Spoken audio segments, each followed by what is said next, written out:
In a quiet town, Terry thought he had it all: a loving wife, a beautiful daughter, and a peaceful life. But beneath the surface, secrets simmered.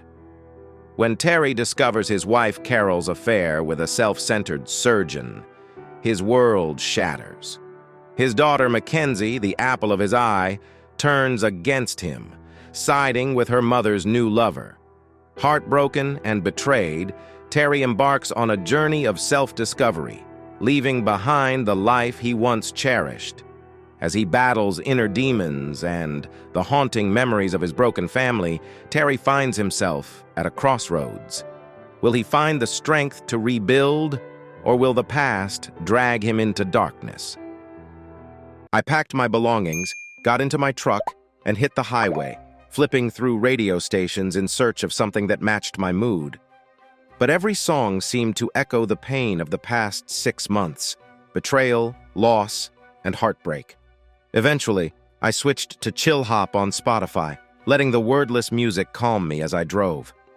Why was I on the road? About 6 months ago, my wife of 15 years left me for another man, a self-centered surgeon, and my daughter McKenzie sided with them. They even showed up at my door, asking for favors as if nothing had happened. I told them they were no longer part of my life, and they had no idea I was leaving to start a new chapter. I was driving from Maitland to Bathurst to begin a new job as a quality manager at Lottie's Inc., a plumbing products company owned by William and Martha, who had supported me through my divorce. This job was a fresh start, a chance to move on from the pain of losing my family. As I drove, my thoughts drifted back to the past few years. I remembered how Carol and McKenzie had gradually distanced themselves, something I hadn't noticed at the time. My sister Kim said my love for them had blinded me to the signs. I hated the man who broke up my family, but deep down, I knew Carol had been searching for something else. I stopped at a service station to refuel, grab snacks, and caught a weather report warning of storms ahead. The gloomy forecast matched my mood, but I pushed on, eager to reach my new apartment by evening. I had a week before starting my job, and I was looking forward to exploring Bathurst, especially the racetrack I dreamed of visiting since childhood. As I continued driving, I couldn't shake the sadness. Even after everything that happened with Carol and McKenzie, I still didn't understand why they turned against me. They'd even put a restraining order on me during the divorce while pushing me to allow McKenzie's adoption by that doctor. Kim, my sister and lawyer, convinced me to sign the papers, and now I was left to rebuild my life alone. Dark clouds loomed overhead as I drove, their heaviness mirroring my mood.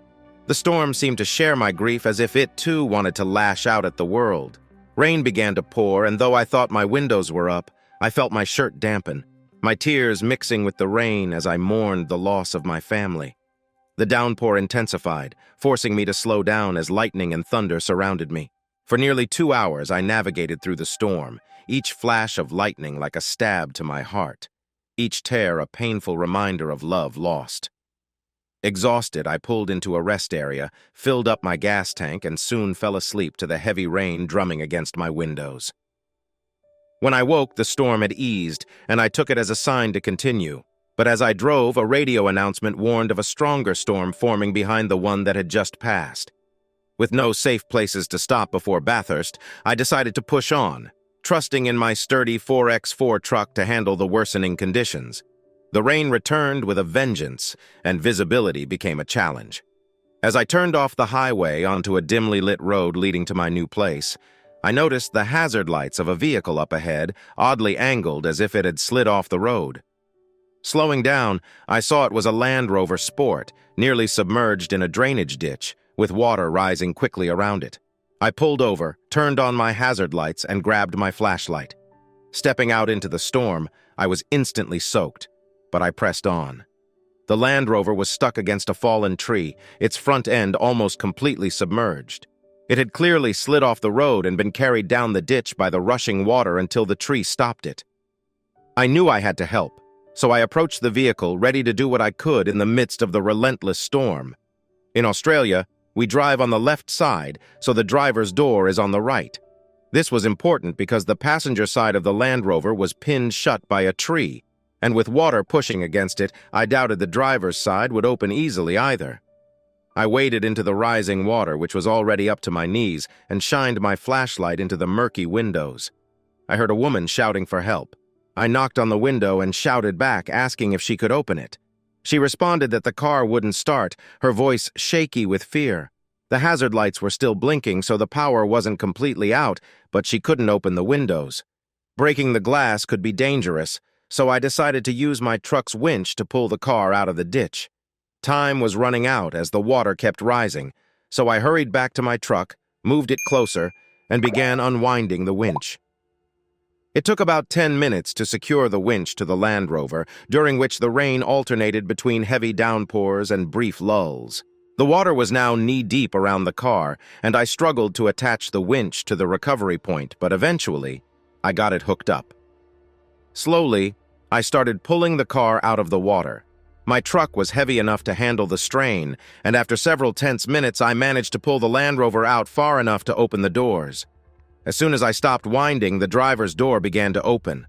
I helped the woman inside push against the water pressure, and when she finally stepped out, my life changed in an instant. She was stunning, with pale skin, freckles, and vibrant red hair, wearing a dark green skirt and a white blouse that had become slightly transparent in the rain. Despite the situation, I averted my eyes to respect her privacy, focusing instead on her captivating green eyes. I helped her out of the car and then turned to assist the passenger, who turned out to be her identical twin. The second woman, wearing a navy blue skirt and a white top, climbed over the center console to exit. They were nearly identical in every way, same curves, hair, eyes, and freckles. Once I helped both women out of the water and onto dry ground, the rain had thankfully eased. "Are you both okay?" I asked. They nodded, the woman in the green skirt saying, "Yes, thank you. I don't know what we would have done without you." Her sister in the blue skirt echoed her gratitude, and I noticed the winch cable was still tight, securing the now safe vehicle.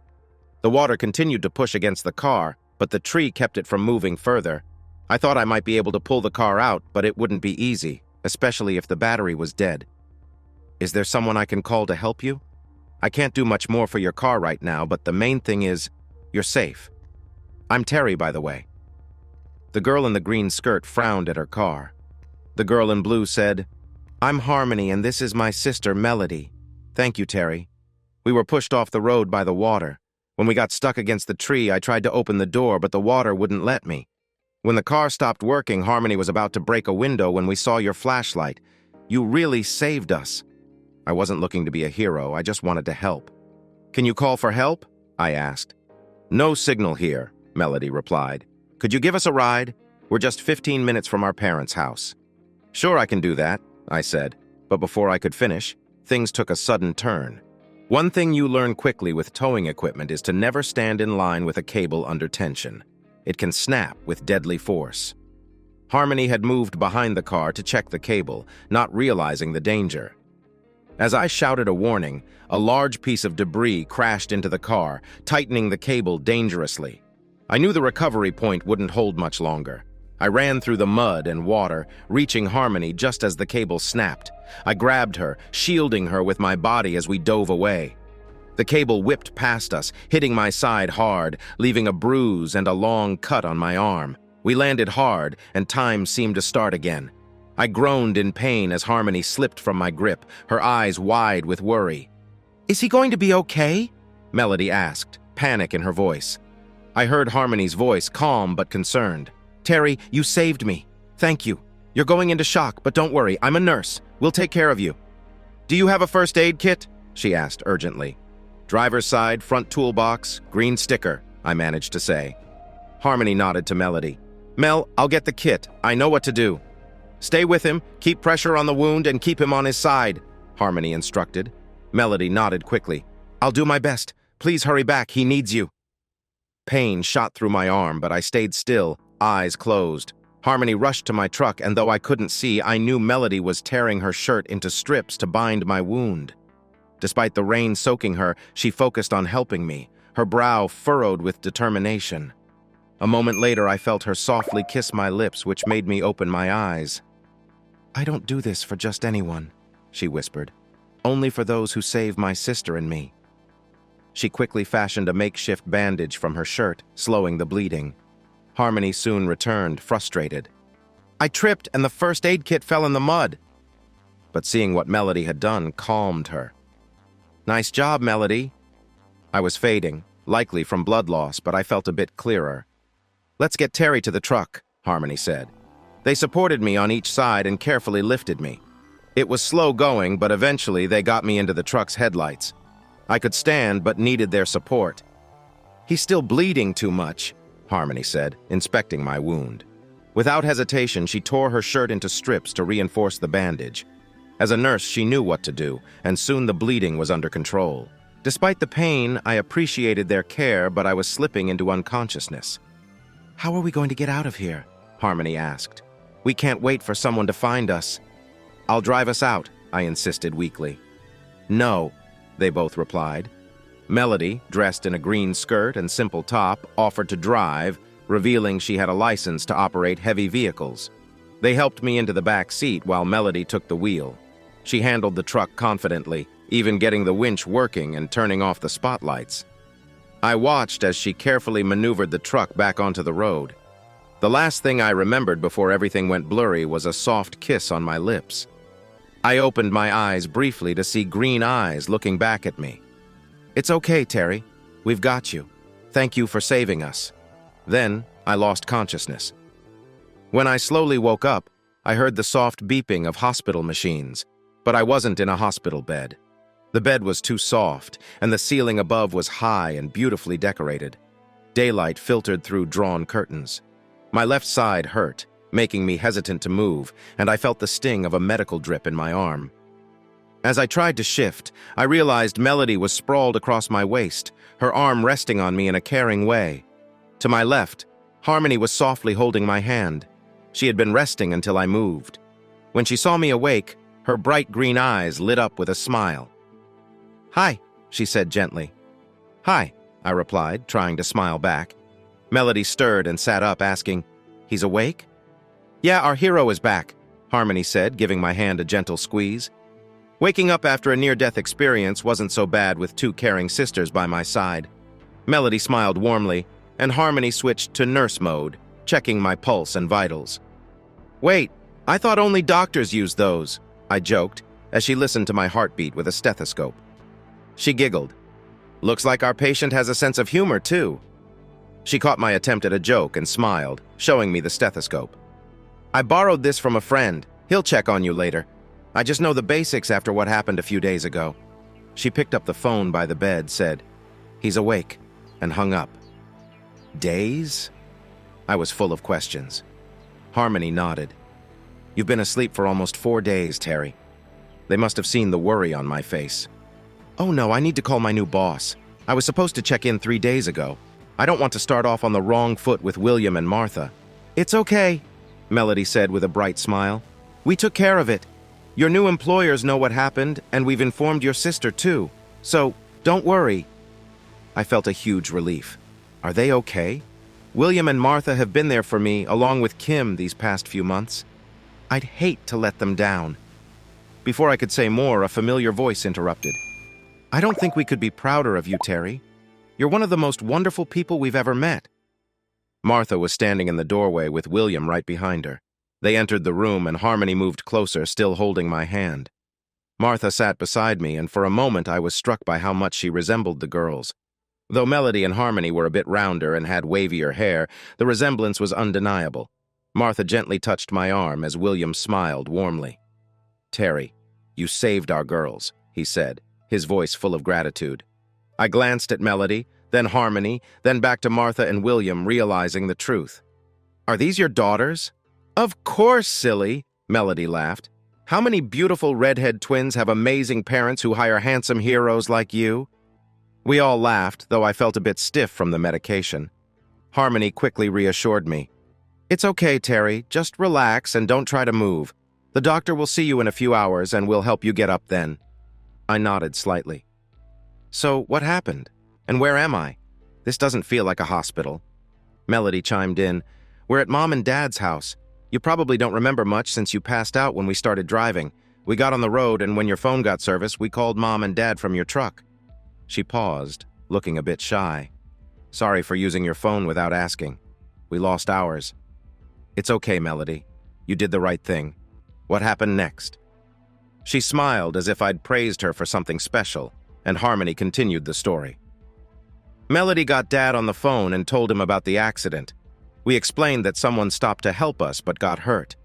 We wanted to take you to the hospital, but one of the main bridges was flooded, so Dad told us to bring you here. William added, I was very worried when they called. They kept telling me how you saved them and that you were hurt. I didn't realize it was you until they pulled up in your truck. Melody laughed. Dad was so surprised when we got out without our shirts on. Then he saw you had passed out, and his concern turned to action. I grinned. William, I didn't know what was happening when that cable hit me. As nice as it sounds, your girl's honor is safe. William gave me a serious look before breaking into laughter. Harmony leaned in and kissed my cheek, whispering, If honor is the issue, we'll make it up to you later. I blushed, and everyone laughed, clearly understanding her implication. Once the laughter subsided, Melody spoke again. We managed to carry you here. Harmony took care of your wound while we waited for Dr. Hill. He lives nearby and arrived quickly. I looked at William and Martha. Dr. Hill, is he related to Marge? Yes, William replied. Simon is her husband. After that night we met, I convinced them to move to Bathurst, and they've been good friends ever since.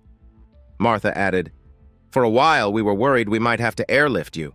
You lost a lot of blood and had a fever after saving our girls.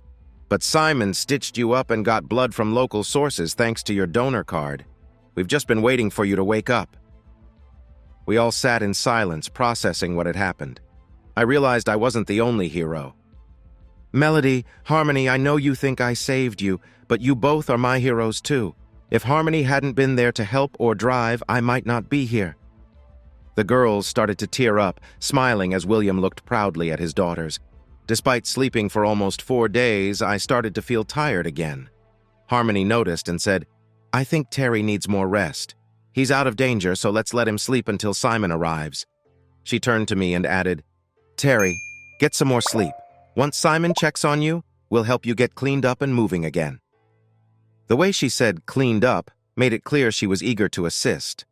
I looked from her to Melody, who had changed clothes and smiled warmly at me. Enjoy, dear, Harmony said as the girls exchanged playful glances. They turned away to change, revealing their underwear, their playful charm catching me off guard. When they turned back, their smiles were infectious. Come on, hero, let's get you showered, Melody giggled, noticing my surprise. I couldn't take my eyes off them as they led me to a big double shower. It was a bit tight, but all I had to do was stand while they gently washed me.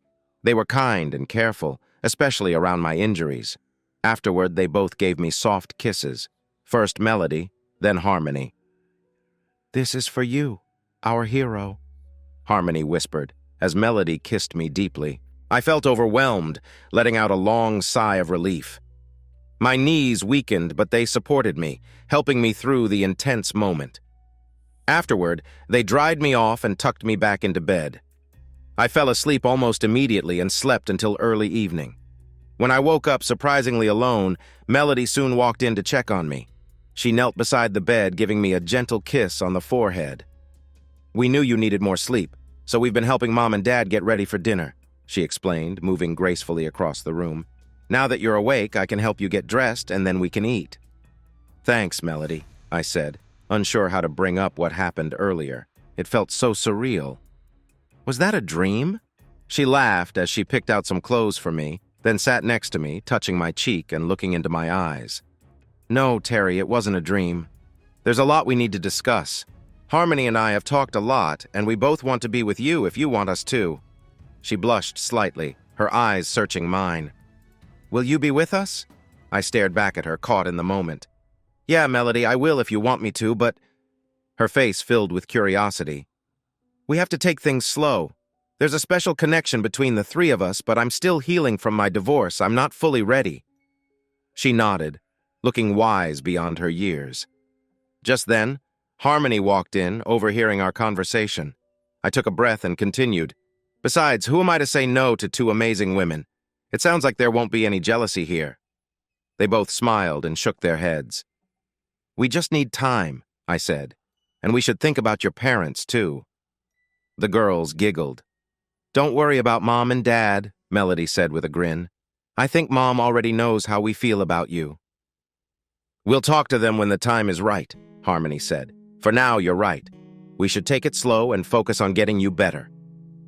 The girls helped me get dressed with minimal touching as Harmony checked my bandage.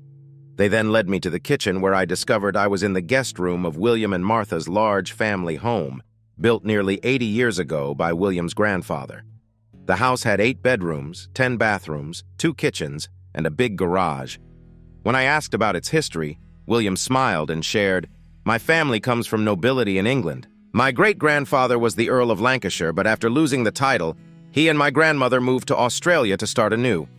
With some inheritance, they bought 500 acres here, started Lottie's Inc., and built this home. I looked around the room, admiring the legacy. It's incredible, William. Thank you so much for welcoming me and taking care of me. Outside of Paul, Kim, and my parents, it's been a while since someone treated me this well. Don't mention it, William replied. I need to make sure my new quality manager gets back on his feet. He smiled as Melody added another chicken enchilada to my plate, while Harmony refilled my glass with iced tea. Martha, watching her daughters care for me, smiled and said, I think Terry will be just fine with these girls looking after him. But girls, give him a little space. Mom, they chorused, and we all laughed, enjoying the meal together. Over the next week, I was pampered day and night. Simon visited twice more to check on me, and with Harmony's help, my bandage was changed regularly. The girls occasionally helped me wash up, sometimes both of them, sometimes just one. We had fun, but nothing went beyond those early moments. We spent a lot of time talking, getting to know each other. It was a bit odd, getting to know 2 similar girls at once, and I wasn't sure how to navigate it. Despite the attention, I didn't want to overstay my welcome. At the end of the first week, I mentioned needing to settle into my apartment in town, and the girls looked crestfallen. William quickly stepped in. Terry, I hope you won't mind, but I canceled your apartment lease. Martha and I would like you to stay here for a while. You can use the guest bedroom, and once you're better, you can join me at the office. No need to drive until your arm heals. He looked at his daughters. Besides, I think my girls would be upset if I let you leave. Melody hugged William and kissed his head. You're the best, Dad. William smiled at me. Sorry if that was a bit forward, but with everything you've done for my family, this is the least we can do until you're back to normal. I was touched by their generosity. The house was lovely and the company even better. Though our connection had only begun a couple of weeks ago, it felt much longer. The girls were sharp and clever, able to discuss both fun and serious topics, and their twin bond was evident. As I healed, I sometimes felt sad thinking about Carol and McKenzie. Melody and Harmony noticed and spent a lot of time talking with me, helping me process my feelings. Unlike Carol, who would leave me to deal with my emotions alone, the girls stayed by my side, comforting me. At the end of the second week, Simon came by to remove my stitches and praised Harmony for her care. Melody looked a bit jealous until Harmony made sure to include her in the praise. I was given painkillers and a sling for my arm for the next month. The scar was tender, but Harmony reassured me it would heal, adding with a hug, I'll love it. It's a reminder of the night you saved us. My evenings were wonderful, often falling asleep with one or both girls cuddled up next to me. We shared warmth and gentle touches, though we didn't take things too far, though I wouldn't have minded. The following Monday was my first day at work. Living with my boss and without a car, I rode with William, and to my surprise, Melody, who managed the office at Delight's Inc., handling everything from admin to finances and hiring. William drove a new Ford truck similar to mine, which he bought last year. As he drove, Melody sat with me in the back, holding my hand and smiling as she talked about the people I would meet. My first week at the office felt strange. Everyone already knew me because of the story of how I rescued the girls. I met my team in the quality department, which included 3 people who monitored the manufacturing process, testing parts, and reporting their findings. My role was to oversee and improve these processes, report to the management team, and prepare quarterly reports for the board. A few days in, I walked the production floor with Sally, one of my teammates, checking out the PVC pipe connectors we made. If we make the joint thicker by 3 millimeters at this stage, I suggested, pointing to a diagram, we could make it 5 times stronger. I was holding a 90-degree connector as I spoke, thinking of my past experience laying down drain pipes. The floor manager, Doug, frowned. Yes, but that would require significant changes to the heating process. Could you find some time next week to go over this with me and see if it's feasible? How about tomorrow at 10? I suggested.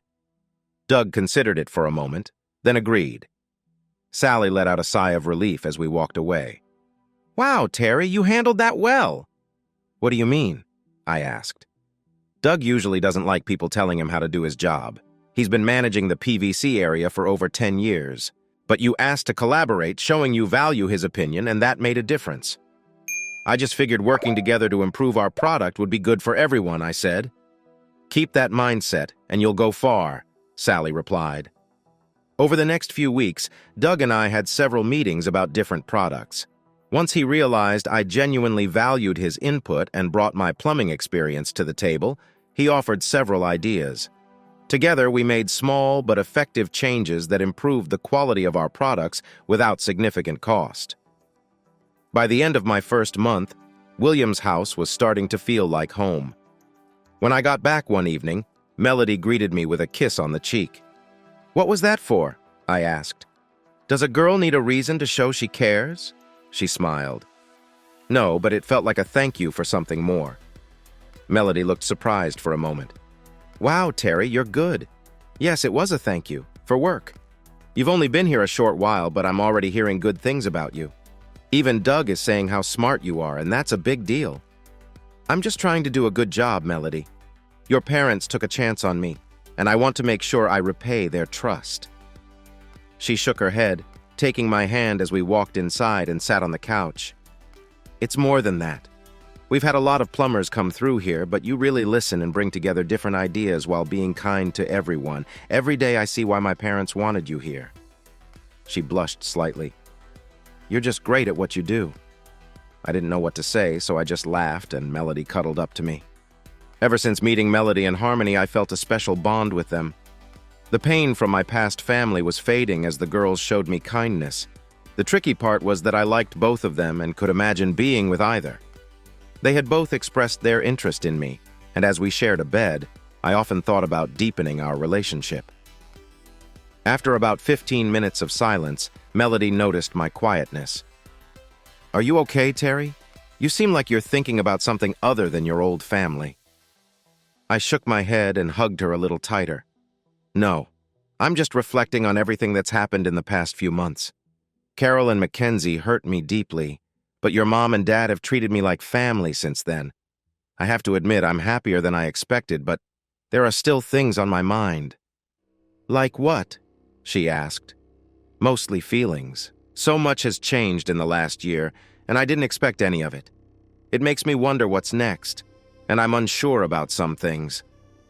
I found it hard to meet her eyes. I get it. It must be tough. Being hurt so deeply, changing your life completely and then dealing with all this, she said, giving me a quick kiss on the cheek. And then you helped 2 girls in need, only to find out they're your boss's daughters, and both of them feel a special connection with you. I nodded as she gently touched my cheek. Sweetie, I understand how you feel. If I were in your place, I'd be confused too. I met her gaze and gave a small nod. She stepped back from our hug, glancing toward the door. Just then, Harmony walked in, fresh from her shift at the clinic. We all greeted each other, and Harmony joined us on the couch, sensing something serious. Melody continued, Terry, I hope you know that we're here for you. That includes both Harmony and me. We're not going to leave you or push you away. In the short time you've known our family, you've done so much for us, sometimes without even realizing it. Mom and Dad really like you, she said, blushing. And Harmony and we think we might be falling for you. I glanced at Harmony, who was also blushing, mirroring Melody's honesty. I know, girls, I said, holding their hands tightly. The closer I get to both of you, the more the bad memories of Carol and McKenzie fade away. They squeezed my hands in return. But I worry about what others will think if I introduce my girlfriends, yes, plural, and explain that they're identical twin sisters. Melody laughed. First of all, every guy you meet will be jealous and probably give you high fives for life. We all chuckled. Harmony added, Terry, I understand your concerns, but I think we can help. Why don't we invite your mom, dad, sister, and brother-in-law to visit this weekend? It would be nice for you to see them in person instead of just talking on the phone. You can introduce us as your girlfriends and see how they react. Martha, who had been quietly listening from the doorway, chimed in, That's a great idea, Harmony. And honestly, I think your relationship is sweet. As a mother, I never expected to see both my daughters fall for the same man and not fight over it. But something about you three just makes sense to William and me. We all took a moment to absorb that. Look, Terry, I know my girls care about you, and William and I think of you as the son we never had. We'll figure things out as we go, but right now, dinner is almost ready and you all need to clean up. The girls led me to my room to help me get ready for dinner. We shared some sweet kisses while getting cleaned up, but with dinner almost ready, I had to hold back some feelings. After dinner, we called my mom, dad, Kim, and Paul to invite them for a long weekend visit. Over the next month, Melody, Harmony, and I grew closer. Melody and I often finished work together and then drove into town to pick up Harmony after her shift at the clinic. We shared many meals, discovering common interests. For instance, Melody loved lasagna like I did, and Harmony enjoyed crack and rum, one of my favorites. Melody was a big Star Wars fan, while Harmony loved Marvel movies. I enjoyed listening to them talk about their favorite films, even if I wasn't as into it as they were. Melody liked dressing up in bright shoes and fun wraps, while Harmony preferred understated styles, but wasn't shy about showing off her legs sometimes. The girls occasionally tried to trick me by swapping clothes, but it never worked. One time, at our favorite Italian restaurant, they both went to the restroom while I chatted with a staff member. When they returned, Harmony began talking about her family's plans for the upcoming country fair. After a few minutes, I couldn't help but smile and started laughing. The three of them looked at me, puzzled. "What's so funny?" asked the one dressed as Melody. "I'm sorry, George," I told our waiter, "but the girls are trying to trick me. You've been talking to Melody, not Harmony." Their faces dropped, each surprised for different reasons. "How did you know?" George asked, confused. I shrugged. "It's hard to explain, but they feel different to me, even if they look the same." "Really?" Melody asked, intrigued. I nodded. "I just know." Melody smiled at Harmony, who responded with a playful grin. "We'll see about that." Over the next month, the girls kept trying to trick me into thinking they were each other. Sometimes they acted like themselves, but switched roles or clothes to confuse me. One day, Harmony came to work pretending to be Melody. I let her get close to lunchtime before assigning her a complicated task only Melody would know how to do. "Your dad needs this report in an hour," I told Harmony, watching her try not to panic. She thought she had me fooled. "Sure, sweetie. It'll be ready as usual." "Great. By the way, you might want to call Melody for help," I said, walking away laughing. William noticed my amusement as I left Melody's office, with Harmony looking caught. He raised an eyebrow and called me over. "What has my daughter done now?" "Nothing much. Just the girls trying to trick me again. I planned my day to catch them at it." "So you noticed?" "Yeah, from the moment Harmony got in the car pretending to be Melody, I knew. I just gave her tasks until I found one only Melody could handle." We shared a laugh. "I had a feeling they were up to something," William said. "Usually I wouldn't allow that at work, but I wanted to see how it played out." He paused, looking thoughtful. "You know, very few people can tell the girls apart, even up close, but you seem to know exactly who's who." He got up, walked to a cabinet, and returned with a bottle of whiskey and glasses. It wasn't unusual for William to share a drink with a manager before lunch, but considering our conversation, I wondered what he was thinking. He poured us both a glass. "I guess I should ask how you're liking it here." The question surprised me. I thought we'd keep talking about the girls. Instead, I smiled and took a sip of whiskey. "Honestly, I love it. The people are amazing. The work is interesting, and I feel like I'm making a difference for fellow plumbers out there. I can't thank Martha and you enough for this chance. You helped me when I was at my lowest. and I hope I'm living up to your expectations." William chuckled, glancing at his drink. "Not at all, Terry. Everyone thinks highly of you. You show care, listen well, and never shout at anyone. You know how to bring in the right team when needed, and you always share the praise. Our last quality manager, Tom, was well-liked but stuck in his ways. You've brought so many fresh ideas that we might need new projects before the next quarter. We're expecting it to be at least double what we thought." He looked at me seriously, not critically, but as if deep in thought. "We all care about you here, and I want to make sure we meet your expectations too. It's easier to talk to you because of our close bond, but that also makes it tougher." I nodded, sensing where this was going. William took a big sip of his drink. "Ever since you helped the girls, I've noticed how close the three of you are. I know they spend a lot of time with you. I'd have to be blind not to see the love between you all." He sighed. "Terry, I'll be honest.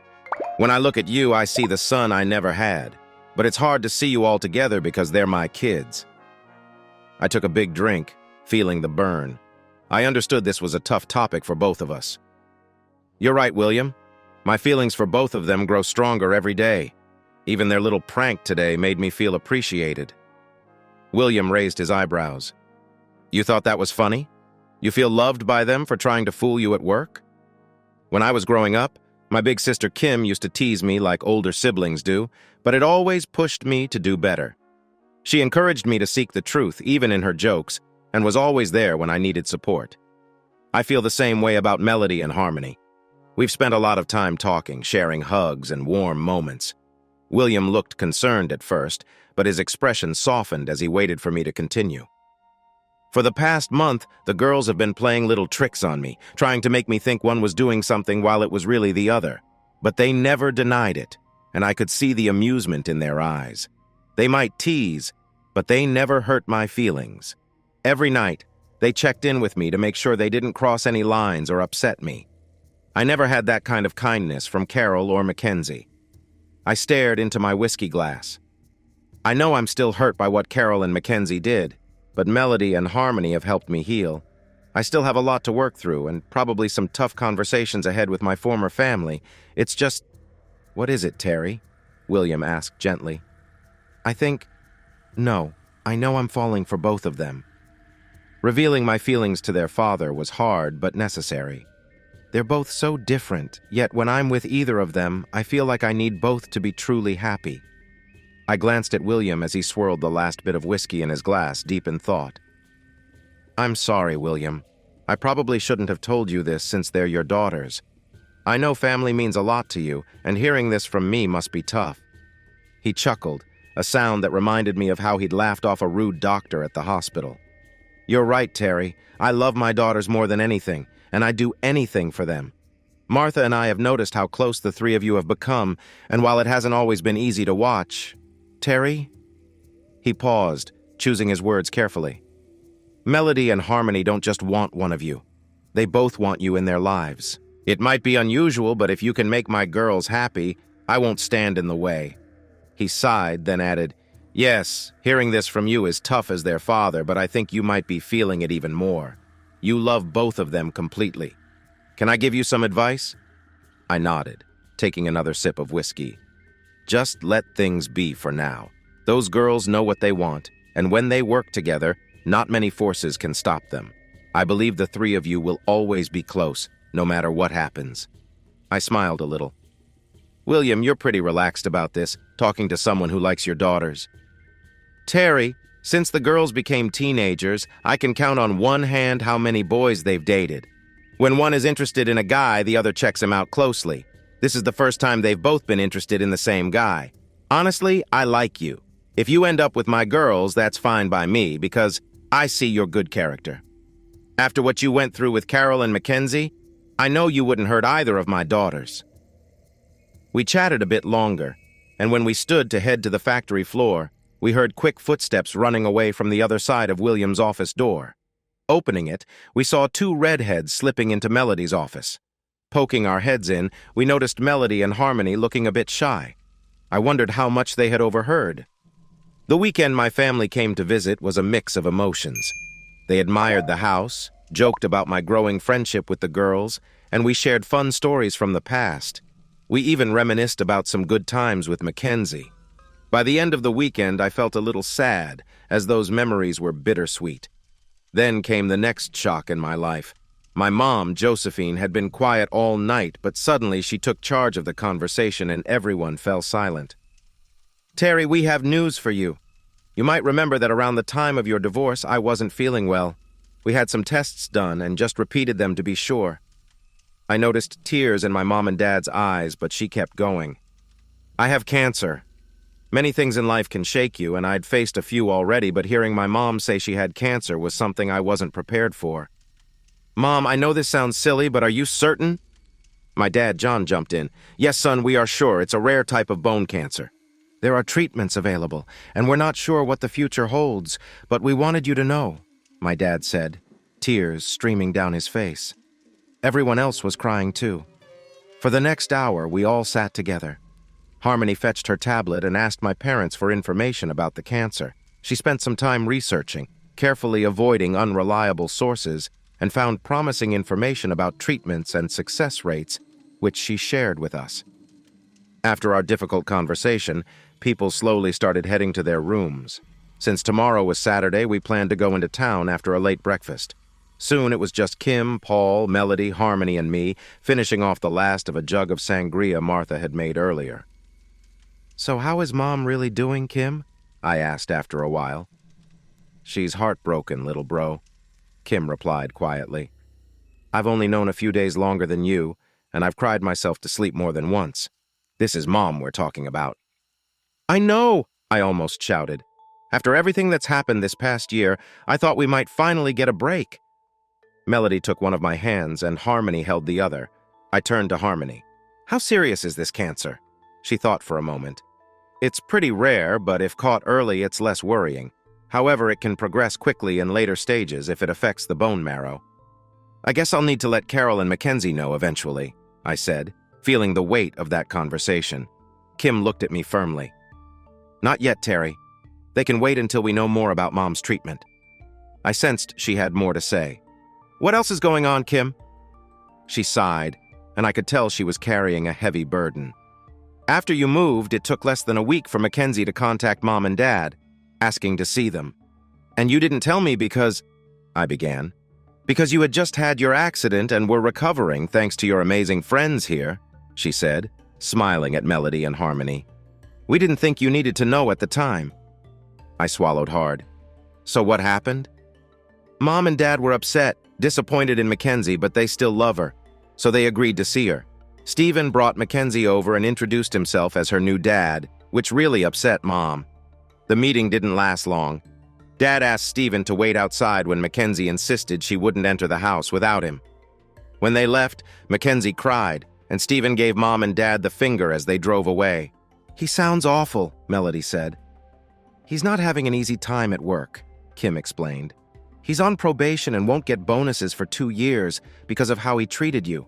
He has a trust fund, but it's running low, and he and Carol haven't been spending wisely." I scoffed. "Well, they've been sneaking around behind my back with Mackenzie's knowledge for years. I don't care how they're doing. In fact, I hope things are tough for them." Kim laughed, her first real laugh in a while. Then she looked at Melody and Harmony. "Girls, can I talk to my brother alone for a few minutes?" "Sure, Kim," Harmony said, getting up to give me a hug, followed by Melody. Paul kissed Kim as the girls led him inside. We watched them go, Paul looking uneasy with the 2 girls beside him. "Terry, besides Mom's news, I have something else to share with you," Kim said, noticing the worry in my eyes. "Relax, little brother. It's mostly good news." I waited, and then she smiled. "You're going to be an uncle." I nearly jumped over the table to hug her. Kim told me they were a little over 12 weeks along, but hadn't said anything because of my accident and recovery. I felt a bit upset, but understood why they waited.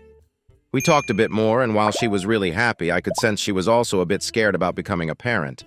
After a while, her mood shifted. "Terry, there's something else I need to tell you.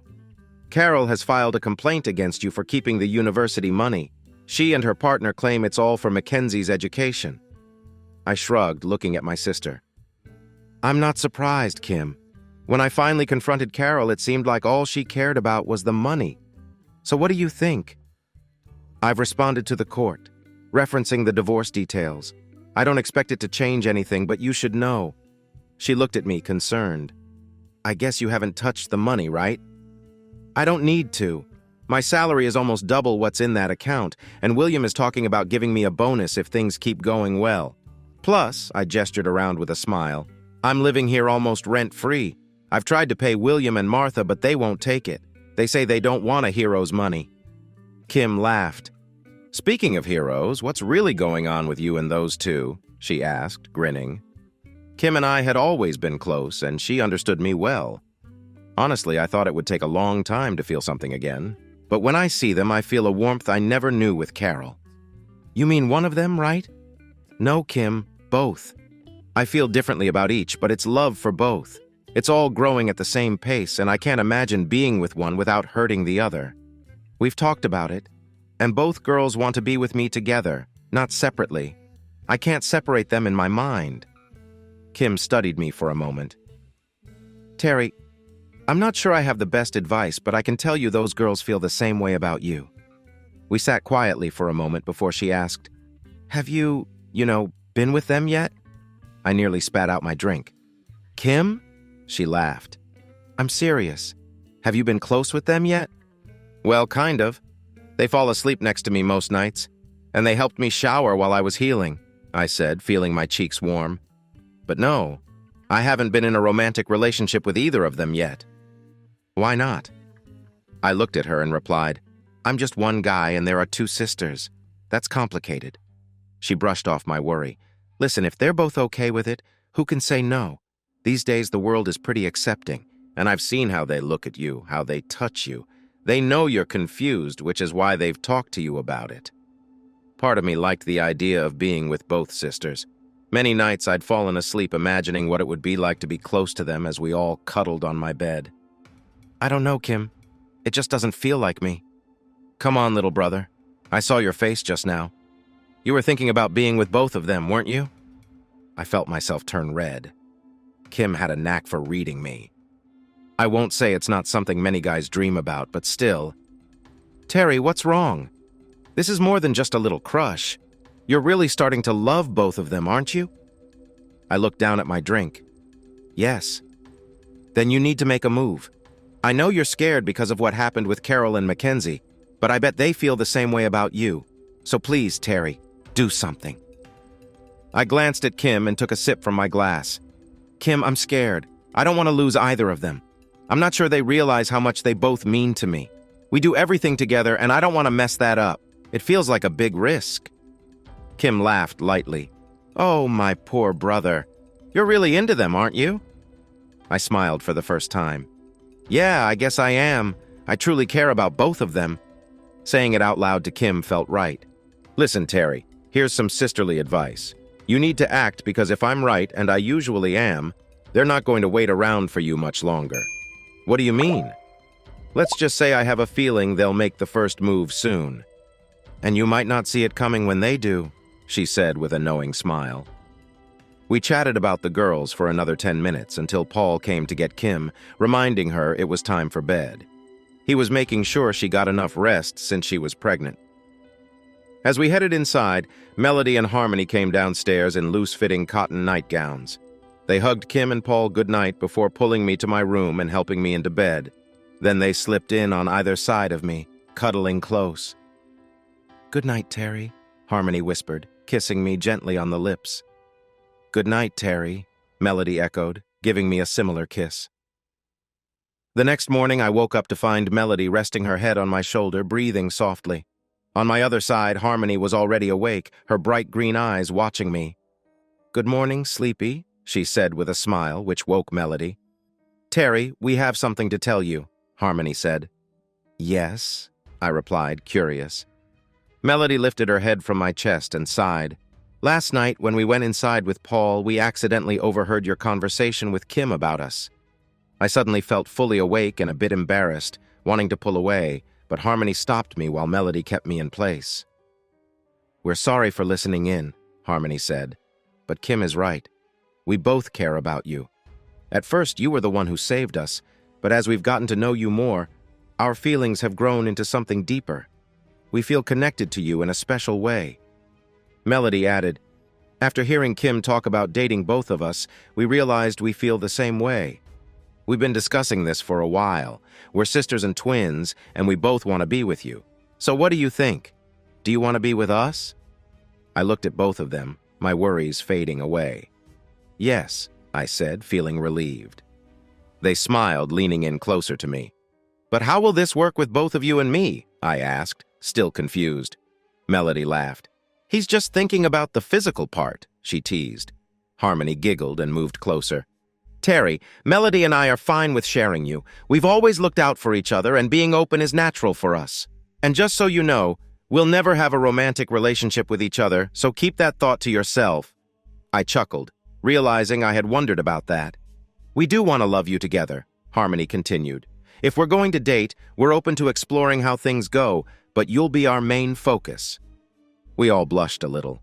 The idea of being loved by two amazing women was overwhelming, but I still had concerns. "But what will others think?" I asked. Melody chuckled. "Mom talked to us about it a few weeks ago. She noticed us getting closer and is cautious but happy for us. You felt that connection with both of us just now, didn't you?" "Yes, but I don't fully understand it. There's something special with both of you, something I've never felt before, even with my ex-wife." We spent a few more minutes sharing kisses before the girls got up. Breakfast was great. Bacon, eggs, hash browns, spinach, and coffee. The girls sat beside me, and while we exchanged several glances, no one spoke about what had happened. Kim smiled at me during breakfast and pulled me aside afterward. "So, from how those two were with you this morning, I take it you took my advice and made a move, right?" she asked. "Actually, no," I said, grinning as she looked at me curiously. "They were listening to our talk last night from Harmony's old bedroom. They decided to take things into their own hands. When I woke up, there I was with two beautiful girls. And no, before you ask, nothing happened. But we all feel there's something between us, and we'll see where it goes." She laughed. "My brother, who went from a bad situation to two amazing women. But Terry," she added, her tone serious, "please be careful." "I will, Kim." The next few days with the family were wonderful. William set up a fun day for Dad, Paul, and me at the Bathurst supercar track, while the girls enjoyed a day at the spa. It had been years since I had so much fun. No stress, no deadlines, and no worries about money. It was simple, enjoyable fun where everyone felt at ease. When we all came back together, the girls often stayed close to me, sometimes both, other times just one. It felt good knowing they wanted to be near me. When my family left for Maitland, I agreed to visit in a couple of months after my mom completed her first cancer treatment. During that trip, I planned to catch up with friends and handle some legal matters regarding Carol and McKenzie. Meanwhile, the bond between the girls and me grew stronger, and they usually spent their nights in my room. I didn't fully understand why I loved both of them differently, but it felt right.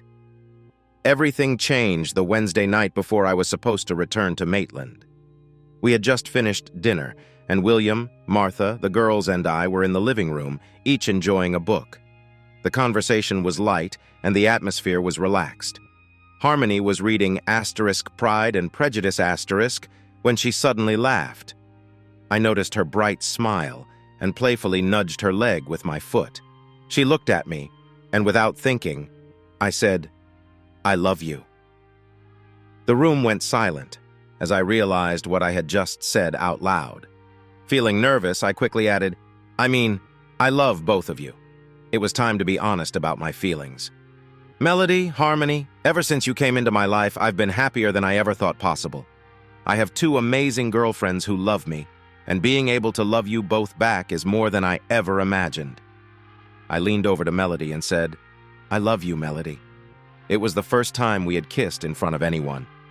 The girls put down their books, looking at me with hopeful eyes. William cleared his throat and said, "Terry, it's all right. We've talked and we're all adults here. Just take care of my girls, okay? Trust me, I don't want Martha to have to sell you." His joke made us all laugh, lightening the mood. We spent the next hour discussing our relationship openly.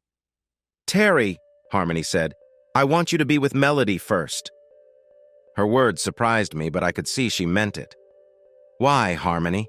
I asked, gently touching her cheek.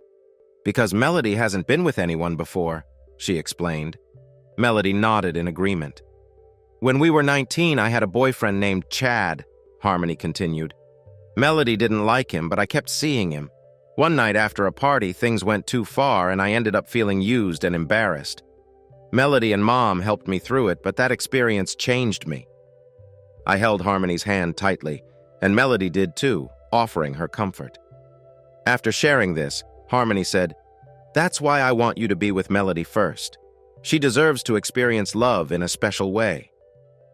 We spent the night together, sharing a deeper connection.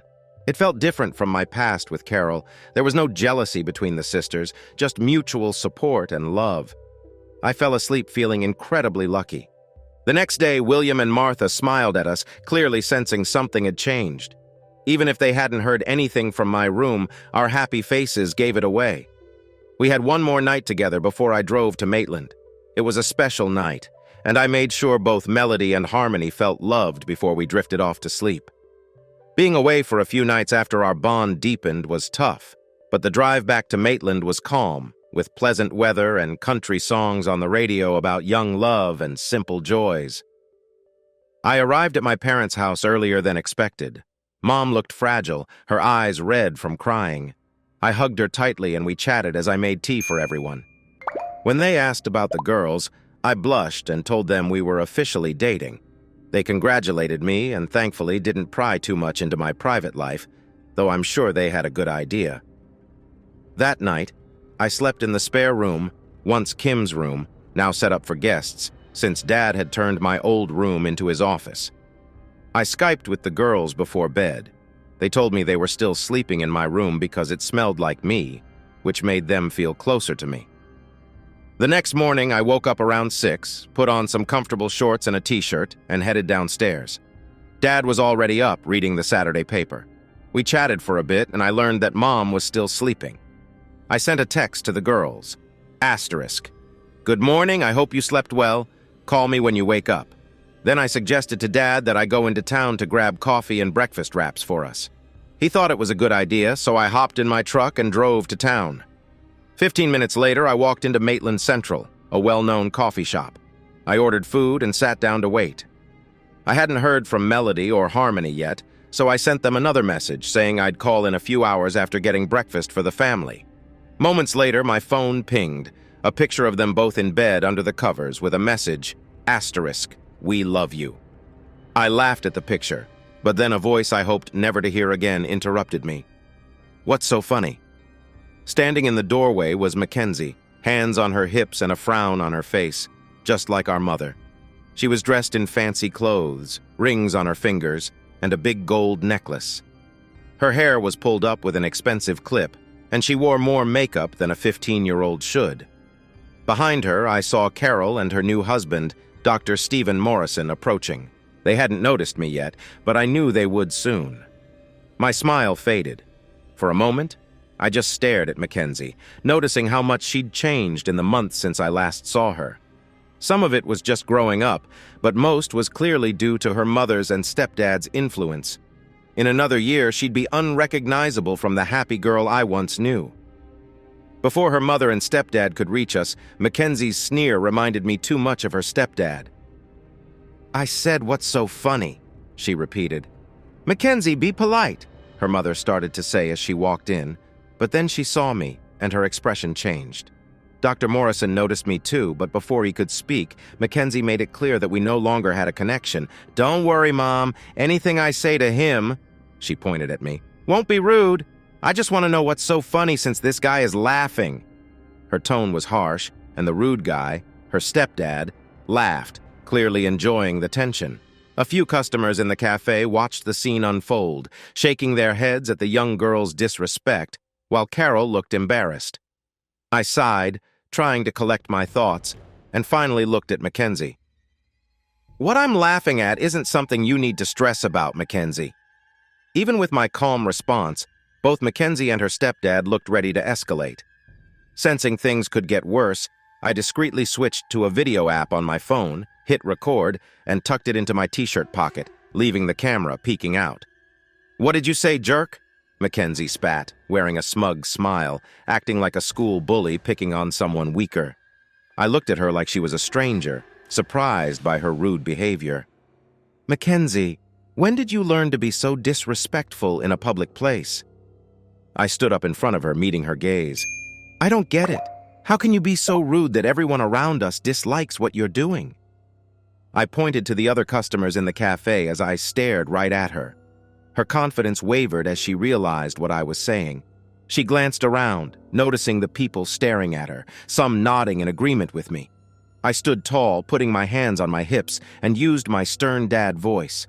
"When did it become acceptable to treat people poorly in public, no matter who they are or how you feel about them?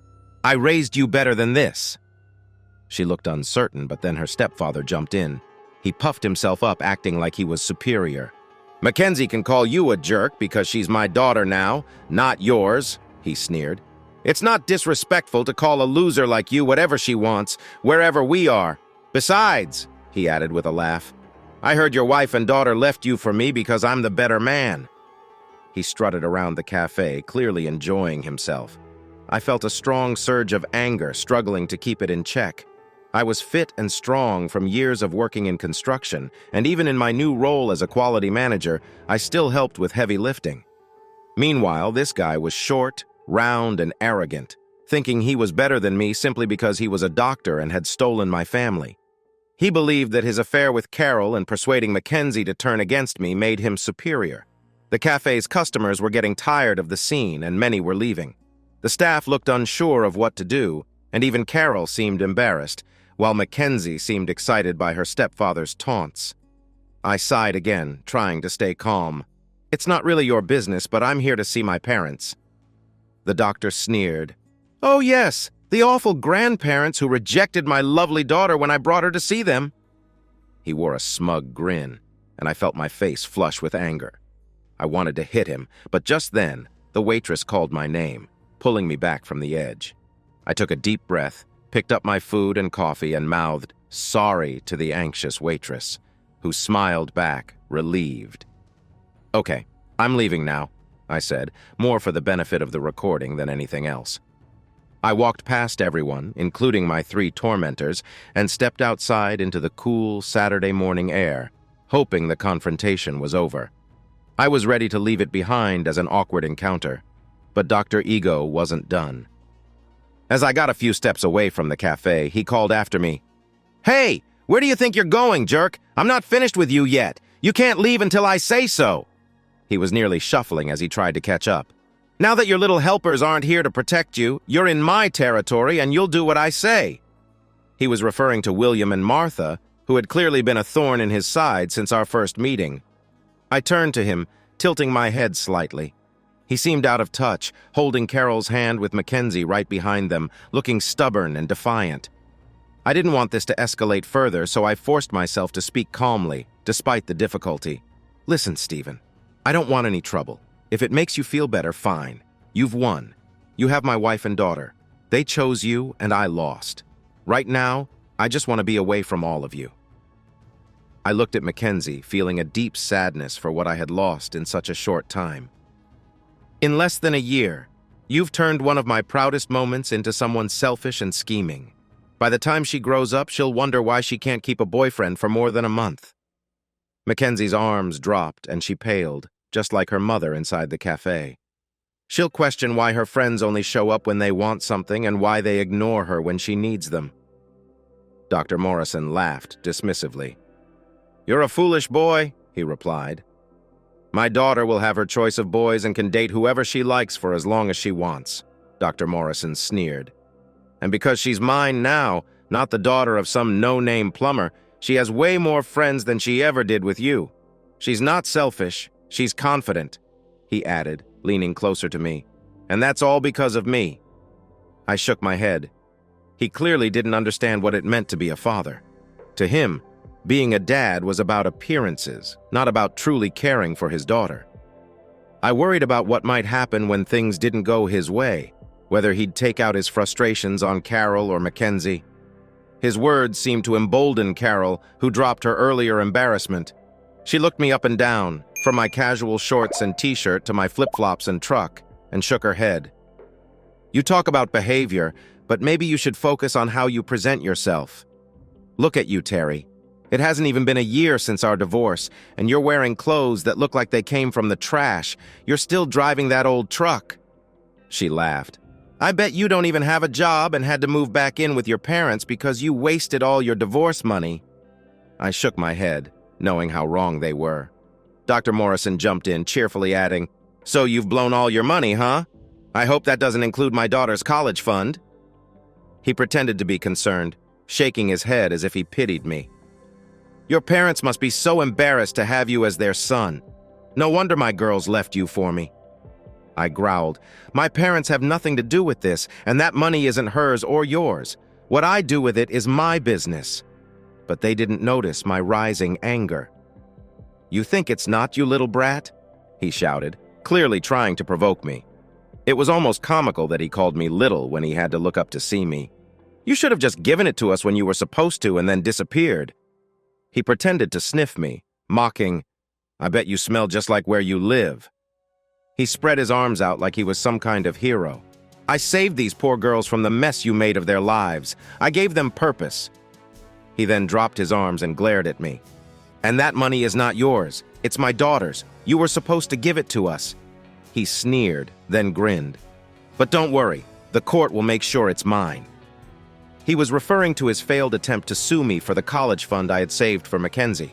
The court had ruled in my favor, as the money was mine and not subject to their claims. My hand tightened around the bag of breakfast wraps, and I steadied the coffee tray. I was getting angrier by the second. This man was just a bully trying to provoke me. He had definitely gained weight since I last saw him, and it was clear he enjoyed throwing his weight around, literally and figuratively. I counted to 10, breathing deeply and staring at him. Carol, noticing my anger, placed her hand on his arm, trying to de-escalate. Stephen, dear, let's leave this man alone. He's already upset about losing McKenzie and me. She hoped her words would calm him, but they only seemed to fire him up more. He laughed loudly. Yeah, he lost. I won. But listen, if I ever need to clean up a mess, I'll call you. But unless you give me that money, don't come near my hospital, or I'll make sure you get the wrong treatment and never leave. I was stunned. He had just made a serious threat. Did you just threaten me, Dr. Morrison? I asked, holding back the urge to hit him, reminding myself of the recording in my pocket. McKenzie, sensing the tension, jumped in. My father doesn't make empty threats. If he says don't come to his hospital, he means it. She's right, Morrison nodded, seemingly oblivious to the seriousness of his words. He didn't seem to realize that just being accused of threatening someone could ruin his reputation. But he kept digging. It's true, buddy. No one will know if I give you the wrong medicine, and without your rich friends backing you up, no one will question me. He stepped closer, raising his fist. You had the nerve with your sister to threaten me on my turf, my hospital.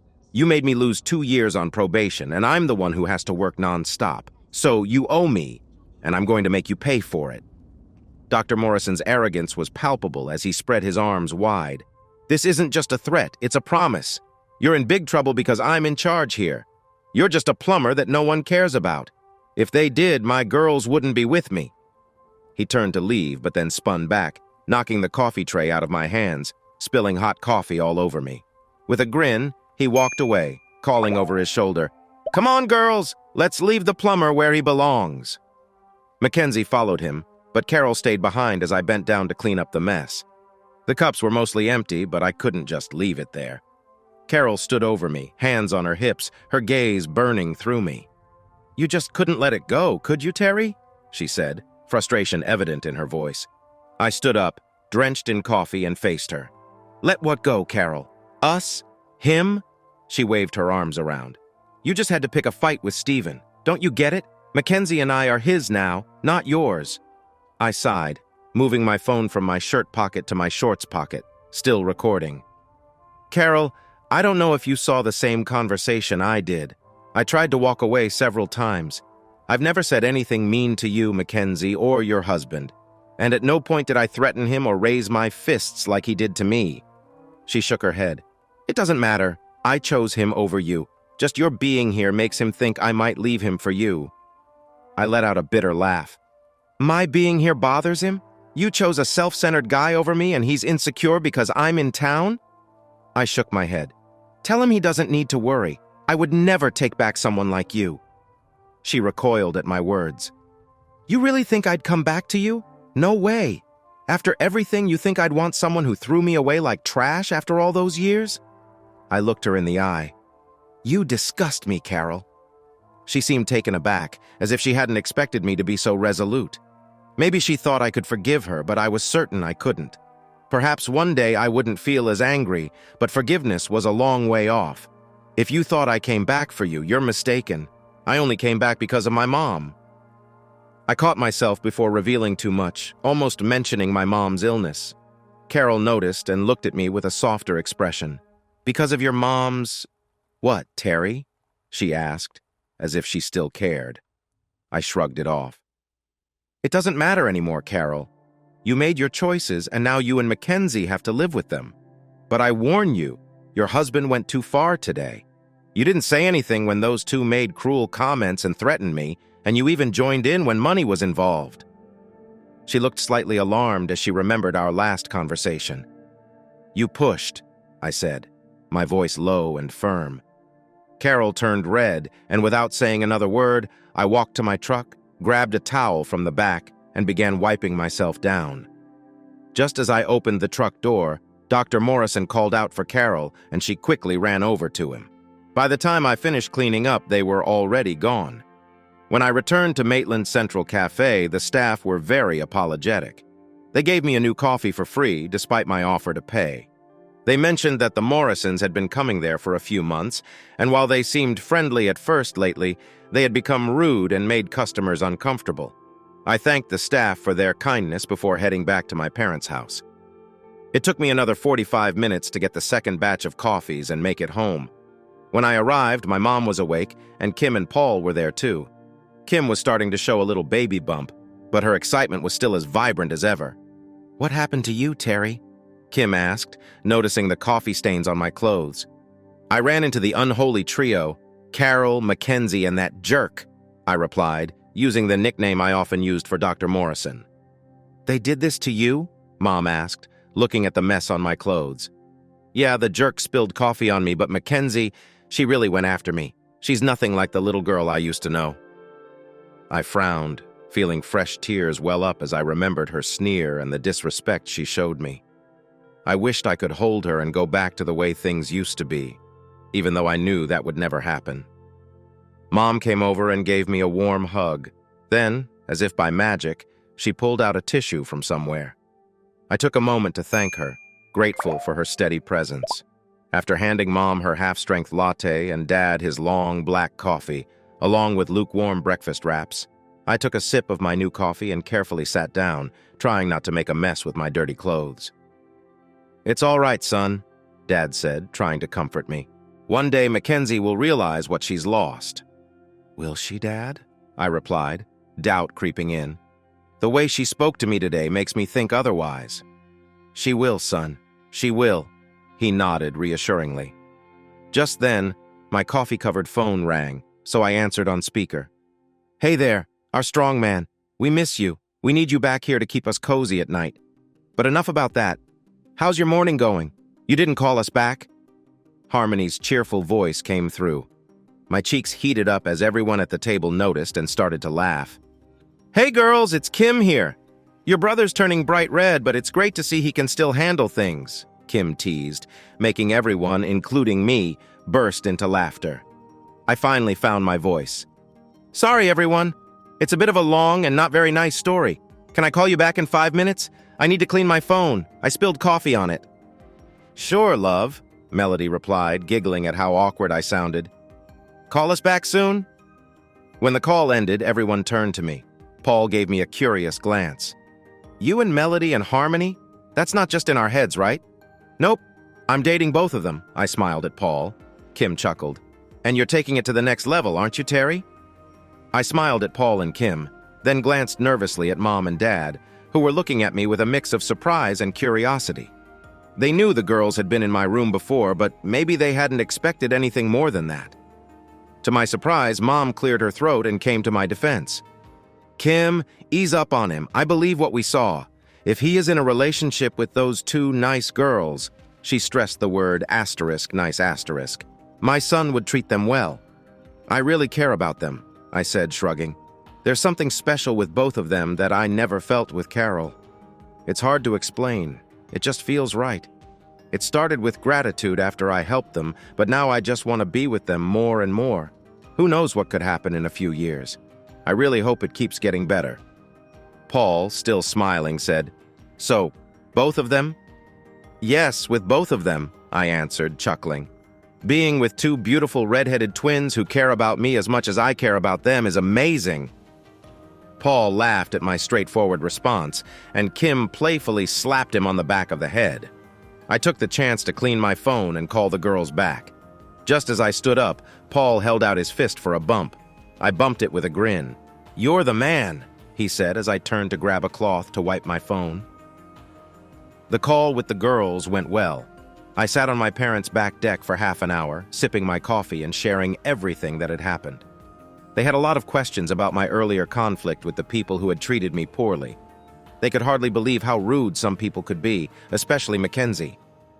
You know, Terry, if our kids ever talk to someone like that, I'll go old school and wash their mouths out with soap, Melody said as I finished my story. Harmony and I laughed, and I could hear the girls moving around in the bathroom as Harmony got ready for her shift. Hang on. Asterisk our asterisk kids? I asked, surprised. The laughter on the other end stopped, and then they both giggled. Yep, baby. Someday you're going to give both of us kids. We'll be your baby mamas. No more McKenzie ruining your life. We won't let that happen. I was taken aback that they both wanted kids with me. You both want to have kids with me? The tone changed, and their laughter faded. Harmony spoke up. Of course, our love. You're important to us, and we want to have children to love together. She paused. But not right now, and only when we all agree. There was a hint of worry in her voice. Terry, are you okay? You don't mind having kids with us, do you? I thought for a moment. No, girls, I don't mind. I'm sorry if I scared you. Honestly, I don't know how I feel about kids right now. I'm 34, and after the way my 15-year-old daughter treated me today, I guess I'm not ready. It's okay, baby, Melody said softly. We understand. We shouldn't have talked about this after a bad moment with McKenzie. I wish I could have been there. I would have stood up for you. I laughed, picturing Melody confronting my former family. Thanks, baby. Well, I do have a video of most of it. Wait, I've got a video of it, I said excitedly, suddenly remembering. What do you mean, Terry? Harmony asked, curious. Dr. Morrison threatened me, so I thought there might be trouble. When I sensed trouble brewing, I started recording on my phone to capture any conflict. I'm not sure if it will help in court, but talk to Kim and let us know, Melody urged. And call us back. I need to leave for work in about an hour, Harmony added. Okay, my loves, I will. I love you both, I replied. Love you too, they said in unison before hanging up. I walked back inside, feeling a mix of excitement and nerves. I've got it on tape, I announced. Kim teased, I don't want to see anything personal. Paul quickly added, and if you want to have another kid with me, don't say what you were going to say.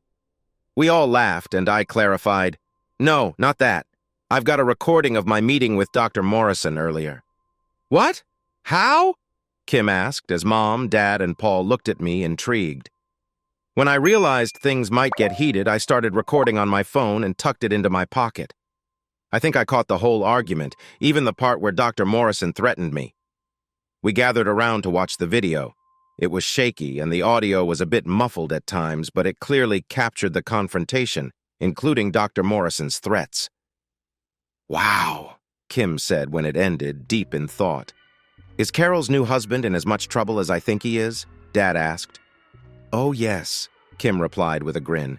He's in big trouble. Filming in a public place is generally okay, and that threat about the hospital could cost him his medical license, or even land him in jail. What about McKenzie? I asked, my concern for her surfacing despite everything. I don't want her in trouble, even after what she did. Kim nodded. McKenzie might face consequences too.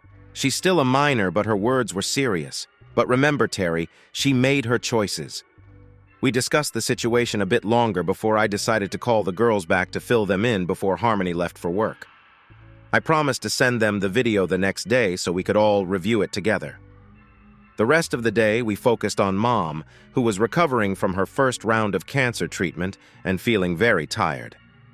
Paul and I handled chores around the house and spent time with Mom, reminiscing about old times and sharing stories. It was comforting, a reminder of the strong bond we all shared. That evening, I called Melody, and we talked for about an hour, just catching up on everyday things. It felt good to have that connection. Sunday morning, I went to church with my parents. I was nervous about what people might think regarding my relationship with both Melody and Harmony, but no one said anything negative. After church, we had our traditional family lunch of fish and chips, enjoying the food and each other's company. I was savoring the last piece of calamari when a knock at the door interrupted us.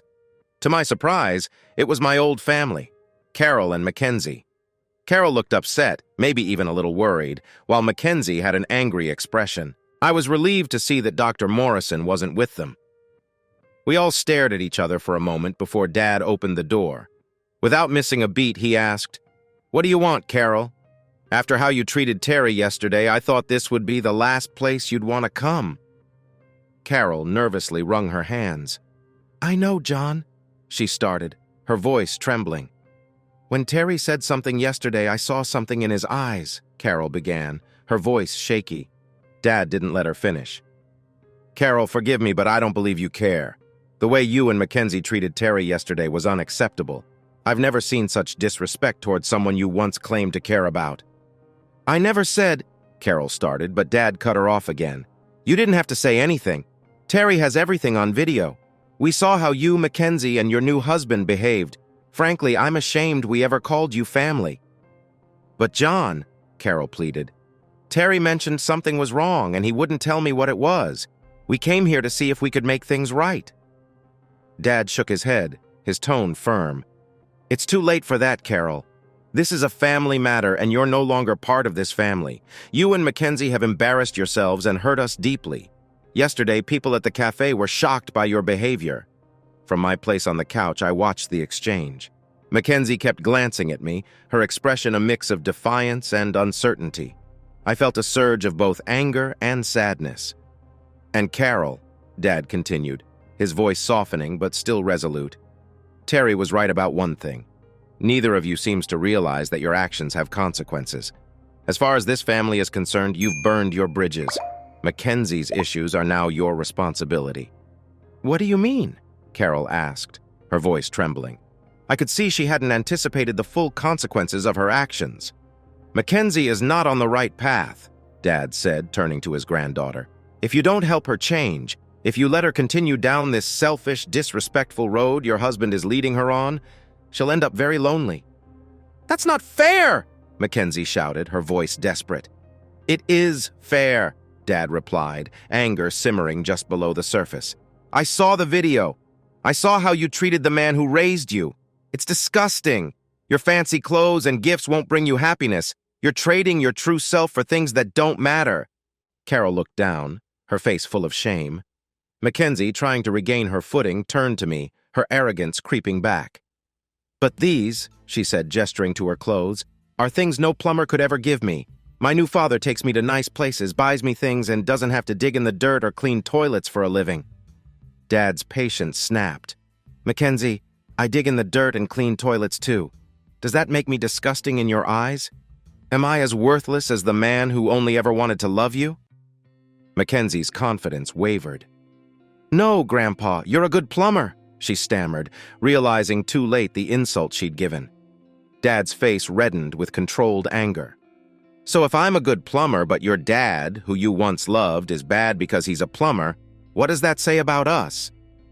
McKenzie looked confused, and Carol, desperate to shift the blame, jumped in. "That's enough, John. Don't put this on McKenzie. This is Terry's fault. He left us when he should have made things right. He could have been part of our lives." Dad shook his head, his voice filled with weariness. "This isn't Terry's fault, Carol. I'm tired of hearing that. Grow up. Do you really think Terry should have stayed so you could remind him every day of how you betrayed him? So you could take his hard-earned money after everything you put him through? McKenzie stepped forward, her voice wavering but still sharp. But he could have come to see me. I wanted him to. It doesn't matter that Stephen is a better father. I wouldn't have cut Dad out of my life forever. Mom said it was just until I was adopted. Then Dad could have seen me again. Her words, though desperate, felt hollow. They hit me hard, but I could see through them. For the first time since the coffee house, her guard dropped, and she called me Dad. It nearly broke me, but the hurt I still carried held me back. I had promised myself to mourn them, and I was still doing that. Dad looked furious, like a storm ready to break. Carol and McKenzie stepped back, sensing his anger. You think that man is a better father? What are you thinking? He's not a father, Dad said, his fists clenched. But then he took a deep breath, trying to calm down. You're almost 16, McKenzie. It's been over a year since you left. Don't look at me like that. You left your father. You only reached out when you wanted something. Just a moment ago, I heard you disrespect him again. You called my son a bad father. Both of you keep talking about this doctor, your mother's new husband, but did either of you ever think to check if Terry was okay? He looked at both of them, his voice heavy with disappointment. You had your new family. Who did Terry have? McKenzie tried to argue. He had you, Dad. He had Mom, Uncle Paul, and Aunt Kim. Dad nodded. Yes, you're right. We saw him often, but that was only a few nights a week. Most of the time he was home alone with no family to come home to. A restraining order kept him from seeing you. Not once did you think about how he might be feeling. You both only thought about yourselves. Everyone froze, shocked by Dad's words. He rarely got angry, especially not at work. His strong words showed how deeply hurt he was. Carol and McKenzie looked pale. Then his voice softened. My son left because you only thought of yourselves. You chose what seemed better, money, and ran straight for it, leaving love behind. By leaving him, you left us too. I moved toward the door, placing a hand on Dad's shoulder to stop him. It's okay, Dad. You go back inside. I'll walk Carol and McKenzie to their car. He turned to me, and for the first time I saw tears in his eyes. He nodded and patted my hand before going inside. I led Carol and McKenzie to their car, a shiny new Lexus. They turned to me as we reached it. Ladies, I said calmly before they could speak. I don't know what you thought would happen here today, but after yesterday you had to know it wouldn't go well. Terry, Carol began, we just thought— No, Carol, I cut in. You didn't think. This is my family now, not yours anymore. If you want to talk to your parents or his— I gestured vaguely, knowing she'd understand I meant her new husband. Do that. But this family? You're no longer part of it. Carol's voice grew sharp. Surely you don't want your daughter to never see her grandparents again? McKenzie feels guilty about everything. When you keep her from seeing you, when you turn her grandparents against her, when you deny her access to the money that belongs to her— I raised my hand to stop her. Carol paused, recognizing the gesture from our marriage, knowing it meant I was serious. I kept my voice soft. There you go again, shifting the blame instead of taking responsibility for what you've done. I looked at McKenzie. What's your name? She hesitated. McKenzie Morrison, she finally said, looking down. I nodded. Morrison, I repeated, then glanced at Carol. So you see, her last name is Morrison now, not ours. Do either of you understand what you did to me? Daddy, I never— Carol started, but I interrupted her. Yes, Terry, we did, Carol admitted. We knew it would hurt you, but we thought you'd get over it. McKenzie just wanted her father. Do you know that in the first month she cried for you every night? Her words stung, and I could feel her trying to shift the blame to me, which only made me angrier. No, Carol, I didn't know that. And you know why? Because of the restraining order. I couldn't talk to my daughter, couldn't ask her how her day was, couldn't hug her or give her advice. I wasn't allowed to be in the same room with her. And let's not forget how I was ignored on my birthday. I was heartbroken, but I bet neither of you even thought about how that affected me. You planned your actions to hurt me the most. I kept my voice low, even though the pain and anger were clear. That pain was worsened by the man in your life. Last time we talked, I told you both that you broke my heart. It still hurts deeply. The only way I could cope was to move away from the pain you caused. I'm still hurting for you both. And even now, talking to you brings me so much sorrow. I felt like I might fall apart if I let my guard down, but I kept going. What hurt me the most, I continued in a quiet voice, was that when you both left, it felt like my family was gone. On the morning you left, you acted like everything was fine. Do you know why I didn't see what you were planning? They both shook their heads. I loved you both with all my heart. I trusted you completely. I believed that because I loved you, you would love me back. McKenzie quickly said, "But Daddy, I still love you." I turned to her, my voice firm. "McKenzie, your idea of love is confused. Today you say you love me, but yesterday was a different story. Do you remember what you called me while trying to bully me?" McKenzie looked down and didn't answer. "McKenzie, what did you call me?" I asked again, more firmly. After a pause, she whispered, "Jerk. You called me a jerk, but now you're calling me Dad and saying you love me. Can you see why I'm confused? You say you love me, but yesterday you insulted me and even supported threats against me." My voice was heavy with emotion. McKenzie started to say, "But Daddy, it was—" But she couldn't finish. Carol sighed and spoke up. "But Terry, what do you want? You can't just stop seeing your daughter." I looked at Carol, my ex-wife. "You're just as guilty. You feel bad now, but yesterday you supported your daughter's behavior, just like that man you call your husband. As I said before, I mourn you both as if you're gone." McKenzie gasped, and I continued. "Everything you've done has hurt me deeply, and neither of you has shown real regret. What happens the next time I see you? Will I be the jerk again, or will I be Dad?" "You'll be Dad," McKenzie said, tears streaming down her face. "I'm sorry, Daddy. I shouldn't have said those things. I promise I'll do better next time." "We'll see, McKenzie," I replied. "Trust takes time to rebuild, and right now, I feel far from that with you. I still care for you, but it's buried under a lot of hurt and anger. The things you said yesterday, the way you supported those threats, it makes it hard to heal. And it won't take much more for that care to disappear completely." McKenzie was openly crying, and I turned to Carol. "And you, Carol? What will I be to you next time?" She sighed. "Terry, I never thought it would come to this, but I don't know. Maybe we can talk about it soon. It's all a mess." "I'm sorry, Carol, but there won't be a discussion tomorrow. I'm going back to my new life." They stared at me, and I continued, "No, I won't share any details, but I finally have a chance to be happy, and I'm going for it." "Do you have a new girlfriend, Dad?" McKenzie asked, her eyes filled with questions. "You don't need to know that, McKenzie. Just like you don't need to know about the family business. Is that why you're here today?" I turned to Carol. "Was it something else?" They both looked away, embarrassed. I let out a small laugh. "I thought so. Let's end this here before it turns into a discussion about money, which I believe is the real reason you're here. That conversation won't end well for any of us." Carol sighed. "Okay, Terry, but you know we're not done talking." She looked at me with a mix of expectation and threat. "I know, Carol, but as I said yesterday, you pushed me, and you won't like what happens next if you keep going this way. Consider that a warning." Carol's face tightened. "You know Stephen will hurt you. You might end up with nothing. I'm trying to help you save some dignity before it's too late. Believe me, it would be better to give us what we ask for now than to end up unhappy and regretting that you didn't take our kindness when you had the chance." I laughed, realizing how quickly Carol could change her mood. McKenzie looked torn, caught between her regret and her mother's anger. Carol watched me, puzzled by my laughter instead of reacting to her threat. "You," I said, turning to Carol, "once held my heart, but now you've betrayed it with every pointed word." Her face grew pale as I continued.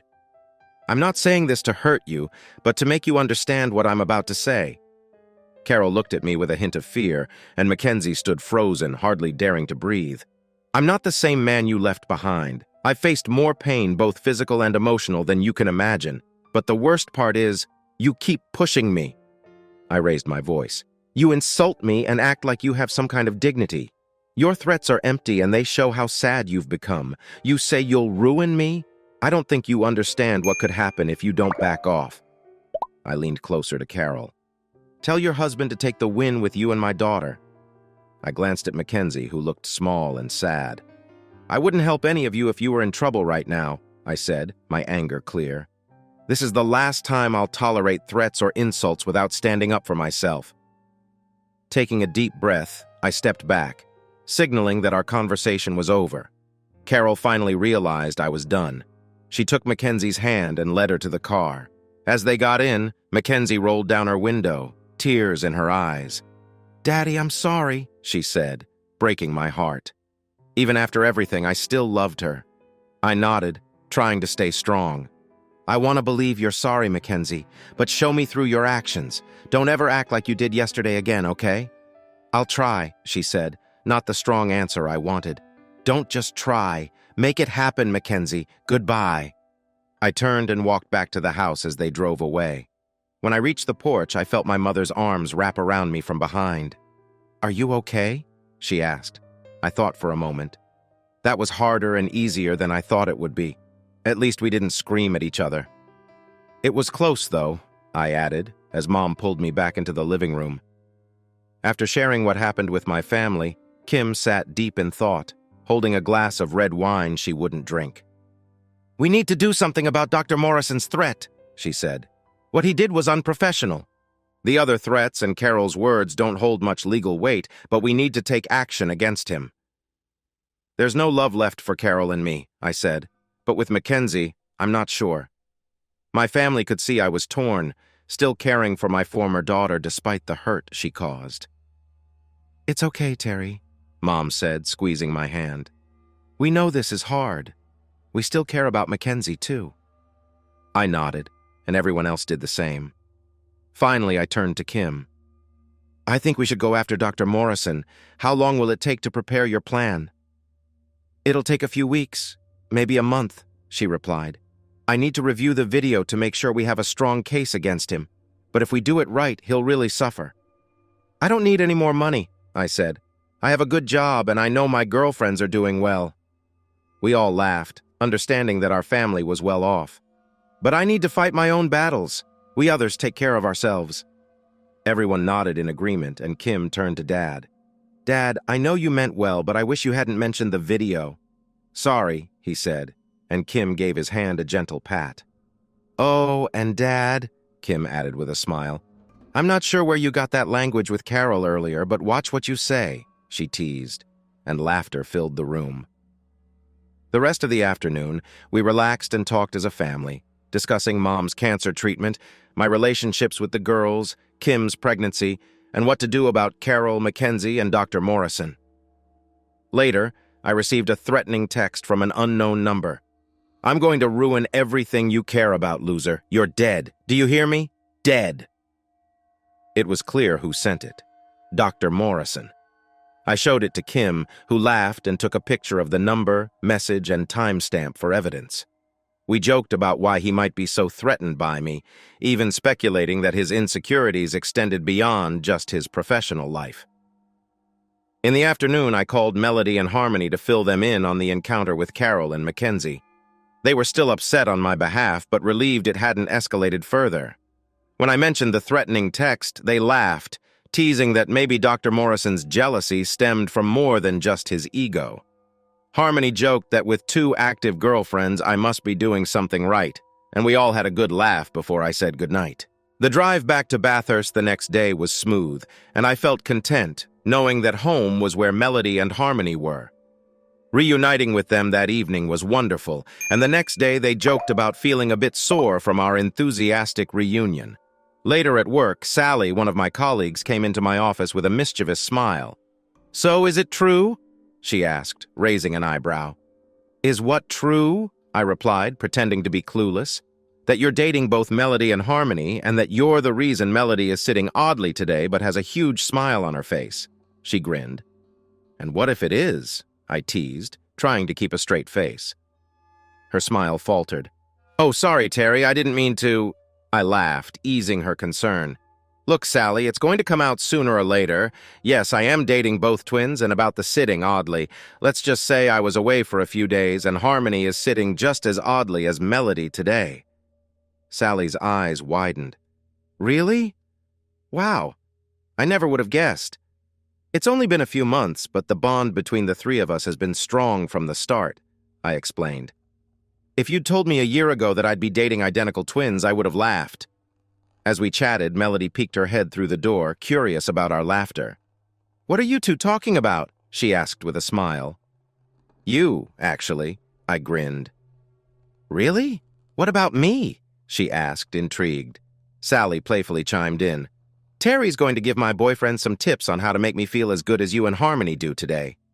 Melody blushed, then shot back with a cheeky smile. That's easy, Sally. Just make sure he cares about you enough that you want to be really close to him all night long. Sally nearly spat out her water, surprised by Melody's candidness. 4 times? Is that twice for each of you? Nope, Melody replied.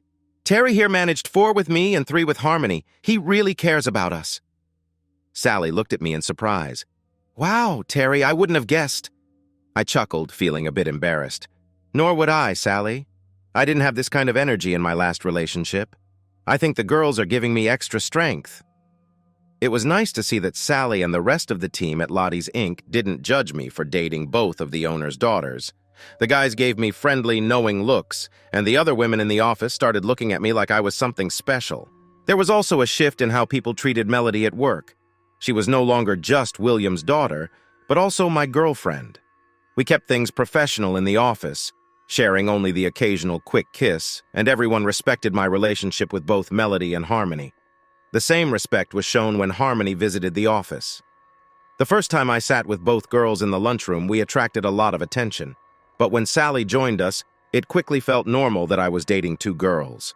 At work, I continued to excel as a quality manager, focusing on improving our processes. For over 3 months, life felt perfect. I had a great job and 2 loving girlfriends who took care of me most nights. I was deeply in love with both Melody and Harmony, and couldn't imagine my future without them. People around the office and in town got used to seeing the 3 of us together. Occasionally, an older woman would make a rude comment, but we never let it bother us. Once, when an older woman insulted us, I decided to buy her a coffee. She was surprised and eventually joined us. By the end of the afternoon, she apologized for her behavior and even shared some funny stories about her younger days. It reminded me that you can't judge someone without knowing them.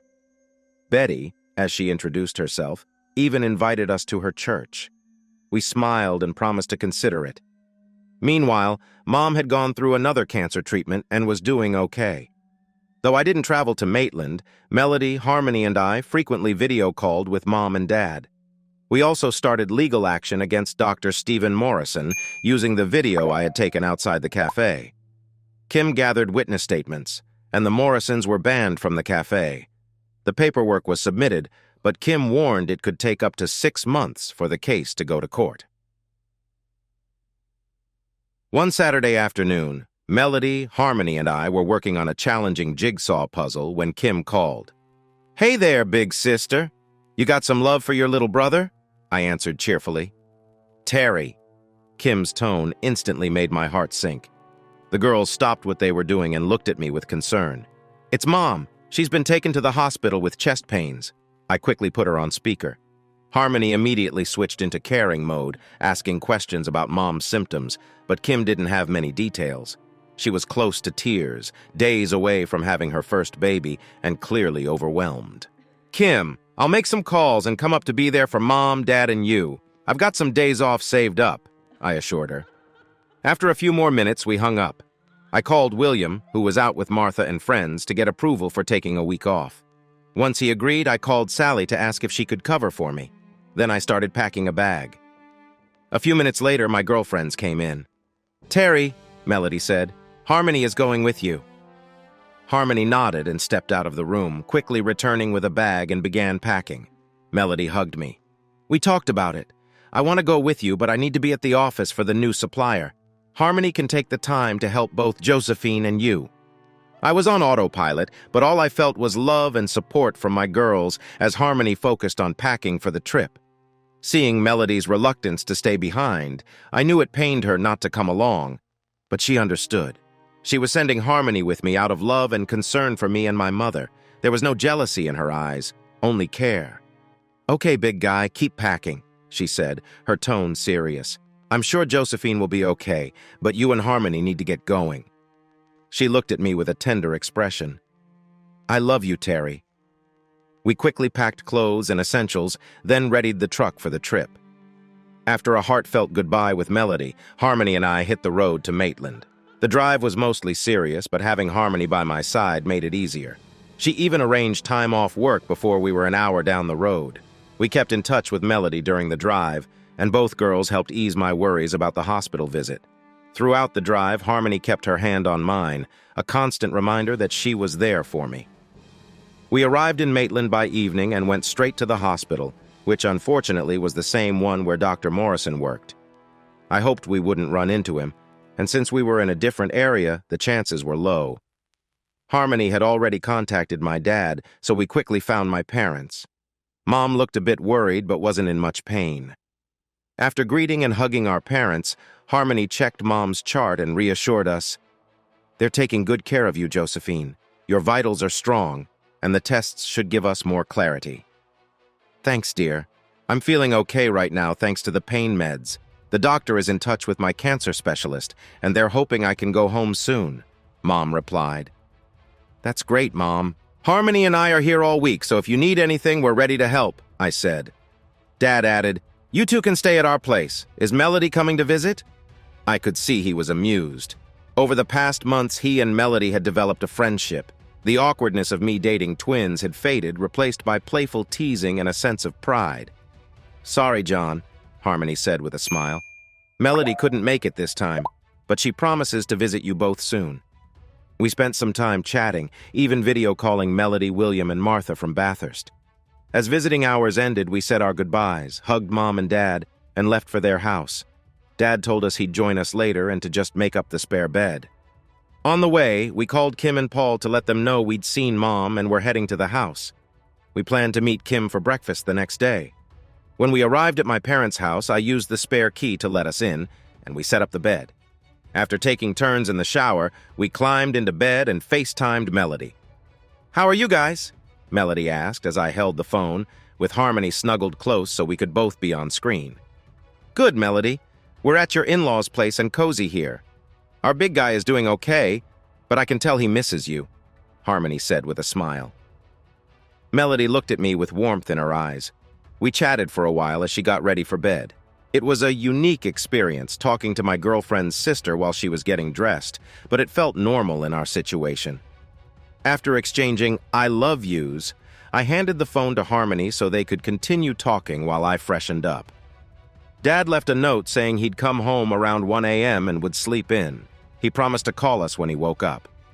The next morning, Harmony and I dressed and headed into town for breakfast with Kim.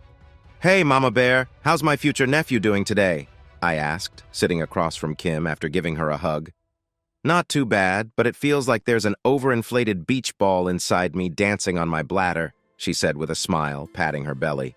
"I swear, once he's born, he's doing chores until he's 20 for all the trouble he's giving me." We laughed and joked, with Harmony asking Kim how she was feeling.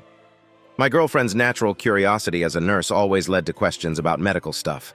When the server came, I ordered a cappuccino and a breakfast wrap for myself and a half-strength latte with fried eggs on rye for Harmony. Kim looked at us with a curious smile. "What's up?" I asked as the server walked away to place our orders. "What would you have ordered if Melody were here?" she asked, grinning. "That's easy. A cappuccino and bacon and eggs, no toast, but with a hash brown on the side," I replied with a smile.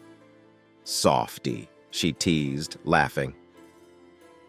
We spent the next hour talking about everything, from Mom's battle with cancer to Kim's upcoming labor and how things were going with Melody, Harmony, and me. We even touched on Carol and McKenzie. As I finished my coffee, my thoughts drifted back to my past family. Surprisingly, a lot of my anger had faded after my last conversation with Carol. I realized I no longer hated her, I just didn't care what happened to her. When it came to McKenzie, though, I felt a mix of love and confusion. I wasn't sure what our relationship would be as she grew up. Had I lost my chance to be close to her? "Penny for your thoughts, little brother?" Kim asked gently after a moment of silence. "He's thinking about McKenzie," Harmony said. "How do you know?" Kim asked, curious. "When he thinks about Carol, he gets this blank look, like he's not really there. But when he thinks about McKenzie, his expression changes and he looks lost. It's subtle, but Melody and I have noticed it," Harmony explained. I smiled, leaning over to give her a kiss. "And that's why I love you and your sister so much," I replied. "You're so cheesy," Kim teased, but her eyes held warmth. She always loved to joke, but there was deep affection behind her words.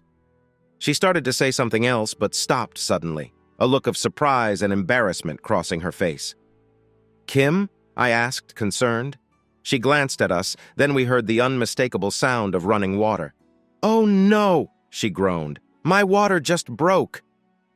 The cafe staff quickly jumped into action to help as we waited for an ambulance. By the time it arrived, Kim was having mild contractions, but they weren't too close together. We called Paul, who rushed to meet us at the hospital. Harmony and I followed in my truck, the cafe staff graciously refusing payment for our meal and wishing us well. After nearly 19 hours of labor, my niece, little Candace, was born. Kim was exhausted but doing well, and Candace was perfect.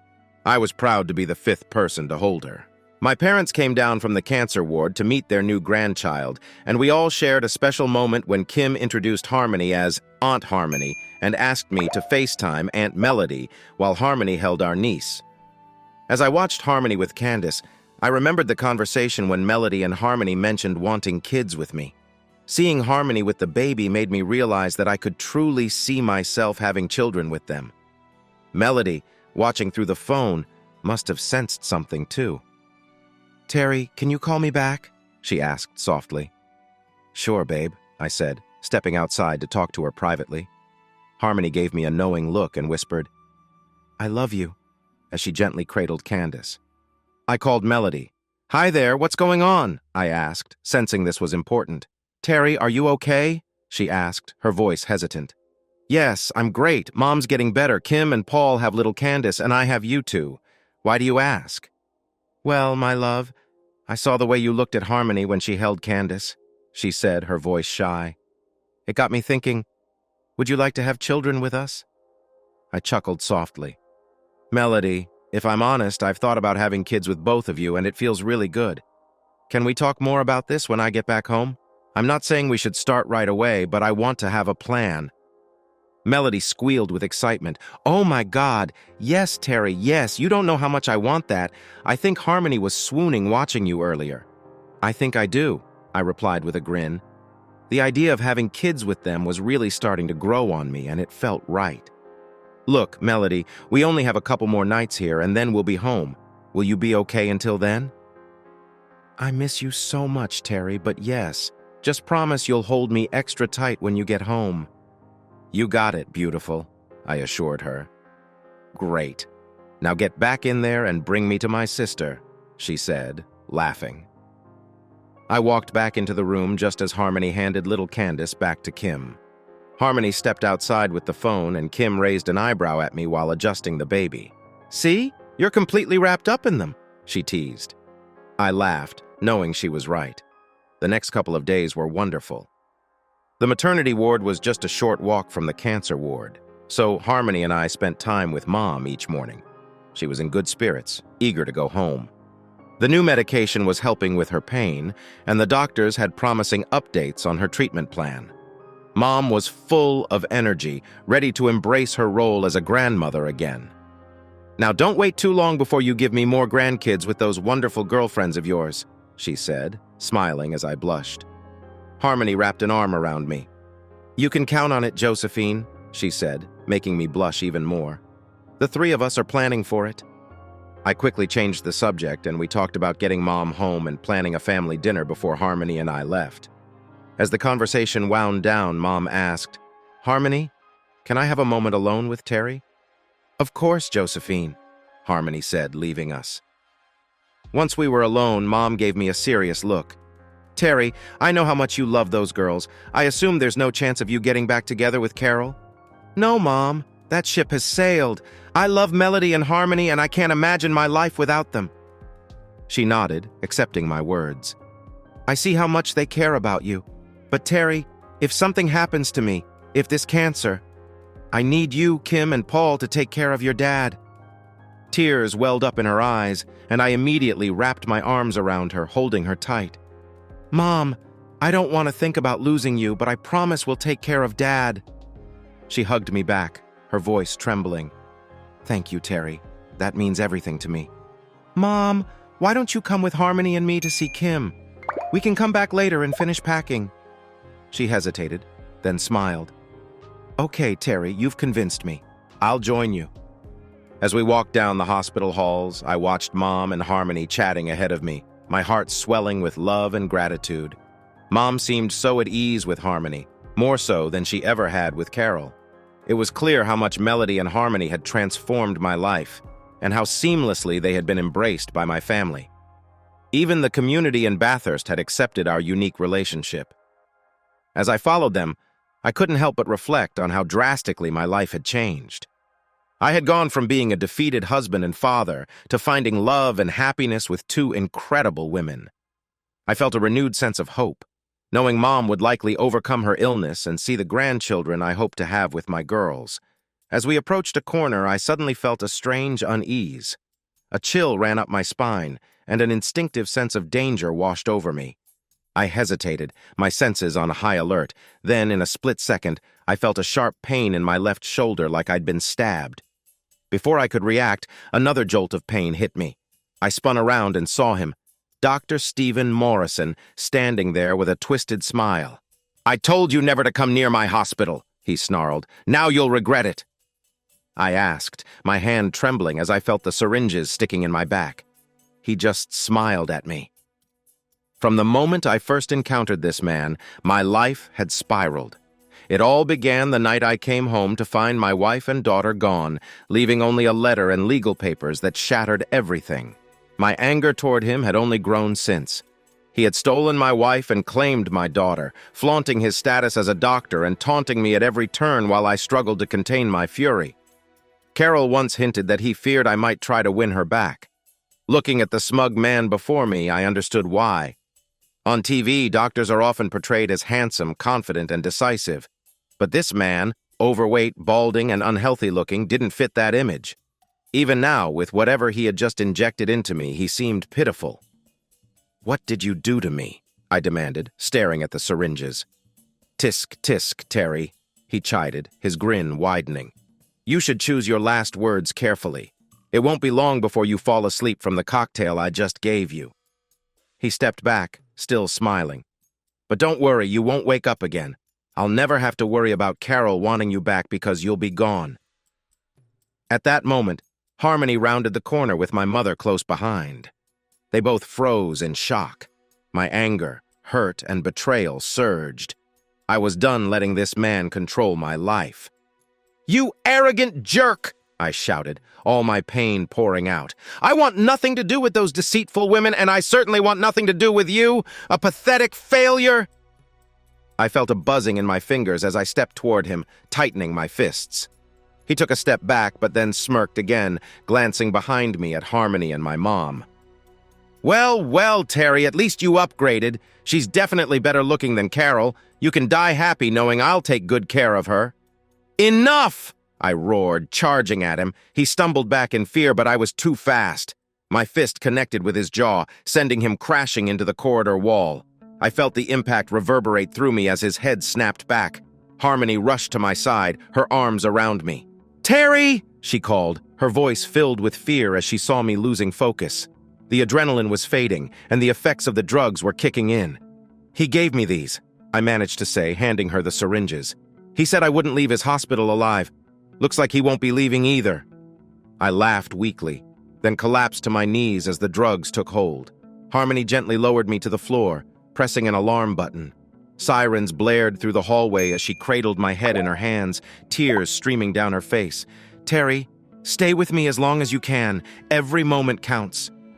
I nodded, my vision blurring, but Harmony's face remained clear, glowing like an angel. "You're beautiful, Harmony.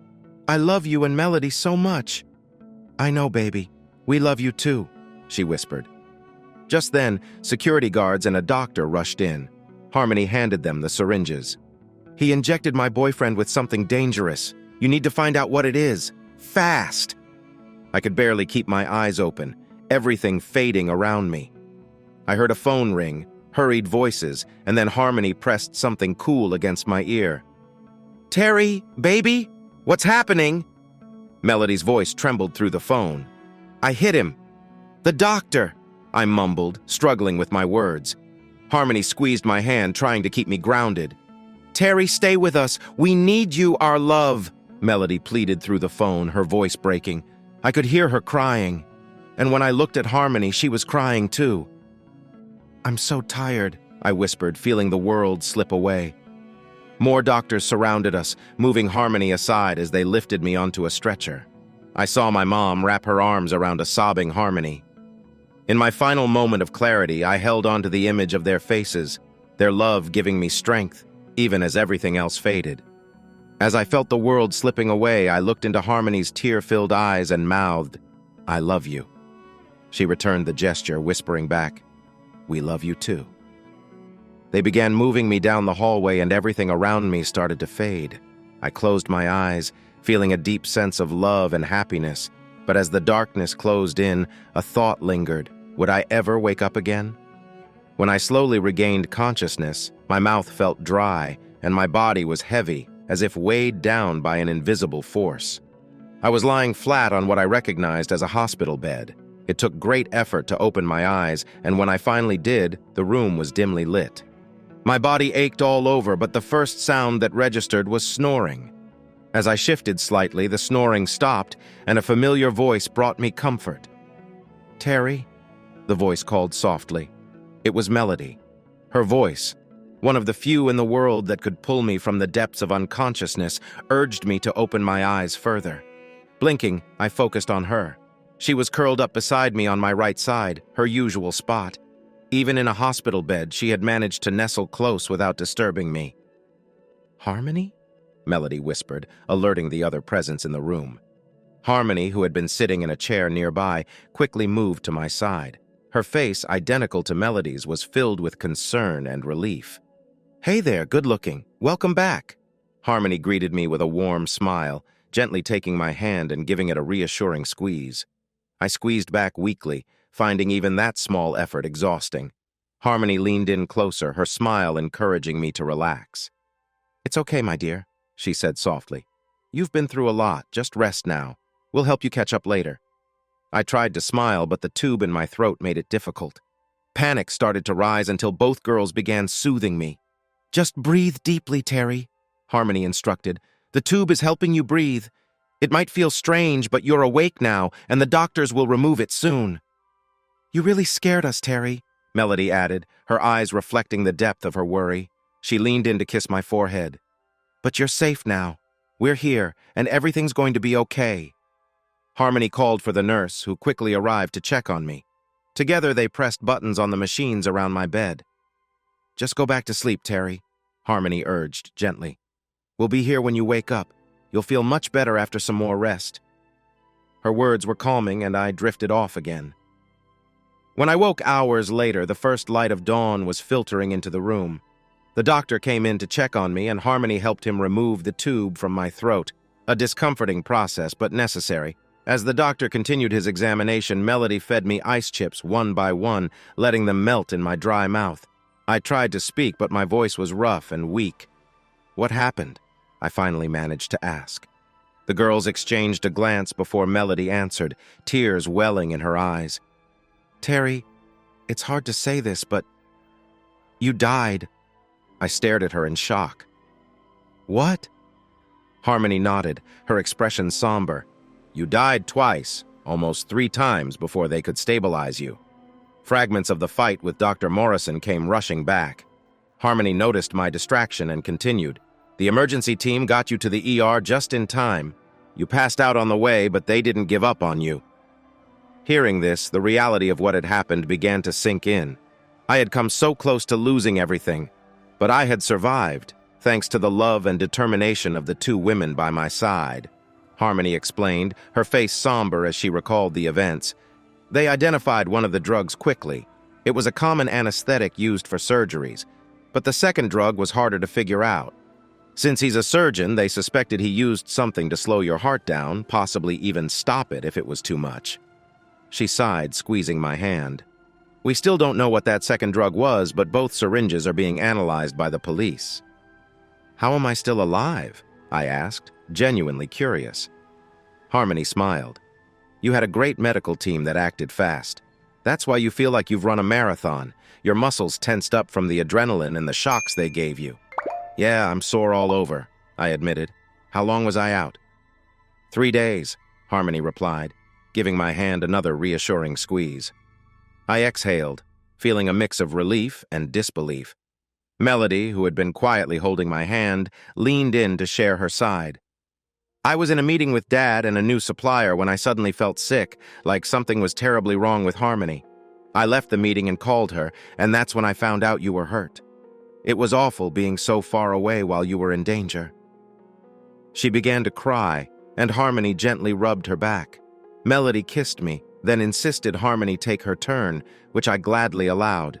Melody continued, her voice steadier. I told Dad what happened, and within 2 hours, he, Mom, and I were on a flight to Maitland. By the time we arrived, they had moved you from the emergency room to this one. Are William and Martha here too? I asked. Of course, Melody said, wiping her tears. They're at home with your Mom and Dad. They've been here with us every day. Terry, you're our family. Mom and Dad care about you a lot. They were just as worried as we were when they first saw you. As she rested her head on my chest, I absently ran my hand through her hair, lost in thought. Harmony held my other hand, kissing it gently. Then a thought hit me. What happened to that guy? Harmony's smile turned predatory. He's been arrested. You really got him good, Terry. Your punch broke his jaw, hurt his cheekbone, and he even bit his tongue. His jaw is wired shut for at least 2 months. I flexed my right hand, the one I had used to hit him. It was a little sore, but nothing serious. Melody felt it and kissed my hand, just as Harmony had done with the other. Harmony continued. Detectives will want to speak with you now that you're awake, but don't worry. You're not in any trouble. His court hearing will take a few months since he can't talk. I nodded, letting out a big sigh. I had narrowly escaped death once again. Later that morning, my parents and William and Martha arrived. Mom looked better, still weak from the cancer treatment, but stronger than she had been a few days ago. She hugged me tightly. I was so scared, Terry. Harmony and I turned back when we heard you yell, and then I saw you knock that horrible man down. She smiled, her rare use of a strong word making us all laugh. After that, you collapsed, and I didn't know what to do. If Harmony hadn't been with me, I would have collapsed too. I'm so sorry, Mom, I said, holding her close. I never thought someone could be so awful. Neither did I, she replied, her voice full of relief. I knew he felt threatened by me, but I never expected him to go this far. I wondered what pushed him over the edge. William chimed in, maybe your ex-wife isn't as happy with him as he thought. Everyone was caught off guard by William's comment, and then we all burst into laughter, tears streaming down our faces. The jokes kept coming until Paul and Kim walked in, pushing little Candace in her stroller. Well, it's good to see everyone in such a good mood, and it's great to see you awake, little brother, Kim said with a smile, though I could sense her relief. What's so funny? She asked.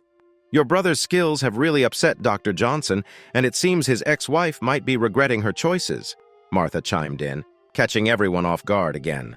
The room went silent for a moment, then erupted in laughter once more. Kim shot me a wink. Later, everyone except Melody and Harmony returned to my parents' house to rest. In the afternoon, the doctors got me out of bed for some stretching exercises.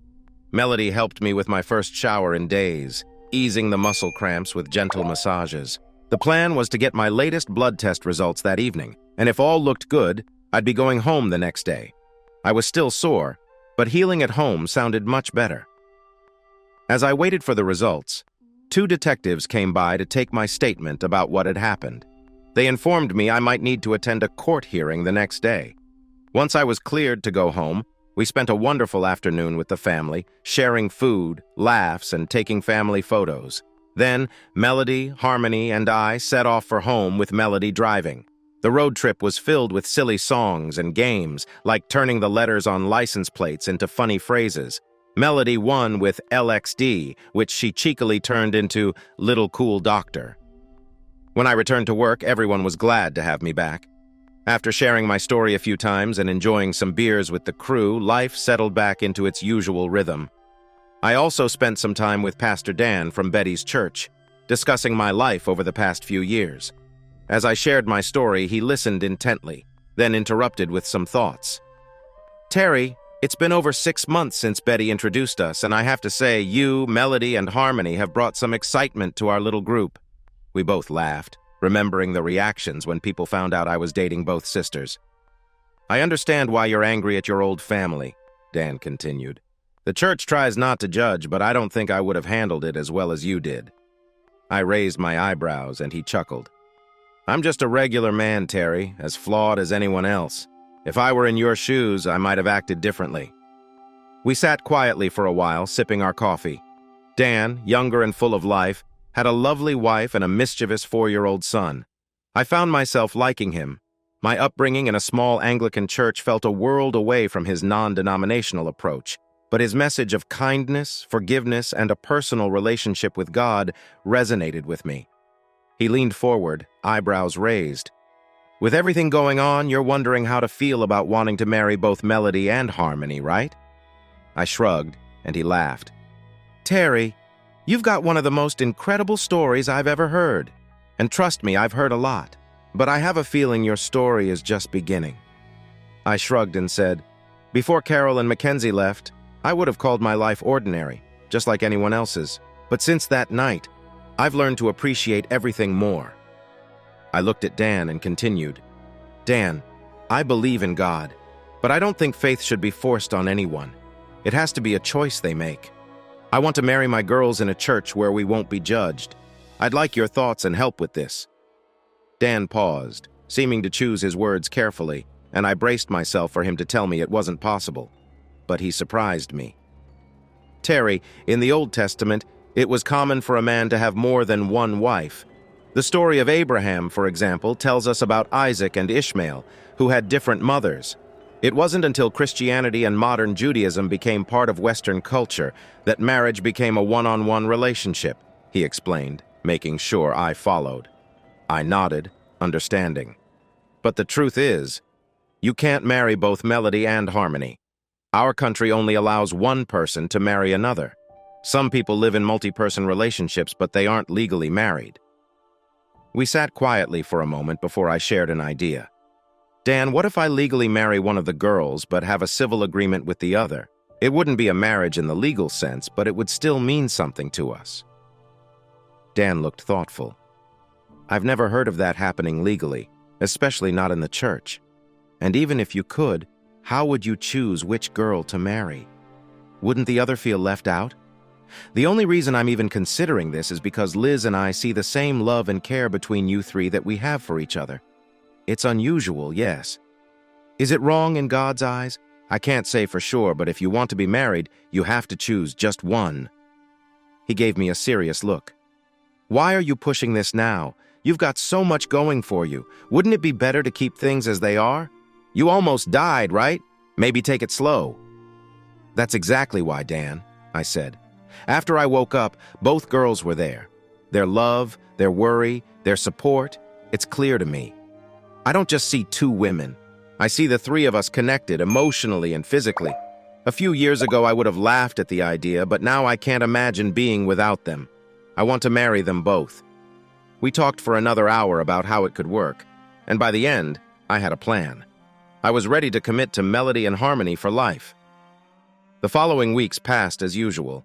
I spent every night with my girls, sometimes enjoying each other's company in special ways, other times just reading, doing puzzles, or cooking together. I cherished every moment with them. One Saturday evening, we had a barbecue in the backyard. Kim and Paul came down to visit for the weekend, supposedly to discuss the upcoming court case with Dr. Morrison, though I suspected they just wanted a break. Kim informed me that Dr. Morrison had finally been able to speak, now that his jaw was no longer wired shut. He was still in a secure part of the hospital under custody and had visited Carol and McKenzie. The detectives had questioned him for over 3 hours, and Kim somehow had a copy of the interview notes. As I read aloud from the transcript, everyone at the table listened intently.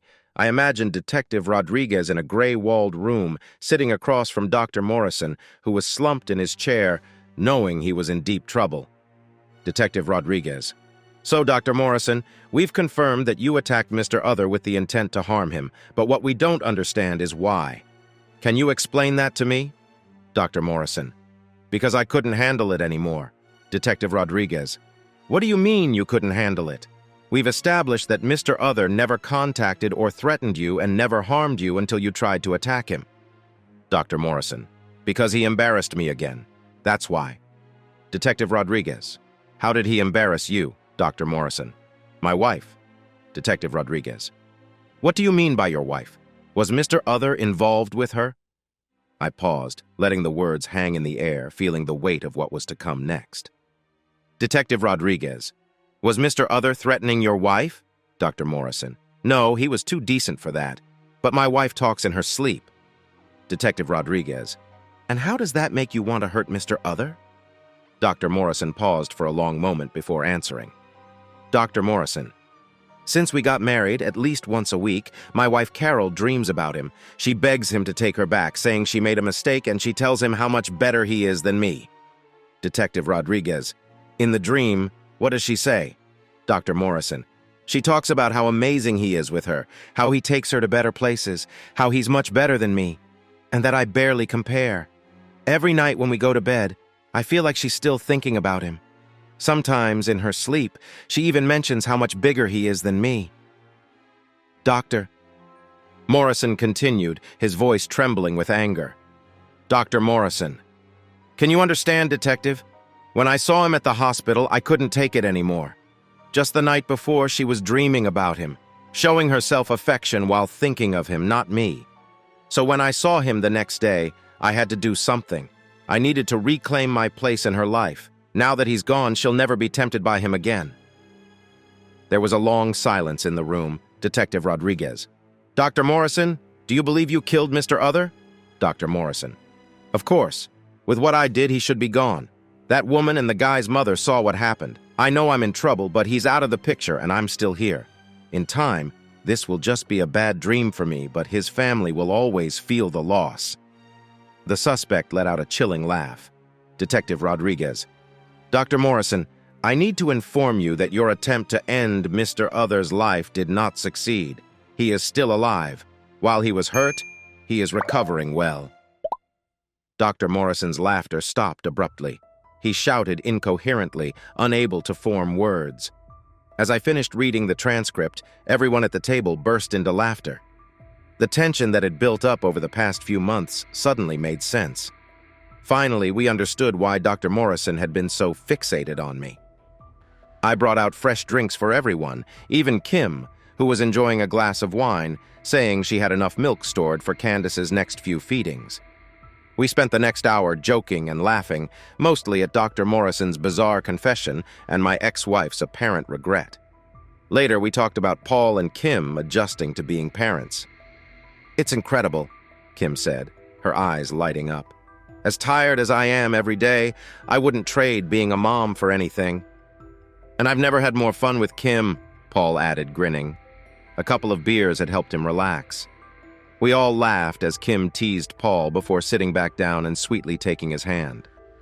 When are you three going to give me some nieces and nephews? Paul asked, turning to me, Melody, and Harmony. I nearly spat out my drink as everyone laughed at my surprised reaction. William and Martha exchanged looks, clearly eager for grandkids now that our relationship had settled. Harmony spoke up. We've been talking about having kids for a few months. Melody nodded. Terry knows we want kids with him, and he wants the same.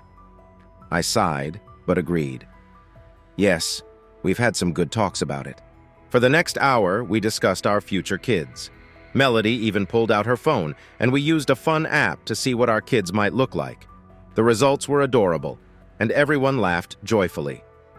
I felt a deep sense of happiness, surrounded by people I loved. They didn't ask for anything but my time. When Martha called us for dessert, I jumped up to help, returning with warm apple pie and homemade vanilla ice cream. It was the perfect end to a perfect evening. I stood up to get everyone's attention before we all went our separate ways. I have a few things I'd like to share, I began. A couple of years ago, I thought my life was falling apart. After everything that happened with my first wife and daughter, I felt lost. But then, my friends offered me a new job in a new town, and it helped me start over. I nodded and thanked William and Martha, who smiled back. On my way here, I got caught in a huge storm, a storm that changed my life for the better. I smiled at Melody and Harmony. In that storm, I found two amazing people. They say I saved them, but they saved me too.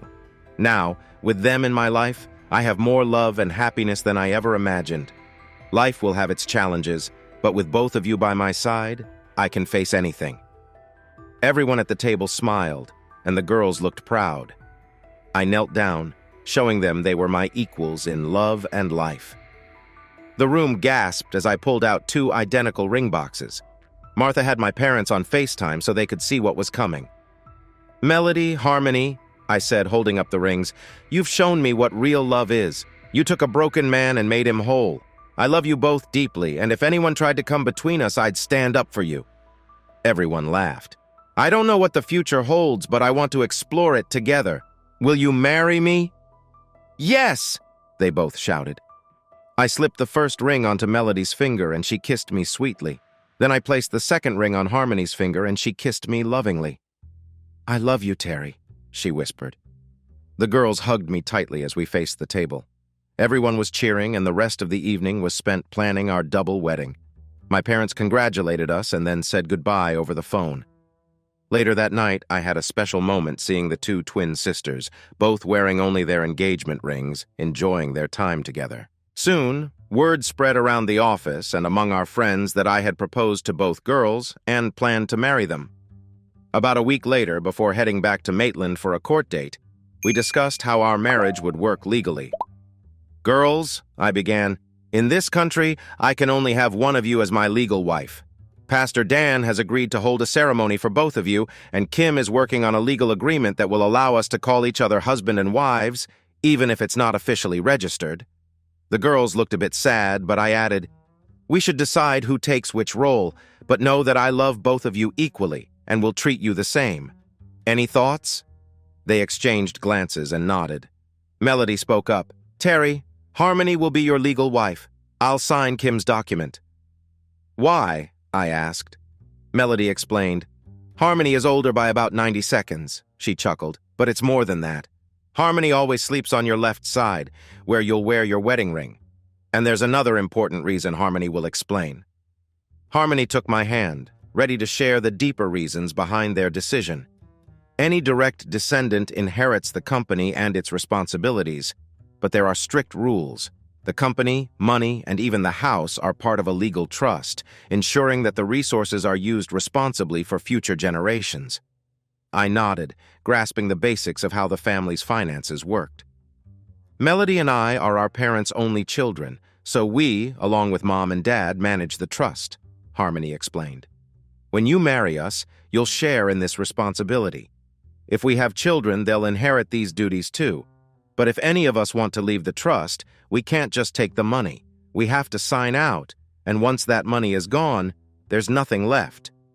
"So what does this have to do with marrying you instead of Melody?" I asked.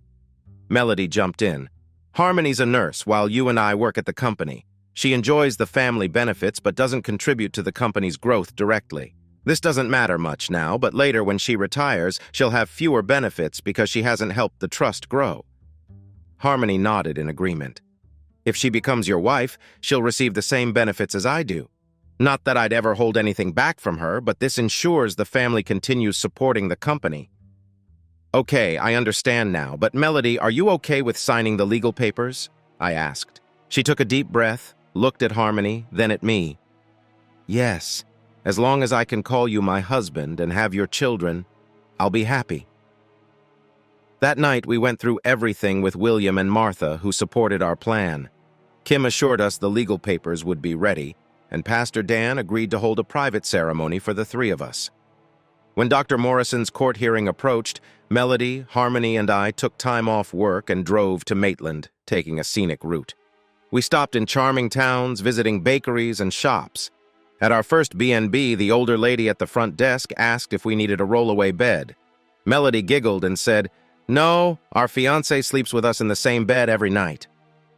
The lady was surprised but smiled, and we were getting used to people's reactions. At the next B&B, an older man asked a similar question. Melody gave the same answer, and the man smiled widely, giving me a fist bump. The girls laughed, and I felt their closeness as we headed to our room. When we arrived at my parents' house, we spent time with my dad. Mom was in the hospital after her cancer treatment, so we planned to visit her once we knew more about the court hearing.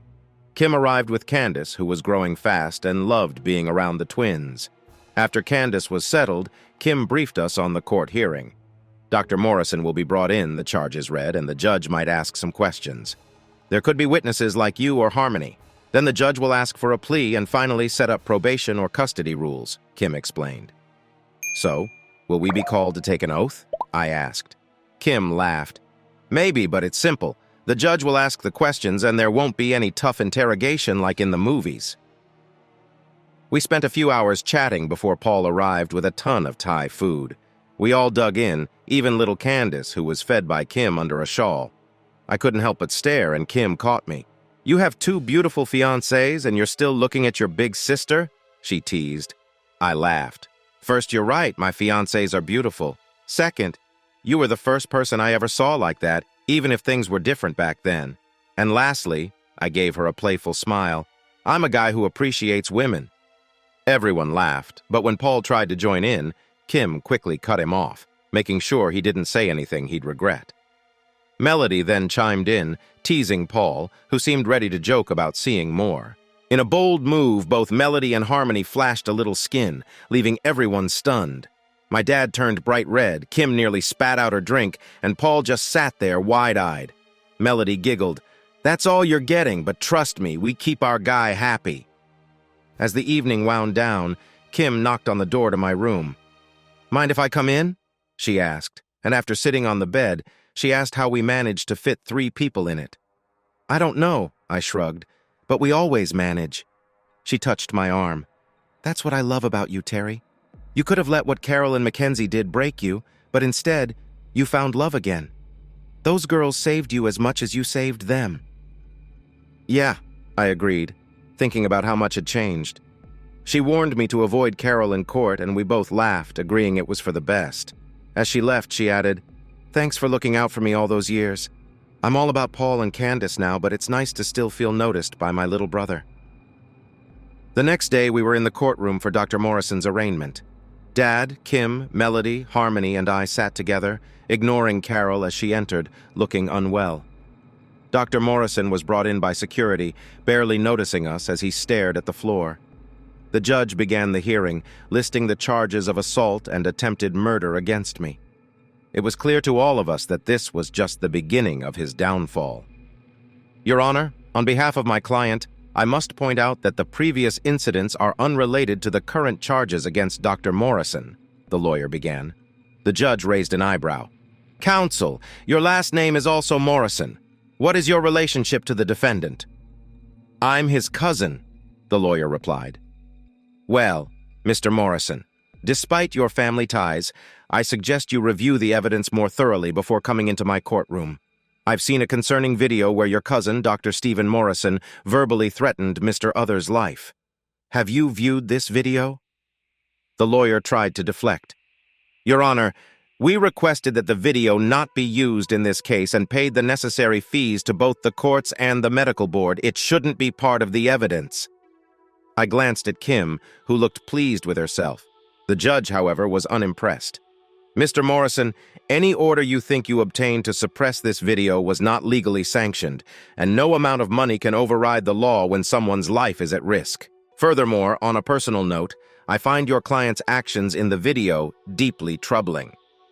The defense side seemed to shrink.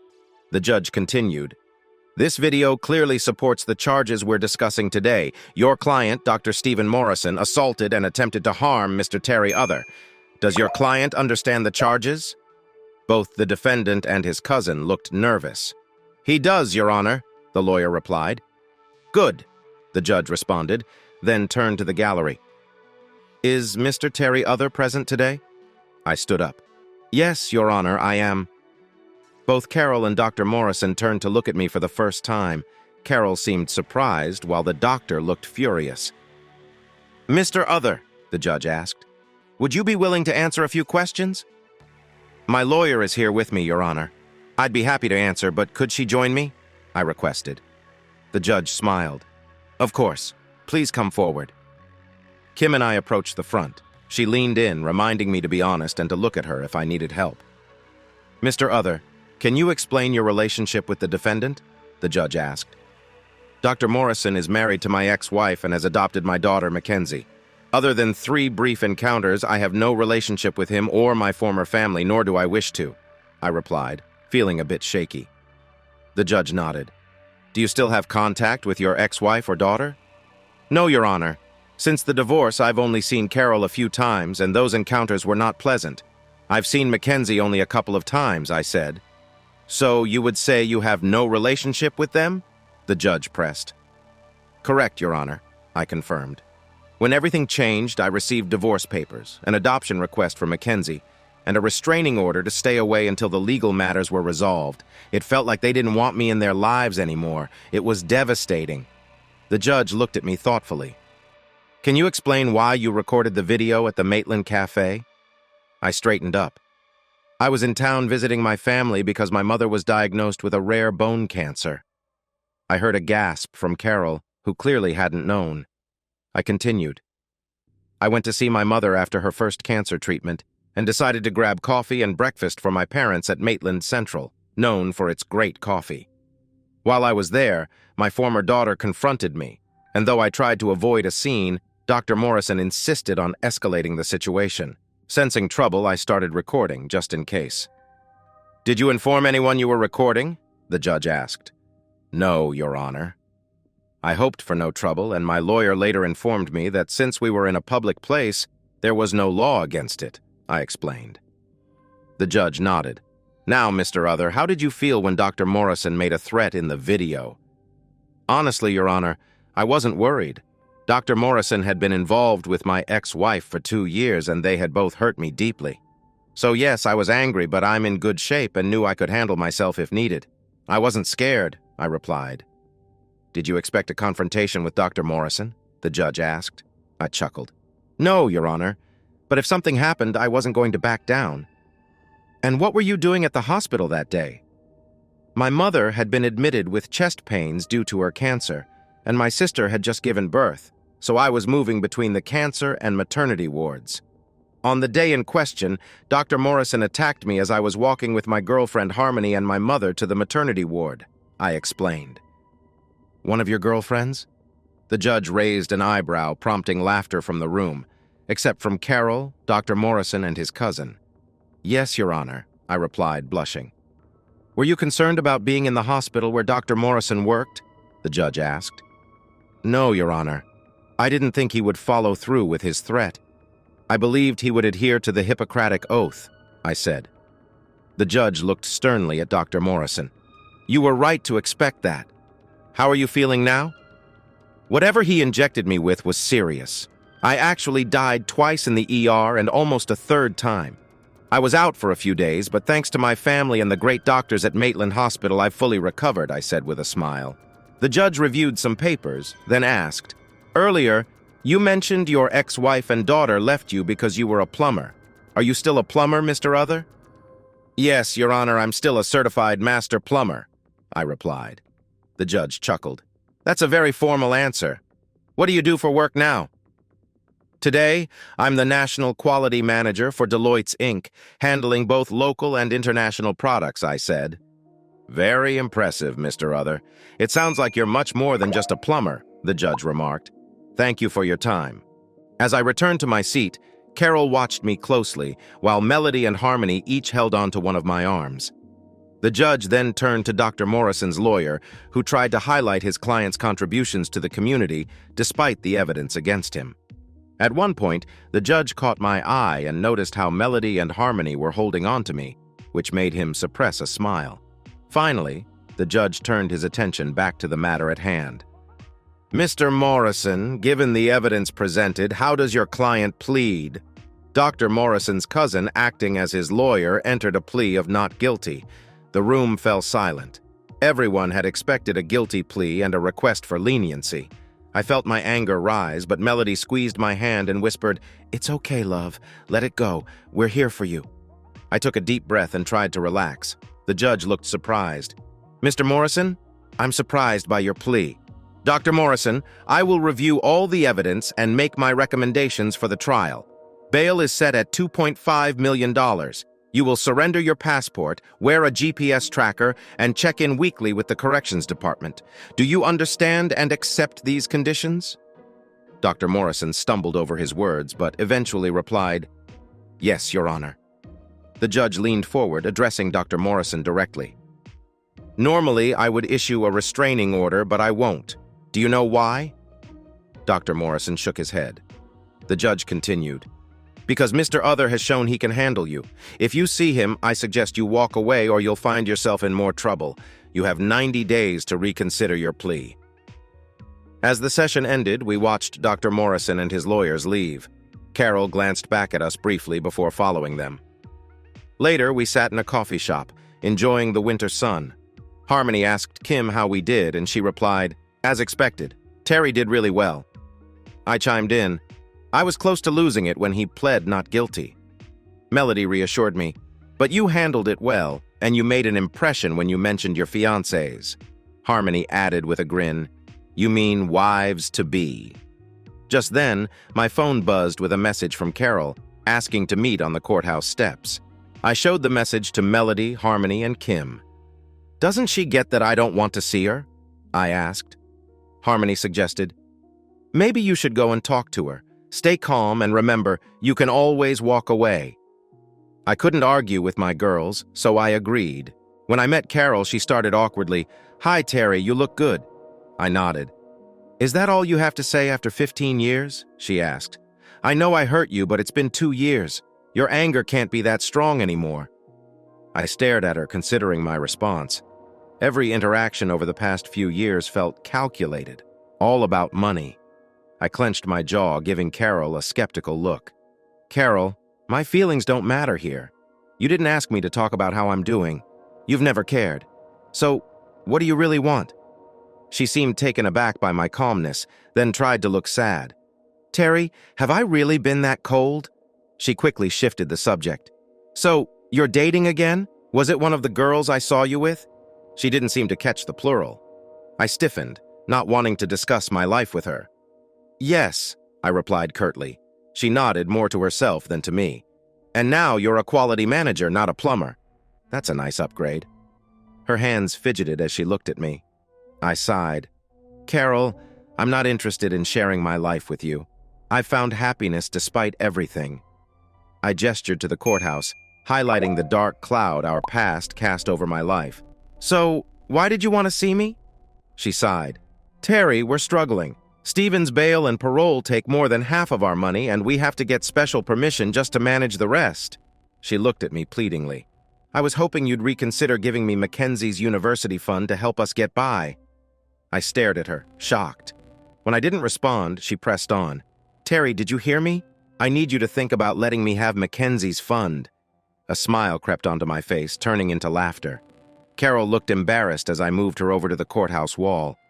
"Let me get this straight," I began. "Your husband took you from me, promising a better life. He convinced you to betray me, adopted my daughter, and now he's losing everything because of his actions. And you want me to give you money? The money you don't deserve?" She straightened, trying to hold on to some dignity. "Well, I wouldn't say it like that, but yes, for McKenzie's sake. We have a lifestyle to maintain, and since Stephen can't work because of you..." I cut her off, shocked. "Carol, if you were anyone else, I'd say you've lost your mind. But I know you. You're completely out of touch. We had a good life when we were married, meeting our needs every month. Now, even after bail, Stephen's trust should support you until you find a job." She flinched at the word job. "Yes, Carol, a job. Do you remember what it's like to work? But it seems you and McKenzie don't want to work for what you have. You didn't earn it, and you don't deserve it."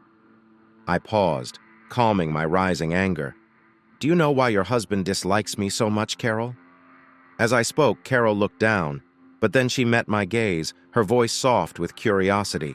"No, I don't really know. Stephen never explained why, but he'd get upset whenever McKenzie or I mentioned you, especially in the mornings." I chuckled. "Carol, do you know you talk in your sleep?" She tilted her head, puzzled. "Of course, Terry. You've known that since high school. But what does that have to do with anything? Carol, you talk in your sleep. When we were married, you often shared your dreams with me. Your husband got to hear them too, I said, watching the realization dawn on her face. That doesn't explain why he... She trailed off, looking genuinely confused. Stephen couldn't have heard, could he? I leaned in slightly. Yes, Carol. He hates me because in your sleep, you dream about being with me. You dream about me taking you back, and sometimes you even touch yourself. You whisper about how you made a mistake, about how small he is compared to me. He hears this often enough that one day, he snapped. Her expression shifted from confusion to horror as my words sank in. I continued, my voice softer now. Stephen may have treated me like a fool, but from the day you left, you've been so unfulfilled that you keep dreaming of the life we had together, and he knows it. He knows he'll never measure up. Carol's breath quickened, and for the first time in a long while, I felt at peace. It's too late, Carol. You left me for a dream, and now that dream is haunting you. Go back to your empty marriage and think about what you threw away. Goodbye, Carol. Before she could respond, I turned and walked away, feeling lighter than I had in years. A smile spread across my face, and for once, the past didn't weigh me down. As the weeks passed, my relationships with Melody and Harmony grew stronger, and our wedding plans progressed smoothly. Work was going well too, and I was feeling more confident in my role at Lots Inc. On my birthday, the girls took me out for a nice dinner, followed by a night of dancing at a local club. We were the center of attention, Melody and Harmony in matching green dresses, and me in a navy blue suit they helped pick out. A few guys even approached me, assuming I was someone important because of the way the girls looked at me. It boosted my confidence for the rest of the night. When we got home, the girls spoiled me before we all fell asleep, tangled together in a cozy mess. I didn't hear from Carol or McKenzie on my birthday, not that I expected to. I'd had a sliver of hope after my last talk with McKenzie, but that hope faded when her birthday came a few days later. I decided to reach out, calling the number she used to text me during her mother's separation. It went straight to voicemail. Hi, McKenzie, it's Dad. Terry. I just wanted to wish you a happy birthday and I hope we can rebuild our relationship after our last talk, I said, unsure of what else to say. I paused, then continued. We've all taken different paths, but I miss you, my little girl. I miss our time together. Happy birthday, McKenzie. I hope you have a great day. I hung up, feeling a mix of hope and sadness. Melody walked in, noticing a tear I hadn't realized was there. What's wrong, honey? She asked, concern in her eyes. I called McKenzie to wish her a happy birthday, hoping we could reconnect, I explained. Melody stroked my cheek. You're such a wonderful man, Terry. Even after everything, you still reach out to her. Just then, my phone beeped. See? That's probably her thanking you, Melody said with a hopeful smile. But when I looked, it wasn't a thank you. Mackenzie's message read, Leave me alone. You put my father in jail, upset my mom, and now you pretend to care about me? That's disgusting. If you really want to do something, give me my college money. Otherwise, keep being a terrible dad. I felt a crushing blow as another message followed. You know what? Don't give me anything like you haven't for years. I'm old enough to sue you and I will. Get ready. I'll take everything from you. I slumped back in my chair, Melody still on my lap. What did I do, Melody? Why does my own child hate me so much? Melody comforted me. Terry, you've done nothing wrong. She's been fed lies. Stephen's out on bail, probably filling her head with more. This isn't your fault. She picked up my phone and dialed McKenzie. I only heard Melody's side of the conversation. Hi, Miss Morrison. Did you send those texts to Mr. Terry? After a pause, Melody's brow furrowed. Okay, thank you for confirming. We won't be in touch again. Hanging up, she turned to me, visibly upset. She admitted to sending those messages. She's threatening to sue you for the money. Terry, I'm so sorry, but it seems like she's lost to us. I sighed, feeling the weight of finality. I know, Melody. It feels like the end between us. I hoped we could fix things, but I guess that's impossible now. Melody wrapped her arms around me.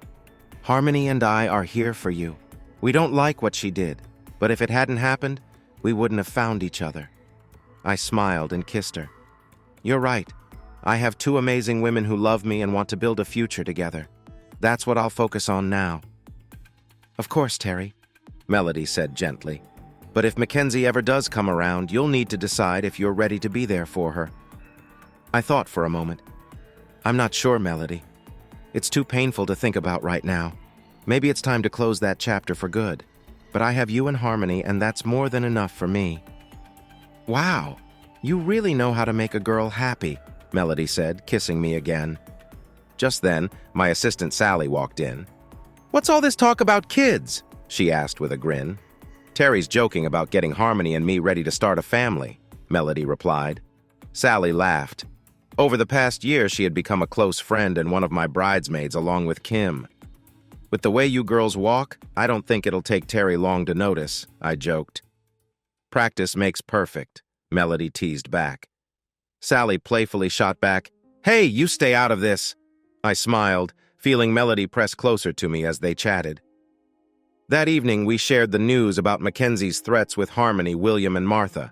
Later, we called Kim, who was shocked but agreed we should focus on the wedding and deal with the lawsuit afterward. A month before the wedding, we received court papers. McKenzie was suing me for her university fund. The court date was set for the Monday after our wedding, so we had to adjust our honeymoon plans.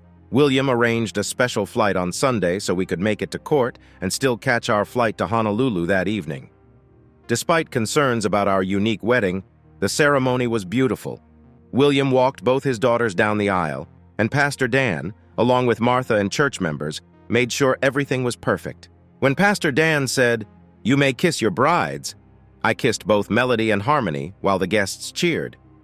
We signed the official wedding papers, and then Melody and I signed a legal agreement prepared by Kim, recognizing our civil partnership.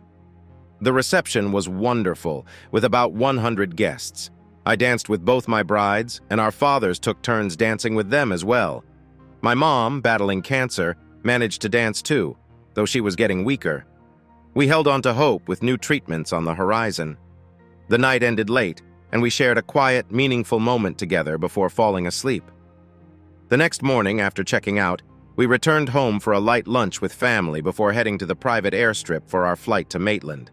My parents, Kim, Paul, and Candace, joined us on the flight. I hadn't thought much about the upcoming court hearing, but as we took off, I reviewed the documents Kim had given me. The hearing would be private since Mackenzie was still a minor, meaning only close family could attend.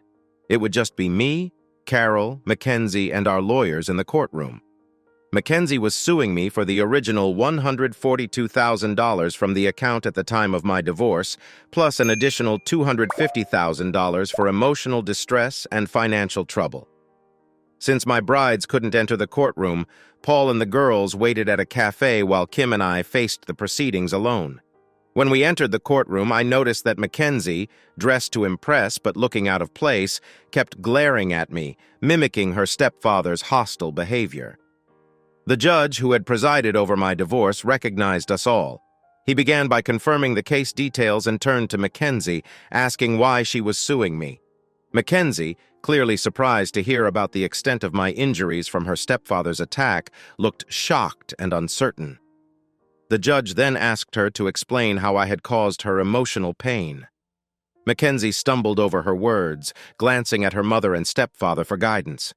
Her lawyer attempted to claim that my interactions with her stepfather had caused distress, but the judge wasn't convinced.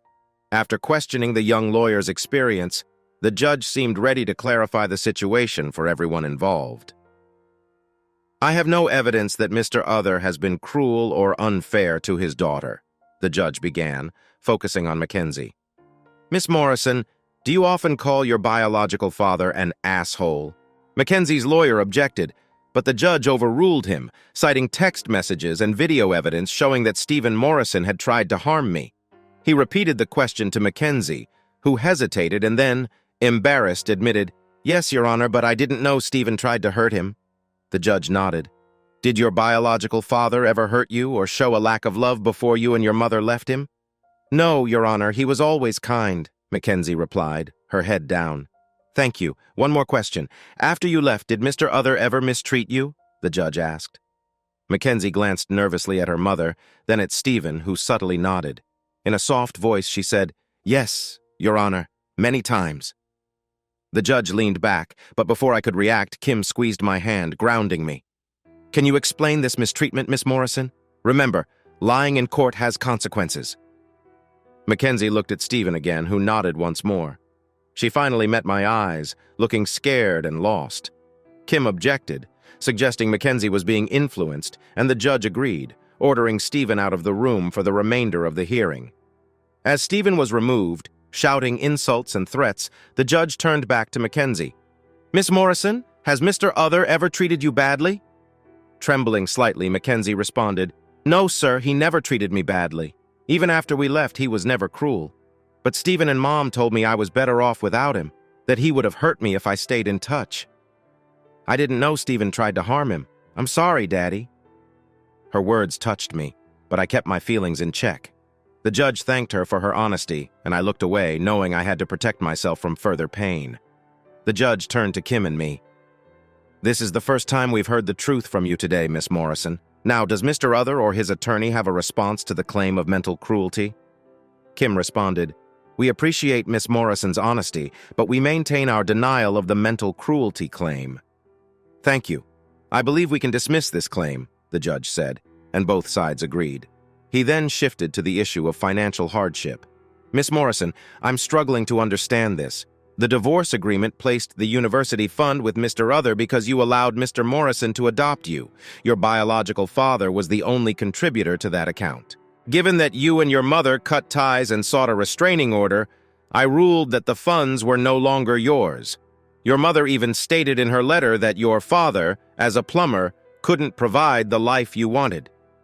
He held up the letter, and Carol blushed. Since you removed yourself from his care, I don't see how you can blame your financial troubles on him. Mr. Forsythe, can you explain? Mr. Forsythe hesitated but said, The Morrisons believe their financial issues stem from their interactions with Mr. Other after the divorce. The judge nodded. Please clarify how Mr. Other is responsible. Forsythe explained, If Mr. Other hadn't interacted with Mr. Morrison, he wouldn't have been put on probation, lost his job, and now relies solely on his trust fund. The judge looked unimpressed. Mr. Forsythe, that's quite a stretch. The evidence shows the Morrisons caused these issues. Mr. Other was a victim, not an instigator. Kim then spoke. Your Honor, my client acknowledges past interactions with the Morrisons, but he doesn't accept financial responsibility. In every case, the Morrisons approached him, and he tried to distance himself. Their current situation is a result of their choices. The judge agreed. Considering everything, the money will stay with Mr. Other. I raised my hand. May I speak, Your Honor? The judge nodded. Go ahead, Mr. Other. Taking a deep breath, I said, Your Honor, I have no feelings left for my ex-wife, and my daughter has deeply hurt me. However, I want to do one last thing for her. McKenzie looked up, a spark of hope in her eyes. I've built a new life in the past few years. It hasn't been easy. I've faced many struggles, mostly due to those two women over there and the man you removed earlier, I said with a slight smile. But through it all, I found love again. In fact, I just got married this past weekend, and we plan to go on our honeymoon after this meeting. I may not want to see my ex-wife or daughter again, as I want to move forward with my new family. The judge raised an eyebrow as I reached for the document Kim had prepared. Her eyes questioned if I was sure, but I nodded. This document outlines my offer. I will place $142,000 from the account I set aside for McKenzie's university expenses into a trust. This money can only be used for her education or living expenses if she attends university. If she doesn't attend, the money remains untouched until she's 30, after which she can withdraw up to $5,000 per month. My only condition is that neither Carol nor McKenzie contacts me again. I heard McKenzie gasp, and the judge watched me closely. Every time my ex-wife contacts me, it's about money. I'm tired of it. I haven't touched the account since the divorce, and I'm ready to move on. But I want to do this one last thing for my daughter. Tears welled up as I continued. I can't bear the uncertainty of whether I'll see the caring girl I raised or the one who insults me. Part of me still wants to run to her, tell her how much I love her. But I need to move on, and this is my way of finding peace. If I can do this last thing for the girl I once called my daughter and keep Stephen Morrison away from that money, I think I can heal. I turned away, wiping my eyes with a tissue Kim handed me. The judge cleared his throat and asked if Kim had anything to add. "Yes, Your Honor," Kim replied. "Miss McKenzie Morrison has 30 days to accept this offer. If she does not, the offer will be withdrawn, and my client will keep the money." The judge nodded. "In the case of emotional distress, I rule in favor of Mr. Terry Other, with no money owed by either side. In the case of financial hardship, I again rule in favor of Mr. Other, with each side covering its own legal costs. The financial offer for Miss McKenzie Morrison is noted but falls outside this court's jurisdiction." The judge then addressed Carol directly. "Mrs. Morrison, I don't usually address individuals in the audience, but I feel compelled to offer you some advice. Much of the turmoil in these cases appears to stem from your actions. You may think you're in a tough financial spot, but I suggest you reconsider your approach. It might be best to let Mr. Other move on with his life and seek happiness for yourself." Carol swallowed hard and nodded. "Yes, Your Honor." With that, the judge concluded, "I hope I don't see any of you here again. This court is now closed." We left the courtroom, joining Paul and the girls at a nearby cafe to share the news. Feeling a bit down after the court, Kim shared most of the details with my wives, including my heartfelt words. They were proud of me, hugging me tightly and whispering sweet things to lift my spirits. We talked for about an hour. At one point, Kim noticed Carol and McKenzie leaving the courthouse, looking tired and worn out. I could relate. Our honeymoon, however, was a dream. During those 10 days, I bonded with my wives even more. We were relaxed, enjoying every moment together. They looked stunning in their swimsuits, turning heads wherever we went. I felt proud, walking tall with a beautiful redhead on each arm. After the trip, my past life seemed distant. McKenzie signed the agreement and Kim handled everything, transferring the money into the trust. When she asked if I wanted to know what course McKenzie chose at university, I declined. That chapter of my life was closed. 2 months later, we discovered both my wives were pregnant. Unbeknownst to me, they had stopped taking birth control a month before the wedding. Soon, they started feeling morning sickness, and after doctor visits, we learned I was going to be a father again, twice. My parents, William and Martha, were thrilled. At work, I got equal parts teasing and congratulations. The biggest surprise came during the 12-week scan. Both my wives were expecting twins. I wasn't sure how we'd manage 4 babies at once, but as I cuddled with my girls that night, I knew we'd get through it together. Kim and Paul were shocked too, with Kim teasing me endlessly. She also announced that she and Paul were expecting again, meaning Candace would soon have a sibling along with her new cousins. However, amidst the joy, we were worried about my mom. Her cancer was worsening, and Harmony consulted several doctors. Before Mom became too ill to travel, we visited specialists in Brisbane and Sydney. They all suggested continuing her treatment at the local hospital and making her comfortable. We convinced Mom and Dad to move to Bathurst so they could be close to us and help with the babies, while we provided support for Mom. By the time my wives were 6 months pregnant, Mom and Dad were settled in a home just 15 minutes away. Dad found part-time work with a local builder, and someone was always with Mom. We also convinced Kim and Paul to move nearby. They found a house close to Mom and Dad. Kim, being a few weeks ahead in her pregnancy, was often grumpy, while Paul and I handled most of the moving. Candace, who was now speaking in full sentences, found it all to be a fun adventure, especially rubbing her mom and aunt's pregnant bellies. Melody and Harmony were growing quickly, and the house was kept cool. Very cool. It reminded me of Father of the Bride Part 2 *, where Steve Martin constantly changed clothes to deal with the cold. Towards the end of their pregnancies, my wives couldn't cuddle with me at night, not because they didn't want to, but because it was just too uncomfortable. Still, we held hands every night until we fell asleep, waiting for the babies to arrive. When the time came, it all happened quickly. At 38 weeks, both my wives went into labor just 2 hours apart. Since they were having twins, we agreed that Melody would have a C-section. Both mothers were prepped in operating rooms next to each other, while I nervously moved between them. The first to arrive was my son, Adam, with a full head of brown hair and a strong, healthy cry. Next came my sweet daughter, Grace, quiet and bald, but with bright green eyes that stood out. Our third daughter, Beth, was born next, with a strong voice like Adam's. Lastly, my second son, John, entered the world.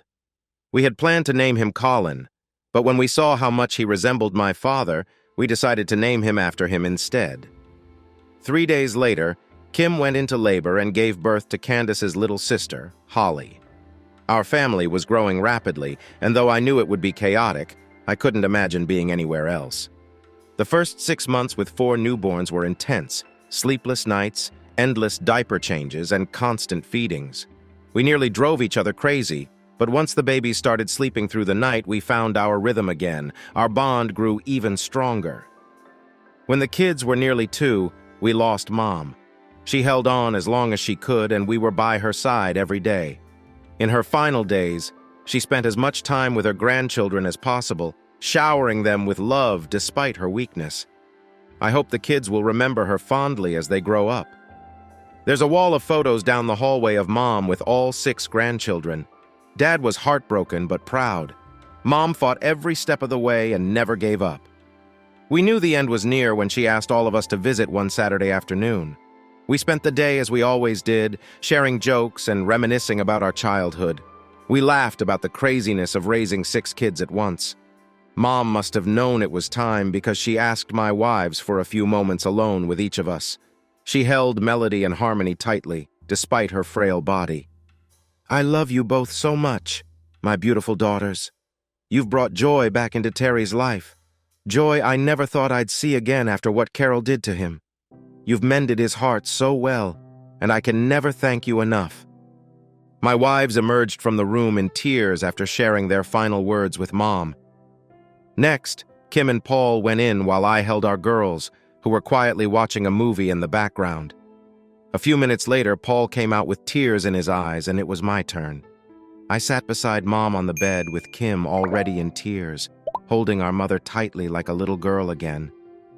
"Oh, my dear ones," Mom said softly, her voice weak. "I love you both so much. I couldn't be prouder of you two. You've always stayed close, even as adults, caring for each other through tough times. But there's something I need to ask you both." "Yes, Mom, anything," I replied, while Kim clung to her, afraid to let go. "I need you to take care of your dad. He's trying to stay strong, but he needs your help through what's coming. He has many years left, and I don't want him to suffer. Your father is my true love, and even death can't break our bond." We all broke down in tears, remembering how, even in her suffering, her thoughts were with Dad. "Promise me you'll look after him," she pleaded. "We will, Mom," Kim whispered through her tears. We shared a few more moments of pure love, then Mom asked to speak with me alone. Kim dried her eyes, patted my shoulder, and stepped out. I held Mom gently as she leaned into me. "Oh, my boy, my wonderful Terry. I've loved watching you grow into the man you've become. You're slow to anger, and even when you are, you're still a good man. Even when Carol and McKenzie hurt you, you always tried to do the right thing." I shook my head. "Not always, Mom. There were times—" She cut me off. "I know, Terry. None of us are perfect. Not even your mother." "Really? I thought you were St. Josephine." She chuckled, though I could hear the struggle in her breath. "No, not always. Your father and I never told anyone this, but before you and Kim were born, we had a rough time." I was surprised. "What happened?" "Your dad worked long hours after we bought our first house. I was a bank teller, but he wasn't home much, not even on weekends. When an assistant manager started paying me attention, I admit I was flattered." I was taken aback. Had Mom ever thought about being unfaithful? She must have seen my expression because she smiled softly. "No, I never cheated on your father. But things could have gone that way if something hadn't happened." At a gathering weeks later, I noticed Cindy Phillips trying to get close to your dad. He wasn't really pushing her away, and Cindy noticed me watching. She smiled, placed her hand on his shoulder, and acted like she might take him away from me. Cindy also worked at the bank and had seen the assistant manager joking with me, so she thought if I could have fun, she could try to win over my handsome husband. "What did you do?" I asked. I dropped everything and told him to take me home and show me he cared. Mom's rare use of strong words made me chuckle, but then she seemed lost in thought for a moment. When she looked back at me, she smiled softly. I'm happy to say he did, and he did it so well that your sister was born 9 months later. A couple of years after that, you came along too. But if it hadn't been for Cindy's bold move, our lives could have turned out very differently. We both paused, reflecting on how pivotal moments can change everything. Then Mom continued, Terry, I know you may never forgive Carol, and maybe that's okay. But what about McKenzie? Could you find it in your heart to forgive my granddaughter? I looked at my frail mother and swallowed hard. I don't know, Mom. I haven't really thought about it in years. She hurt me deeply, and I'm not sure how I'd feel if I saw her again. She nodded. I understand. I'm not asking you to find her or bring her back into your life. You have enough going on with your foreign Kims too. But please, just consider it. Then she smiled. By the way, did you know Kim is expecting again?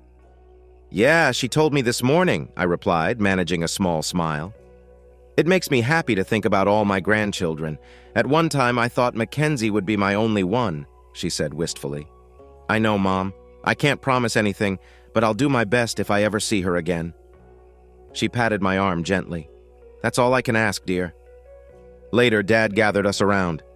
It's not long now. She knows it and wants us all with her, he said, his voice heavy with emotion.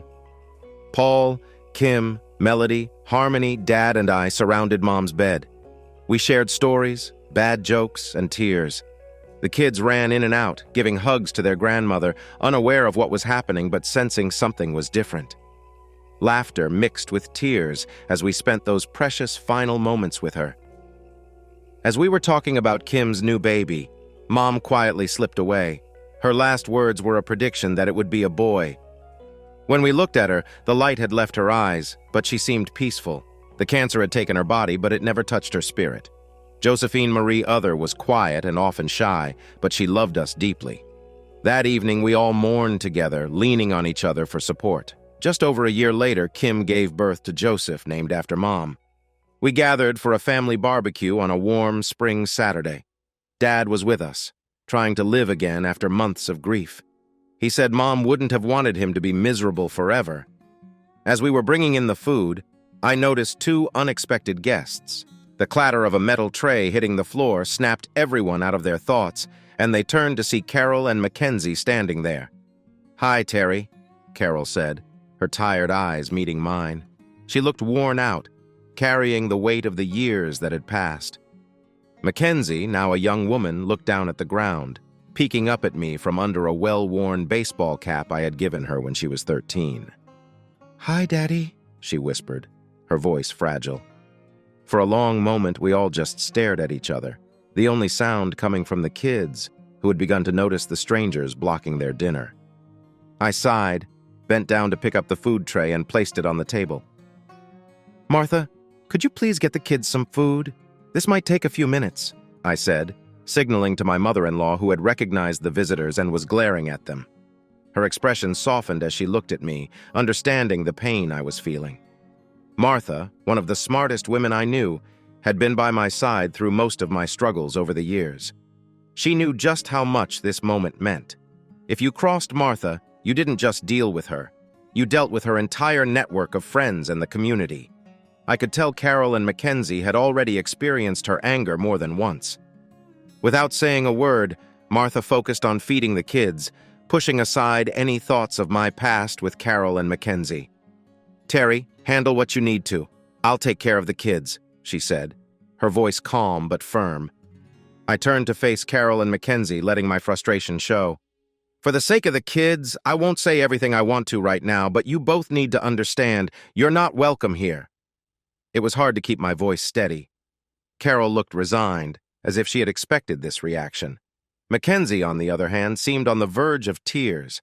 Kim stepped up beside me with Melody and Harmony flanking me on the other side.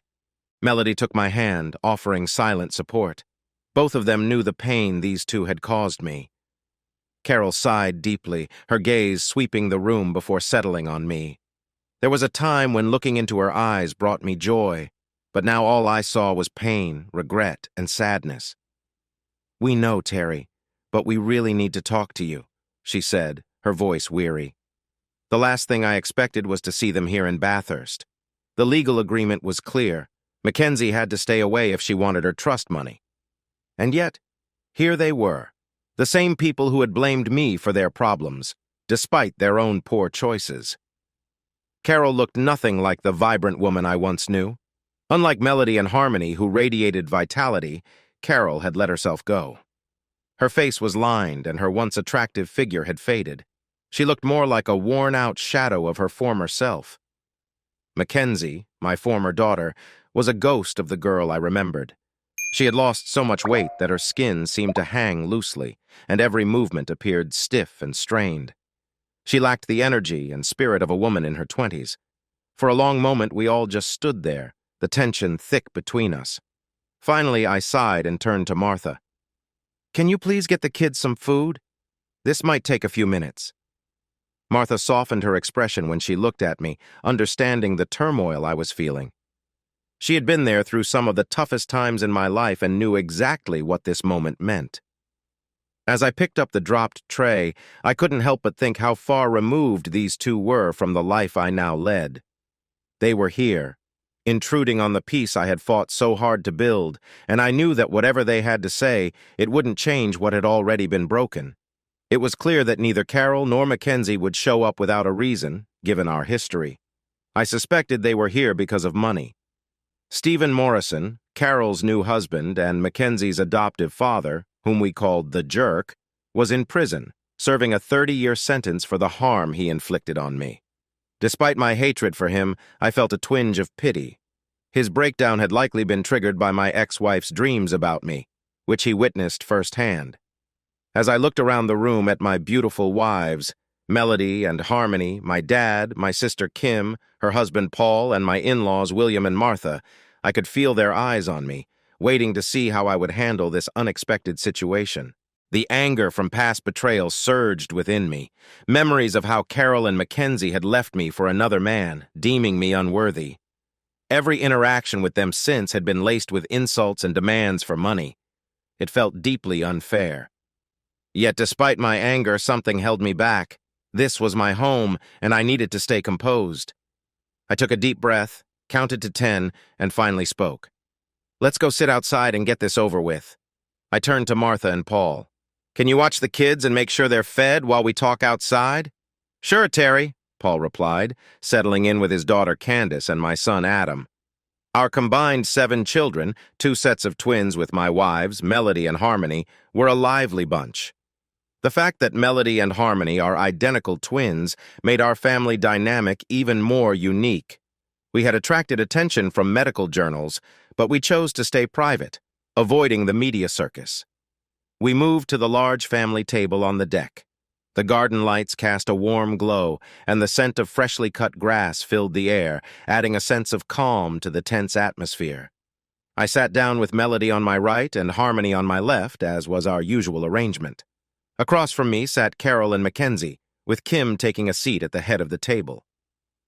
A little while later, Dad and William brought out water and glasses, ensuring Melody and I had drinks and offering wine to Harmony. Afterward, they went back inside to help with the kids, leaving us to talk in private. Harmony poured the drinks, then sat back down, waiting. Carol was the first to speak. "Terry, your place is lovely. I didn't expect—" She hesitated, catching herself before she could slip into old habits of condescension. Melody, sensing my tension, spoke up sharply. "Thank you. It is a wonderful place, and it's been in the family for many years. Now that Terry is our husband, he's part of that family too." Carol and McKenzie exchanged surprised looks. "Our husband?" Carol asked, confused. "I knew Terry remarried, but which one of you did he marry?" I chuckled. "Carol, I'd like you to meet my wife, Mrs. Melody Other." I gestured to Melody, who smiled proudly. "And I'd also like to introduce you to my other wife, Mrs. Harmony Other." Carol was visibly taken aback, and McKenzie stared in shock. Melody, Harmony, and I simply smiled, while Kim chuckled, clearly enjoying the moment. Carol looked to Kim for confirmation. Kim nodded. "Yes, Carol. After you heard him, my little brother saved these amazing women when they were in danger. They fell in love with him, and he married them both. Your ex-husband is very much in love with them, and now they each have twins with him." McKenzie finally found her voice. "So you're close with both of them?" Harmony giggled. "Yes, McKenzie, your former father is very close to both of us. From the very first night, he has shown us his love and care without holding back. He is our support and gives everything he can without asking for anything in return." Mackenzie's face flushed with embarrassment as Melody chimed in. "He's such a good dad, McKenzie. He really cares for our kids as if they're his whole world." Harmony and I couldn't ask for a better man to show our kids how to navigate this tough world. He lives for them. "We just don't understand why you let him go," Carol interrupted, her voice sharp. "That's because you see him now." She pointed around the house and garden. "He has money and a good name. When we were his family, he was just a plumber." Even after all these years, Carol still didn't get it. Harmony responded, her words cutting. "You really don't understand, do you, Carol?" Carol looked shocked, as if slapped by the truth. "We cherish Terry for who he is, not what he has. When we first met him, he had little more than what was in his truck.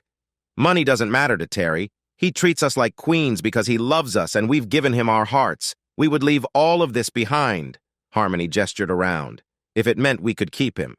He's the man you let go, Carol, and he would do anything for us, even give his life. He almost did that night we met. Would you ever step out of your comfort zone for your family?" Carol looked ready to flee, but Harmony continued, unwavering. "You had a man who gave you everything and you threw it away." Melody picked up where Harmony left off. "And you know he knows how to make us happy, in every way. Don't pretend you don't remember that he could please you too." Carol's face turned bright red. Mackenzie looked anywhere but at us, and Kim laughed softly from her side of the table. "Okay, everyone," Kim interjected. "We could talk about my brother's skills all night, but let's focus on why Carol and Mackenzie are really here." We all turned to the embarrassed women across from me. "How did you even find us? This address is private, and how did you get past the gate?" Mackenzie spoke up slowly. "Mom and I drove to Bathurst last week. We watched your office to see when you came and went. When we saw Dad's truck, we followed it back here tonight. As we drove in, Papa had just arrived, so we came in right after him before the gate shut." Kim raised an eyebrow. "Strange, but it brought you here. Why are you here, Mackenzie? You know your trust agreement says you can't contact Terry. He doesn't want to see you." "I've been trying to move on," I added, my voice shaking slightly. "I haven't thought about either of you in almost a year." "About 8 months," Kim corrected gently. "Every year on Mackenzie's birthday, Terry sits on this deck to remember what was lost. He spends a quiet hour or two out here, then comes back in and takes care of us like he does every other day." Melody continued. "We let him have that time, but when the sun goes down, he's back with us." I dared to glance at Mackenzie, and despite everything, I felt a flicker of the old love I once had for her.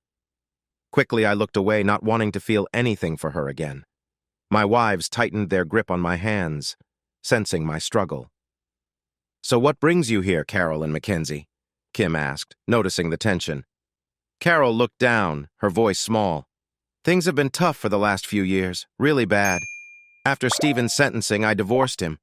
We lost the house since it was his before we married, and we've been living in a small 2-bedroom place on the edge of Maitland." "Are you looking for pity, Carol?" Kim asked bluntly. "No, Kim," Carol said quickly, sounding genuinely remorseful. "After that last day in court, when Mackenzie found out what Stephen had done to Terry, she broke down. I knew then that I had ruined any chance of fixing things with Terry. I heard he had remarried, but I never expected he had married both of you." She managed a weak smile. "Even at my best, I couldn't compete with either of you, let alone both of you. My best days are behind me." She sighed again, hoping for sympathy, but receiving none. After that day, I realized I had not only destroyed my relationship with a man who gave me everything, but also damaged Terry's bond with Mackenzie. Her smile faded as she stared blankly. I could blame Stephen, say he pushed me into it, but deep down I know that's not true. I could have divorced Terry and still kept Mackenzie close to her dad, but I felt I had to break Terry because if I didn't, I might never truly be with Stephen. "Why?" I asked, my voice shaky. It was the first time in years I genuinely wanted to know. For the first time, Carol really looked at me, not just to see what she could get, but as if she cared about what I thought. She sighed. "Because I still love you, Terry. I knew if I didn't hurt you, I might want you back someday. The time with Stephen was exciting, but he only cared about himself. He couldn't have kids, and honestly, he wasn't much to look at." She forced a weak smile. I could feel my wives wanting to shout, and I did too, but I held their hands, and they stayed quiet. Carol continued, "You were right, Terry. That day at the courthouse when you said I dreamed of you, you were right. I dreamed of you taking me back, being with me like we were when we were young." She glanced quickly at McKenzie. "I'm sorry, McKenzie, but it's true. I dreamed that your father would forgive me and love me again. In those dreams, I didn't care about his job. I just wanted to feel loved. Stephen never truly loved us. We were just things to make him look better. But when I woke up, the awful person I had become woke up too, and I was Mrs. Stephen Morrison. I had to destroy Terry again, so Stephen fueled that thinking. I didn't realize it was my dreams, my own feelings, that drove him to snap."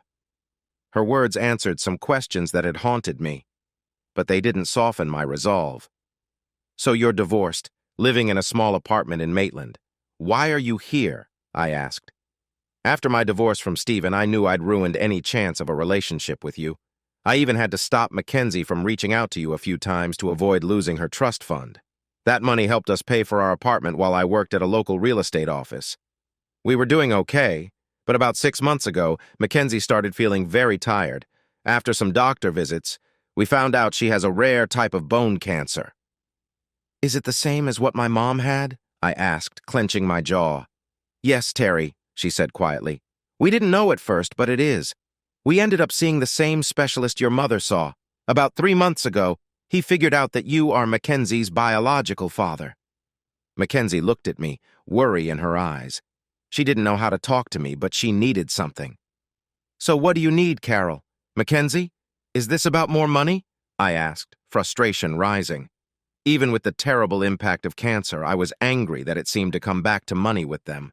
Harmony put a hand on my arm before I could say more.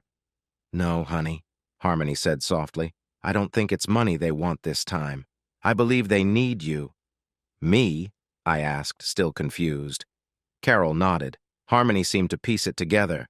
"Yes, Terry. Remember when Josephine was in her last days? They were looking at a new treatment that required a bone marrow transplant along with some chemotherapy." "Right, Carol?" "Yes, that's correct," Carol said softly. "Our budget for Mackenzie's care is tight, but we can manage. After everything that's happened, I know it's selfish. But Mackenzie wouldn't let me ask you for money. What we're asking for is, would you agree to be tested to see if you're a match to donate bone marrow for Mackenzie's treatment?" There it was. My daughter, who had hurt me deeply, needed my help. There was a chance to save her life. I looked at Mackenzie, and she looked back at me, fear clear in her eyes. She was terrified that I might say no, that I might reject her completely. After everything, I understood her fear. We sat in silence for a few moments, each of us lost in our thoughts. Melody gently traced her fingers on my hand, and Harmony held me close, sharing her strength with me. Finally, I turned to my sister. "Kim," I said, seeking her guidance, "could you take Carol and Mackenzie inside for a few minutes? I need to talk with my wives," I asked Kim. "Of course, little brother," she said, leading them inside. Once the door closed behind them, I turned to my wives. "What do you think?" Harmony spoke first. "Mackenzie doesn't look well. Her skin is pale and she seems weak, just like your mom did." I nodded, the comparison to my mother hitting hard. "But what I really mean is, what should I do?" Melody sighed.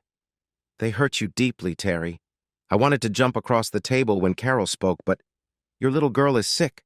No matter what she did, there's a chance to help her. Can you turn your back on her because of the past?" She was right. I couldn't let my feelings stop me from helping someone in need. "No, I wouldn't.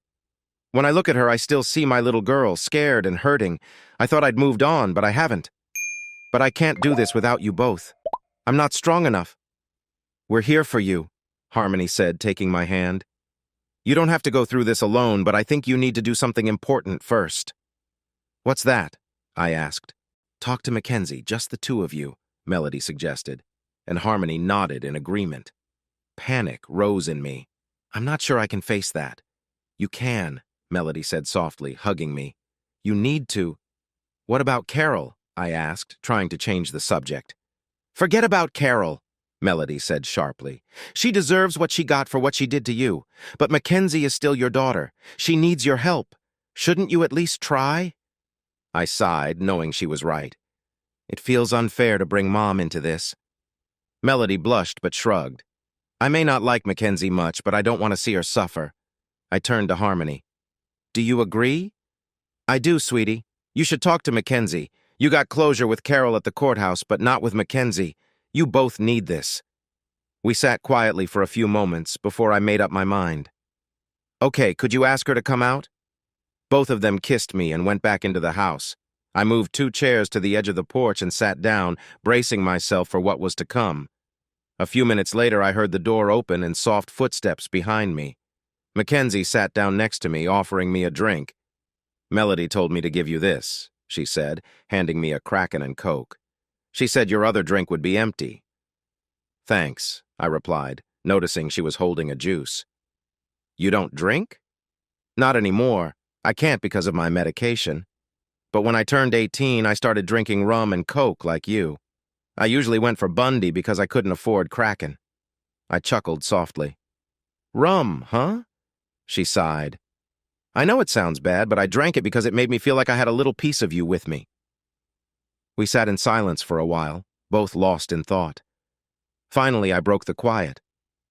So, what were you studying at school? I had to drop out this year because of my treatment, but I was studying applied mathematics. I wanted to work in crypto or data modeling in IT, she answered. I laughed, not in anger, but because it was funny. I don't really understand much of what you just said.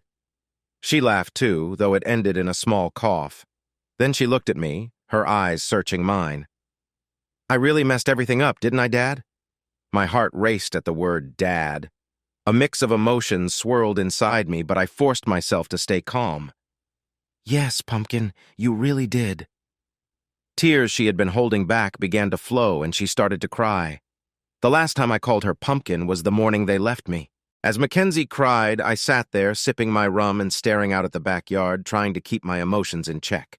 After a few minutes, she wiped her tears and tucked her hair behind her ears, speaking softly, almost to herself. I had to lean in to hear her. I must be one of the dumbest daughters in the world, she muttered. I wasted so many years on a mother who only cared about herself and a man who just used me. And now, when I finally need my real father, he wants nothing to do with me. I couldn't help but chuckle, and she did too, just from hearing me laugh. What's so funny? She asked, her face serious again. McKenzie, I began. I never stopped loving you, even when it felt like I had. The things you and your mother did made me question if you were really my daughter. She looked like she wanted to run, but I raised my hand to stop her. But I always loved you. Right now, I'm scared that if I open my heart to you again, you'll hurt me like you did before. Then why are you laughing? She asked quietly, looking down. Because you called him a Morrison. We rarely use his name here, and when the kids aren't around, that's exactly what we call him. She laughed, a light returning to her eyes, but then she grew serious again. Did he really try to hurt you? I nodded and took another sip.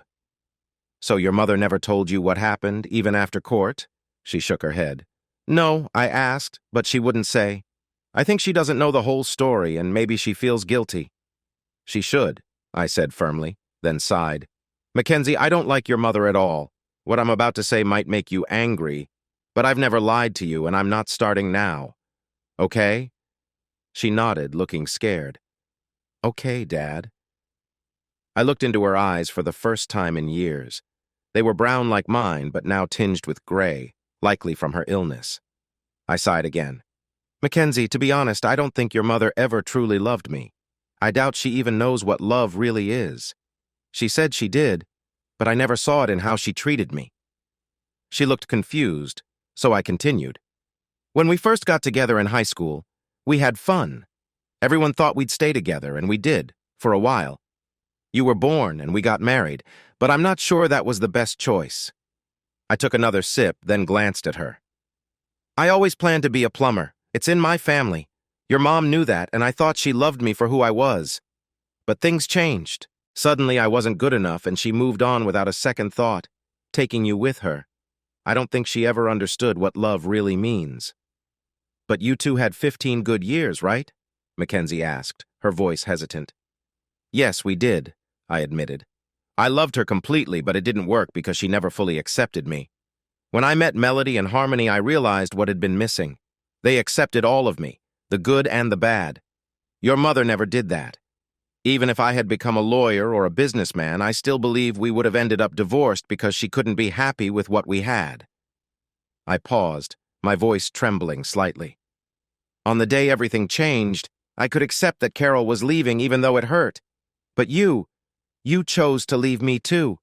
You wanted someone else as your father. Tears welled up, but I held them back. McKenzie shook her head, her own eyes glistening.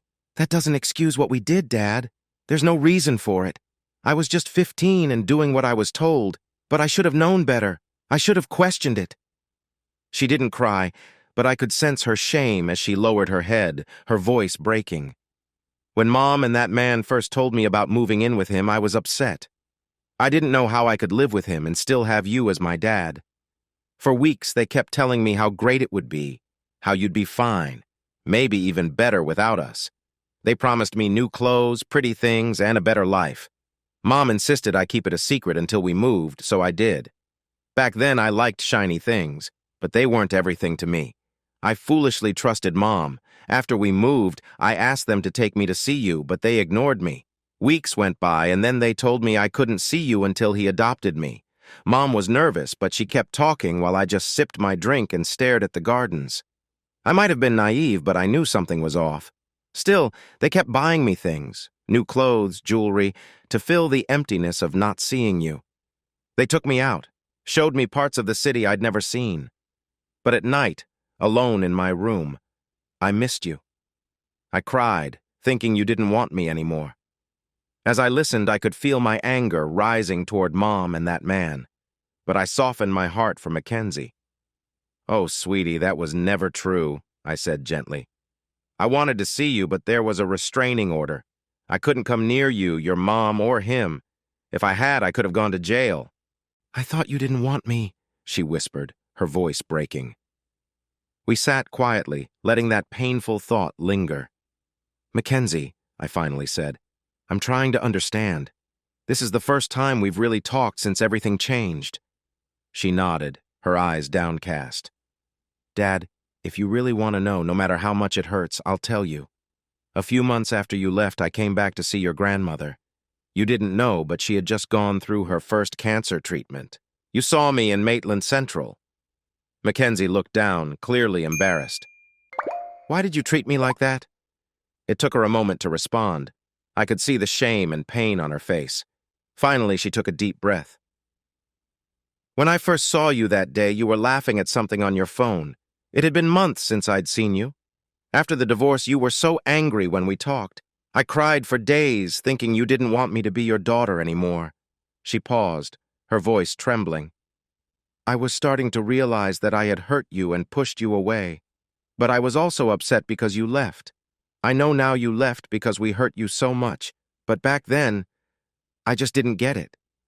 She shook her head, holding back tears. When I saw you in that cafe laughing, it felt like you were happy again. And it hurt because I wasn't. It didn't seem fair. You were happy, and I was miserable.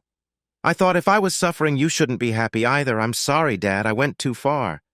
Yes, you did, I replied, feeling the weight of her words. I know it might not matter, she continued hesitantly. But can you tell me what made you laugh that day? I smiled slightly and pulled out my phone, scrolling through the photos until I found the one I was looking for.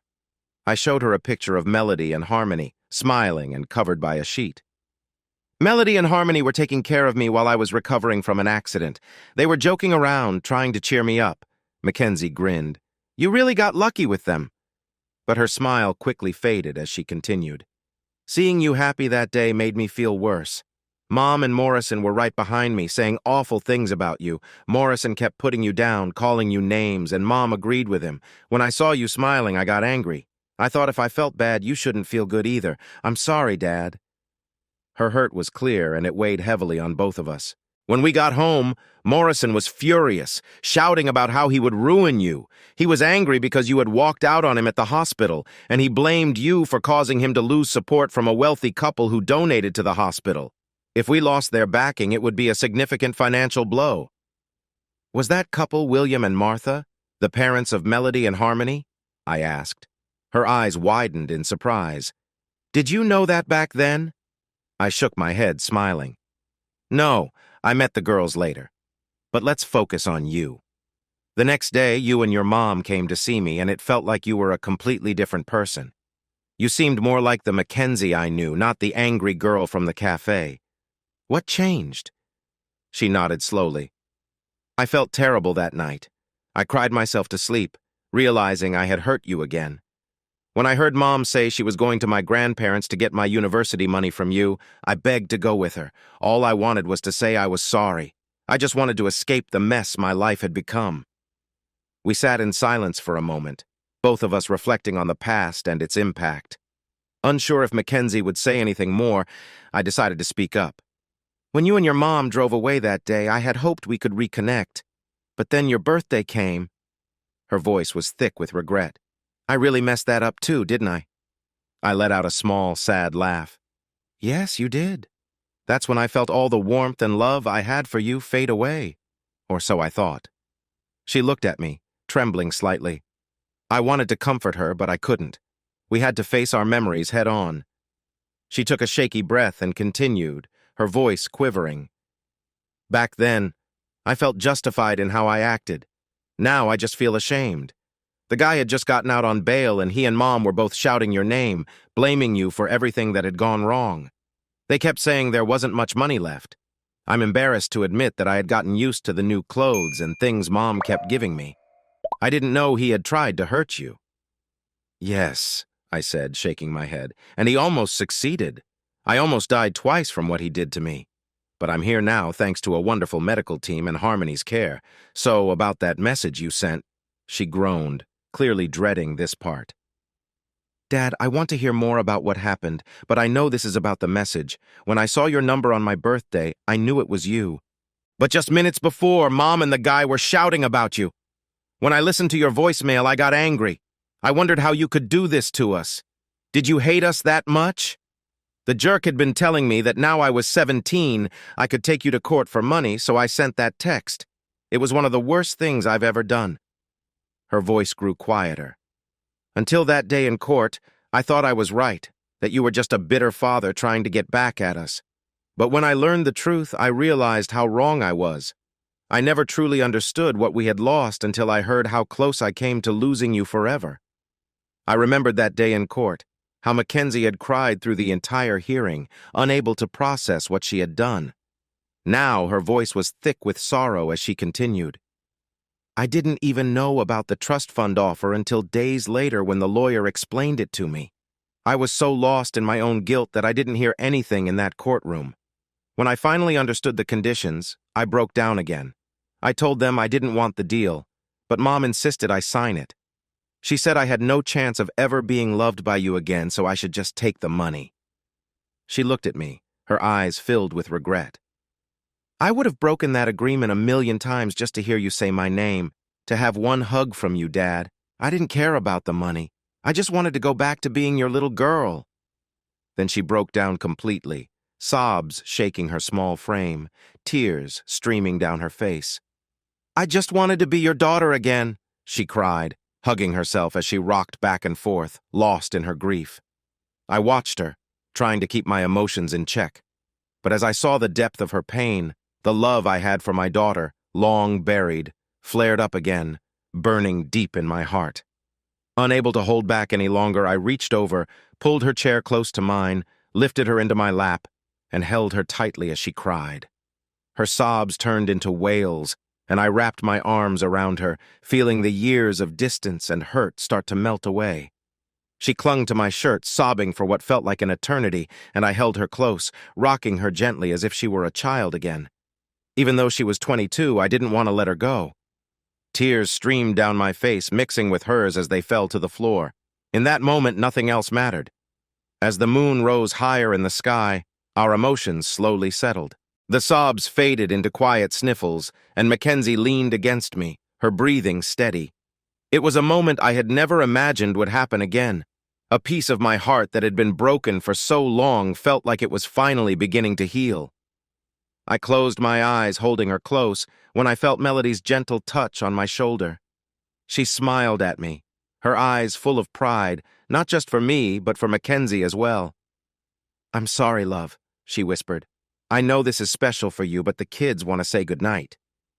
McKenzie looked up at me, still sniffling but managing a small smile. She glanced at Melody, a bit nervous, but then returned her gaze to me.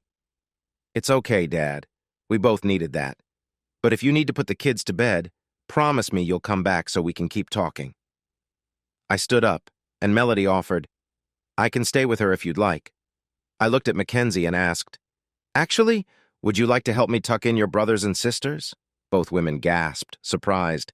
"Dad, I don't know if I can. There's so much." She trailed off. "I know, sweetheart," I cut in gently. "But I'd rather have you with me right now. We can keep talking after everyone is in bed." Melody helped us both up, and we walked back inside together. As we entered, everyone noticed the tear-streaked faces of both McKenzie and me. Carol quickly stood up and walked toward us. "It's great to see you two talking," she started, but I interrupted.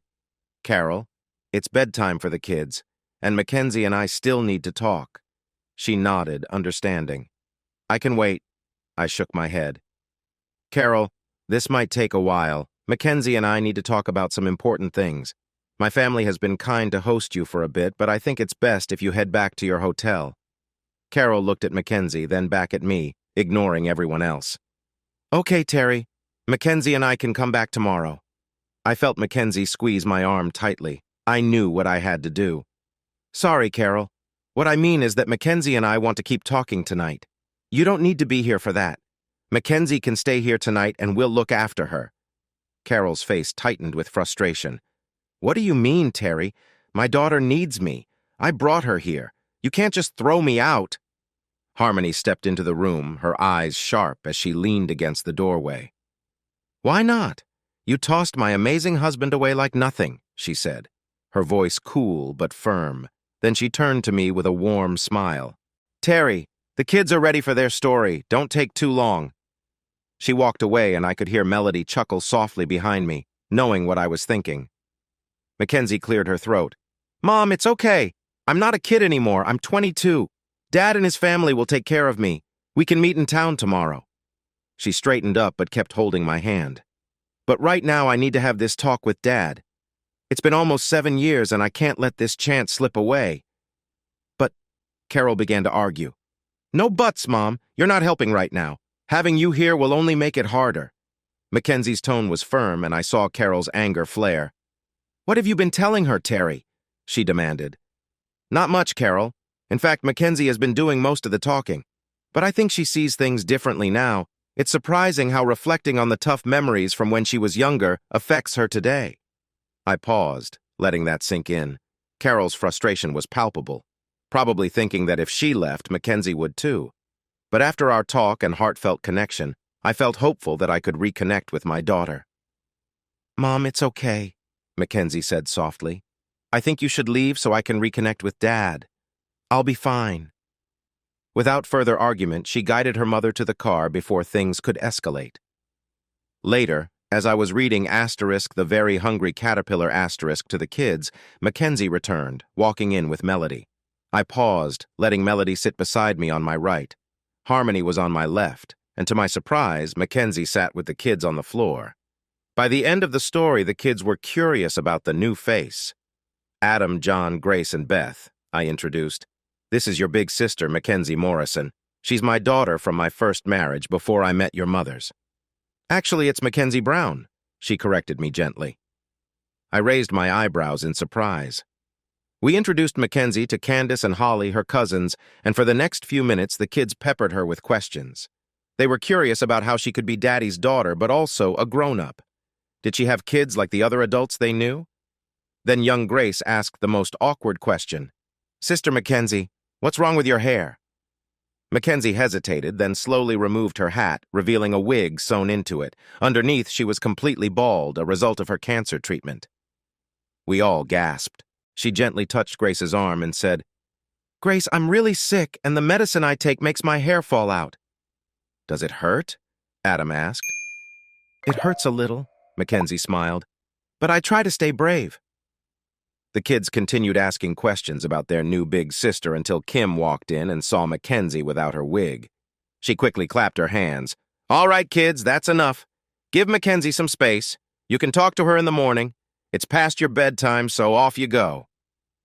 After the kids were tucked in, McKenzie gave my dad a big hug. When he saw her bald head and realized she had the same cancer that took my mom, he became emotional. It was the first time he'd held his granddaughter in nearly 7 years. They spoke quietly for a bit before Dad, William, and Martha said their goodnights. Martha hugged me and whispered, "I know you're hurting again, Terry. I also see you're confused, but you're doing the right thing. She needs you to help her heal." I nodded and hugged her tightly. Paul and Kim offered to listen for the kids, giving us more time to talk. Melody, Harmony, McKenzie, and I went outside and sat together. "McKenzie, is it okay if we sit with you and your dad?" Melody asked. McKenzie nodded. "Yes, sorry I can't tell you both apart."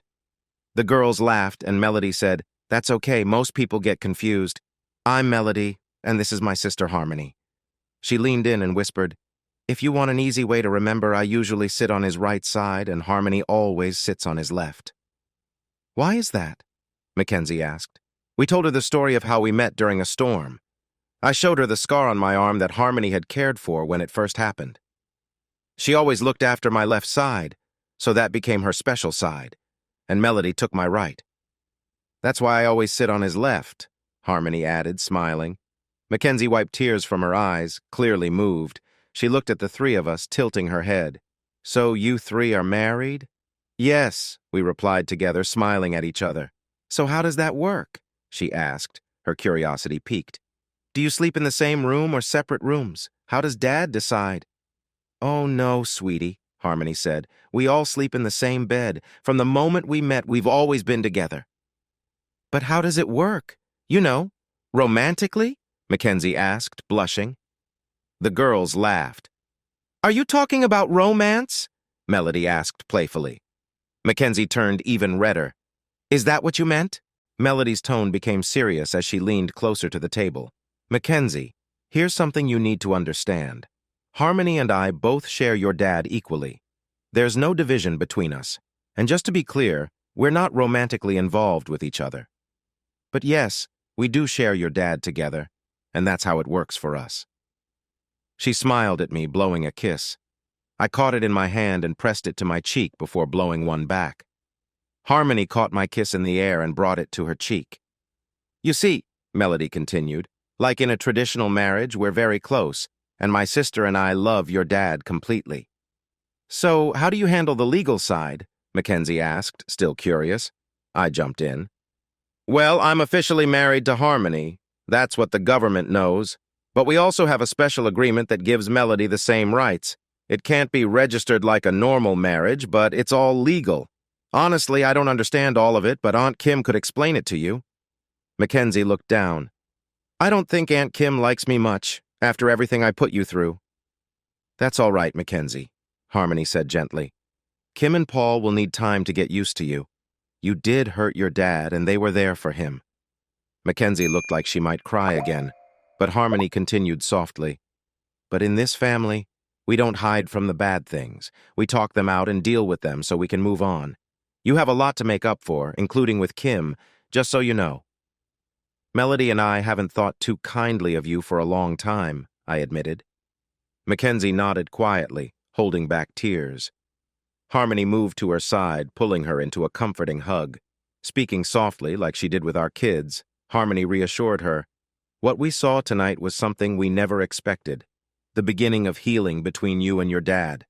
This couldn't have happened without your honesty. He's been hurt deeply, but he's not a cruel person. If he can forgive you, then we can too." Melody leaned on my shoulder, wrapping her arm around mine, while Mackenzie clung to Harmony, crying as if she had known her forever. Harmony closed her eyes, holding Mackenzie warmly. "It's okay, sweetie. Just let it all out," she whispered, kissing the top of Mackenzie's smooth head. When Harmony opened her eyes and smiled at me, Mackenzie's eyes were red, tears streaming down her face as she held on tightly to Harmony. She looked to me, then to Melody and back to Harmony before lowering her gaze to her lap. "I'm really sorry, everyone. Daddy, I love you so much, and even though I can't change what I've done, I want to try and make it better with the time I have left." "It's going to be okay, Mackenzie," Harmony said kindly. "We're here for you, no matter what happens next. We hope everything gets better and that you have a long time to make things right with your dad. But no more bad thoughts, agreed?"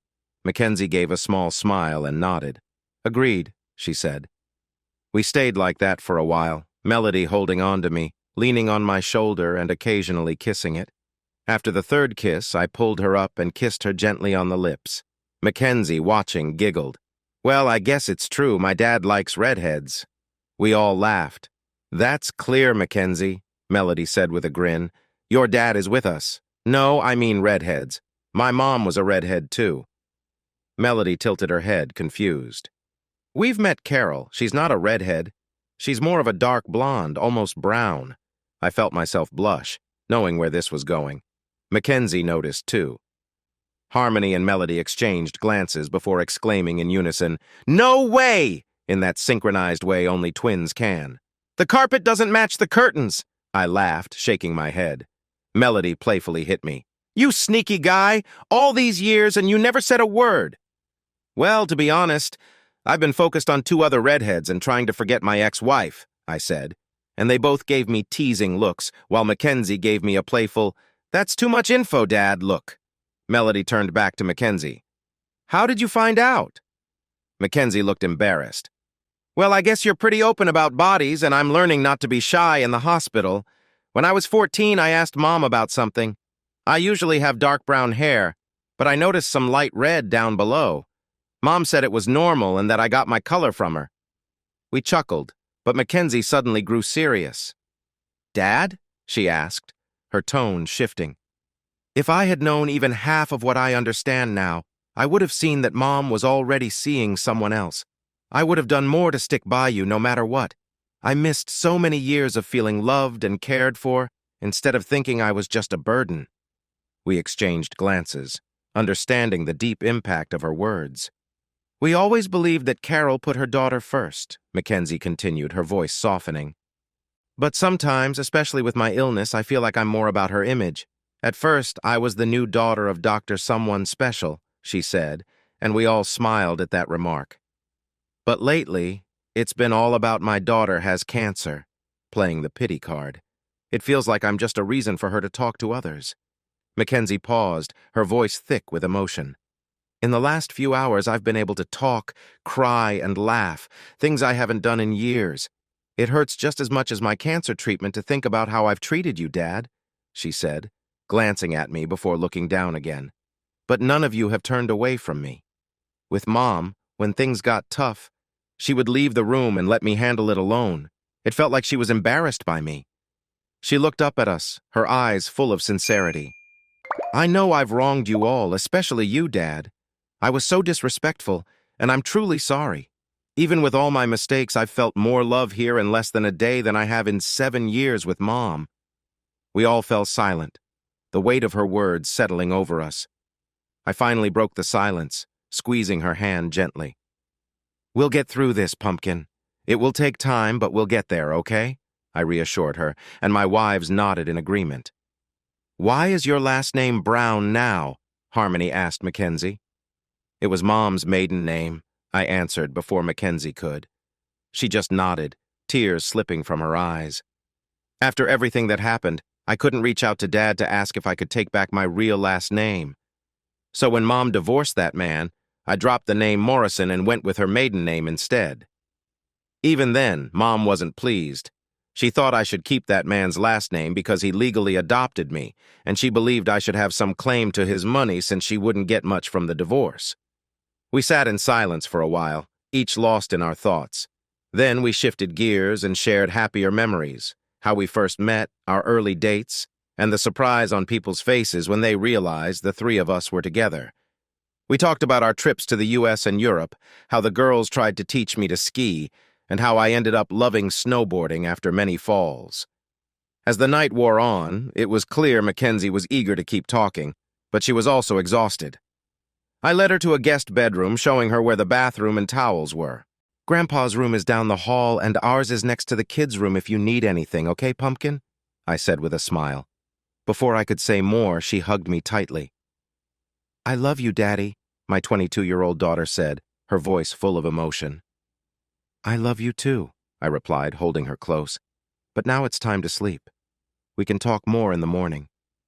"Okay," she agreed softly. After saying goodnight, I headed to my bedroom where the girls were already asleep. I took a quick shower, put on some light cotton shorts, and climbed into bed. Melody, half asleep, whispered, "I checked on the kids. They're not in their beds. They're all piled up on the floor. Uncle Paul set it up for them." I smiled, kissed her, and said, "Thank you, my love. I feel bad that all of this happened on family barbecue night."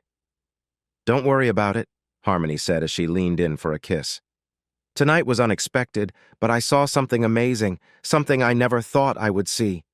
Melody and I raised our eyebrows in surprise. "I saw a part of you come back to life. As much as we love you, Mackenzie's absence left a gap we couldn't fill. Tonight, I saw a part of you restored." That night, I fell asleep with my wives in my arms, feeling peaceful for the first time in years. The next morning, we got the kids ready for breakfast in town, but first, Harmony, McKenzie, and I went to the hospital for tests to see if I could donate bone marrow for Mackenzie's treatment. The results would take 2 days. McKenzie told Carol, who called during the tests, that she was with me and would update her later. I noticed a distance growing between McKenzie and Carol that hadn't been there before. It seemed that as McKenzie and I reconnected, her relationship with her mother was straining. We met the family for breakfast at our usual spot. It was heartwarming to see 3 generations together, even in the chaos of kids running around, parents and grandparents sipping coffee, and the staff trying to keep up. One thing I noticed was that McKenzie always sat next to me during those early days. Melody or Harmony would often give up their seat so McKenzie could be by my side. Little Grace, one of our younger children, seemed especially drawn to McKenzie, following her around whenever she could. They had a special bond that was clear to everyone.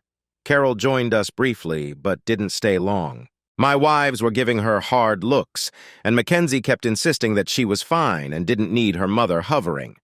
When Carol started talking about how tough it was for the 2 of them and how much she had sacrificed for Mackenzie's care, no one paid much attention, not even McKenzie. 2 days later, when my test results came back, things got tense. I was a perfect match for McKenzie, and if we acted quickly, we could integrate the transplant into her treatment plan without any major disruptions. Her doctor was already in Sydney, so I arranged to take a week off work and planned to take McKenzie to Sydney in 2 days for the first step. "You've got to be kidding, Terry. McKenzie and I can't just drop everything and go to Sydney. I need to plan things," Carol protested, clearly flustered. Carol was visibly upset as we sat on the back deck discussing the upcoming procedure while Harmony helped McKenzie pack. "Carol, this isn't up for discussion," I said firmly. "The procedure in Sydney is happening, no matter what you have planned." "But Terry, I need to arrange hotels and other things. I can't get there, so it won't work," she protested. "You don't have to be there," I replied calmly. "McKenzie and I are going. I'll handle everything." Carol's frustration boiled over.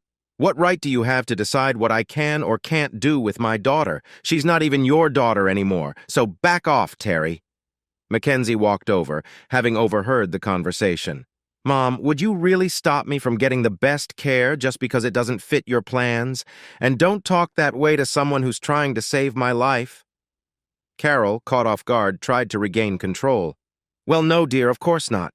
Terry was just being stubborn." McKenzie sat next to me, her tone serious. "Mom, it felt like you were bragging to Dad about making him give me up. Or did you pressure a young girl into signing adoption papers that kept me from my father?" Their exchange grew heated until McKenzie couldn't hold back anymore. "You lied, Mom! For years I thought Dad wanted nothing to do with us because you and that jerk made me believe he was just a poor plumber. But it was you! You cheated on Dad with that loser!" Carol tried to defend herself, but McKenzie continued. These last few days, reconnecting with Dad, talking with Melody and Harmony, and meeting my little brothers and sisters, I've felt more love here than I ever did with you or that man I'm ashamed to call my legal father. Carol, stunned, tried to assert herself. How dare you, McKenzie? Who's taken you to the hospital, made sure you got your medication, and drove us here to ask for help? Yes, Mom, you did, McKenzie replied. But was there ever a time you took me to the hospital without posting a selfie for sympathy? Did you ever pick up my meds without complaining online? It took me 6 weeks to convince you to come here and ask Dad for help. You didn't want to because you said he wouldn't care. But he does care, even after everything. Carol, at a loss for words, glared at me. I knew it. This is all your fault, Terry. It hasn't even been a week since we came for your help, and now you've turned her against me, Carol fumed. I'm not doing anything, Carol, I replied calmly. Terry, just a week ago, my daughter needed me for everything. Now she wants to go to Sydney with a man she hasn't seen in 7 years. Mom, McKenzie interrupted, this isn't about you. Can you just listen? I need this procedure or I might die. Carol's expression shifted as the gravity of McKenzie's words hit her. McKenzie softened her tone. Mom, do you remember 6 months after we left Dad? Carol glared at her, but McKenzie pressed on. Yes, Mom, we left Dad. He didn't leave us. Him coming here was because of what we did to him. McKenzie paused, letting that sink in, then continued. Do you remember right before the divorce was final when I begged you to take me to see Dad? You told me he was happier without us, and instead you took me to Sydney to distract me. But it was all about you two, not about me. No, sweetie, Carol protested. It was about you. You were just a teenager. How were you supposed to know what you wanted? You could have asked, McKenzie shot back. But you didn't. That night, your boyfriend took you out without me. You left me, a devastated 15-year-old, alone in a hotel room for hours. And when we got back to Maitland, he scolded me for ordering ice cream while you were out. Do you remember what you said? You told him, she'll know better next time. I was supposed to know my place. Carol looked down, unable to meet McKenzie's gaze. I decided it was time to step in. Carol, you need to understand that McKenzie has things to sort out, things even more complex than ours. She was just a teenager when all this happened. We gave her everything, clothes, trips, the best schools, Carol defended. But what about love? I asked. Did she ever feel genuinely loved?